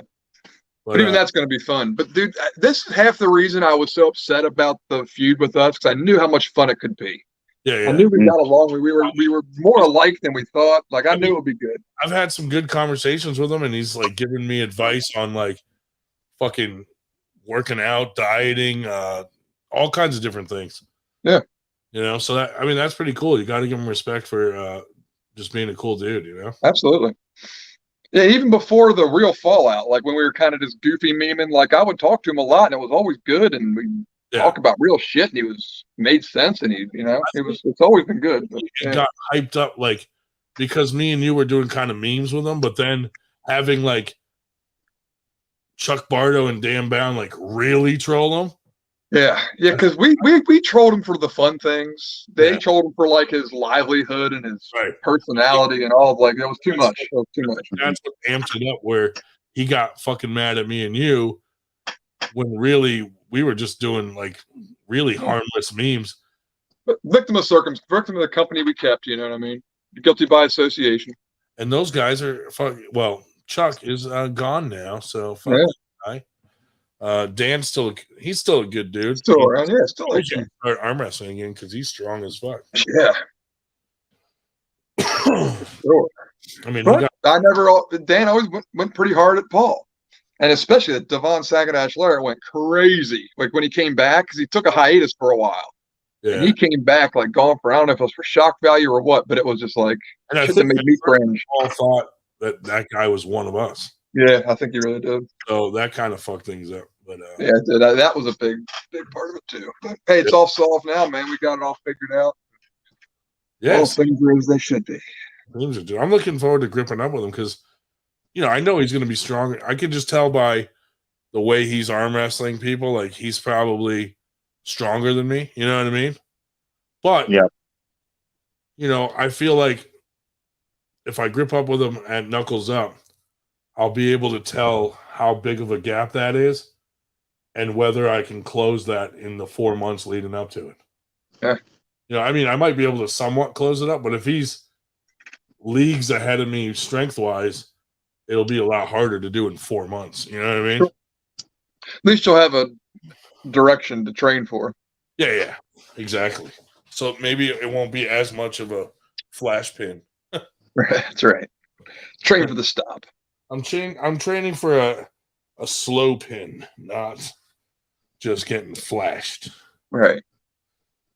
But you know, again, for me, it's not about winning and losing. Like I just have fun going to these things. You know what I mean? Yep. Whether I get smashed or not, it doesn't like affect my day. It's what everybody forgets about every sport is to have fun. Yeah, and you know, it's the first thing they teach you when they teach you anything in school for any sport. Have fun. Kind of pisses off the guys I'm training with, but it's like, to me, the fun part is throwing events and seeing my buddies and shit. Mm-hmm. Not, you know, and the after pull to me is more fun than the tournament because it lasts longer for me. Yeah. Yeah, I just want to be good enough at arm wrestling that I can mix it up in the after pulls. Like that's I'm gonna need. But with that though, that's why I like tournaments over super matches, because like to train for a tournament, you get to pull a handful of guys. You know, it's a event you're training for rather than just like three to five pulls and then you're done. Like, and if it's a mismatch at all, fuck, that was like a waste of a month and a half training for this shit. When either I smash the guy or he smashes me. I mean, if it's a good match, then great. But how often does that happen? I think what's going to benefit me is, one, he's probably going to underestimate how fast I can be if I want to be. And two, I think he might underestimate in my specific lane. You know what I mean? If I can get him in my lane, I think he'll underestimate you know, what I can do in that lane. Your integrity. Yeah. Integrity. Integrity arms. I love that. That was so good. I've arm wrestled some, I would say, guys maybe even stronger than him. And if I get them in my spot, they're not getting out of it. Right. And they're pro level guys. Yeah. You know what No, I I mean? think this will be good. This can be a match for sure. The key is always to get there. Yeah, well, that's what it's going to come down to is can I get them there? Because but playing around with my son on the table or whatever, I coiled up really tight one time. And I said, all right, try to pin me. And I was able to stop him. And he kind of like gave me a look like, what the hell is that? But I've never been able to replicate it since then. But that one time I just coiled really up really tight. And I said, all right, just go for it. And he only got me so far. And one of those hit the wall. Found a stop. That's cool. Yeah, I found the stop. So I haven't been able to do it since then. And I don't know if I will because he's way stronger. Heinz Lane is a donut eating contest. No way, dude. Twinkies. Twinkies. But I know if I can stop him, then I more than likely should be able to stop most of the guys in my weight class. Oh yeah. Oh my god, yeah. But I just haven't been able to find it yet. That's the thing too. Like, you know, I'm still fairly new to the sport, so it's like sometimes I'll be arm wrestling with people and they're smoking me, and then I just try something completely new and off the wall to me, and I might fucking get them, and they're like, "Where'd that come from?" And I'm like, "I don't know. I just tried something different." You know. I mean, I'm not really a presser to begin with, though. Like pressing to me is like a last ditch effort. You know what I mean? Definitely. Like if I'm in a good position where I can get it and I feel safe, but you know what I mean? I think if I fucking, you know, I don't know. Like he says he has a strong lat drag, but I weigh a hell of a lot more than he does. So I might be able to just put my weight into it, you know? Yeah. I don't know. So your lat drag's nasty too. So right. So it's just gonna come to see like who's stronger, which I'm hoping I'll be able to feel a little bit of that at the knuckles up. And then like in my mind, it's bad for him to grip up with me at knuckles up. Because most likely he's stronger than me, but I'll be able to now feel how much stronger or like where his strong lanes are. Even just gripping up and just feeling like, you know, like if I pronate a little, can he stop that? Or if I supinate, is he stopping me in my tracks, you know? Just playing around at center table, I feel is going to tell me a lot. Nashville said, "Wouldn't it be hilarious if you used a riser and he didn't?" Oh my god, can you imagine? Dude, what if you should like get a personalized riser, like paint it Italian colors. Italian colors with his face on it, and I'm Yeah. Oh, get that Italia arm wrestling promotions picture, like the cartoon one. Get a big vinyl sticker of that on it. Dude, like where I'm standing is his cowboy hat. Yeah. What if I just show up dressed like him? Trench coat and cowboy hat. Fucking scarf. Burberry scarf. Burberry scarf, fucking sunglasses, wife beater. Small penis.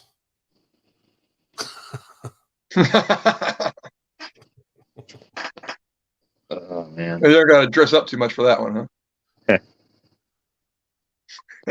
Dude, I'll make a plaster thing of his arm and show up with it just slung over my shoulder on my back. Like wear it like a backpack.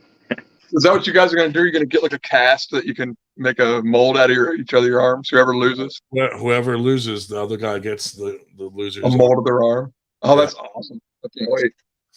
Ryan sends him a mold of his penis. Like, hang this on your wall. Of his left nutsack. Dude, if I did that, he doesn't even need to beat me in arm wrestling for that to be a victory. He'd just be like, I'm clearly winning. Paul shows up as a Smurf. Then he gets into his extra jean pocket of his Levi's and pulls out the penis. Yeah. It's like hanging this on my wall when we're done, The Ryan. watch pocket. This micro penis. Be like, hey, that's to scale.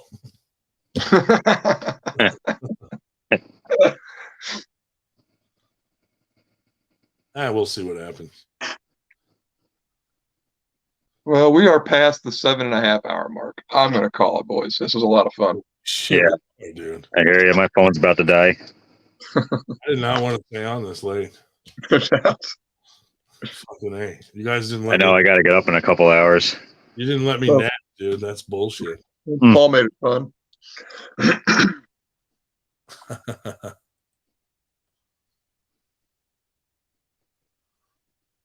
I don't know if I know who that is. Sweet dreams, guys. Drew, good hanging. You've been here all night, man. Yep. Thanks for hanging out with us, everybody. Captain Obvious, too. The great comments. Yeah. Pisser of a show, he says. We'll be F on. 98.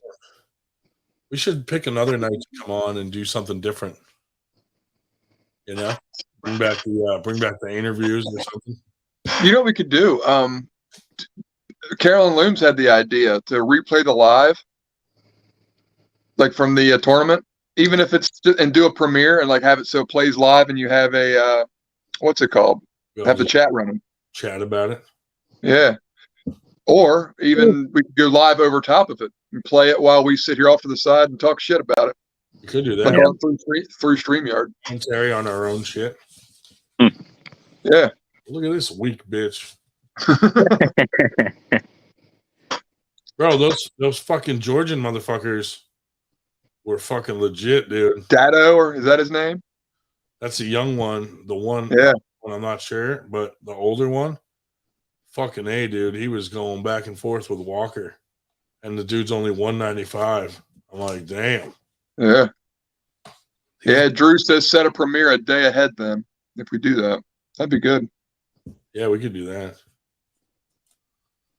Plus, you know, like these long ones, we should start taking short clips of like really good conversation and just do it short and just put it out there, you know? Oh, there's got to be something in this one. This was a good night. Yeah. We have so much footage to cut up. We could do it. It's just that takes some time. No, I got to get rid of that heart thing in the chat. I don't know how. Because the tough thing about cutting up a podcast is all it is talking heads. Yeah. Cutting up a tournament, you can scrub through and look for the right people or whatever it is, some markers, but it's tough to find landmarks in a fucking podcast. Fuck yeah, it is. I don't want that.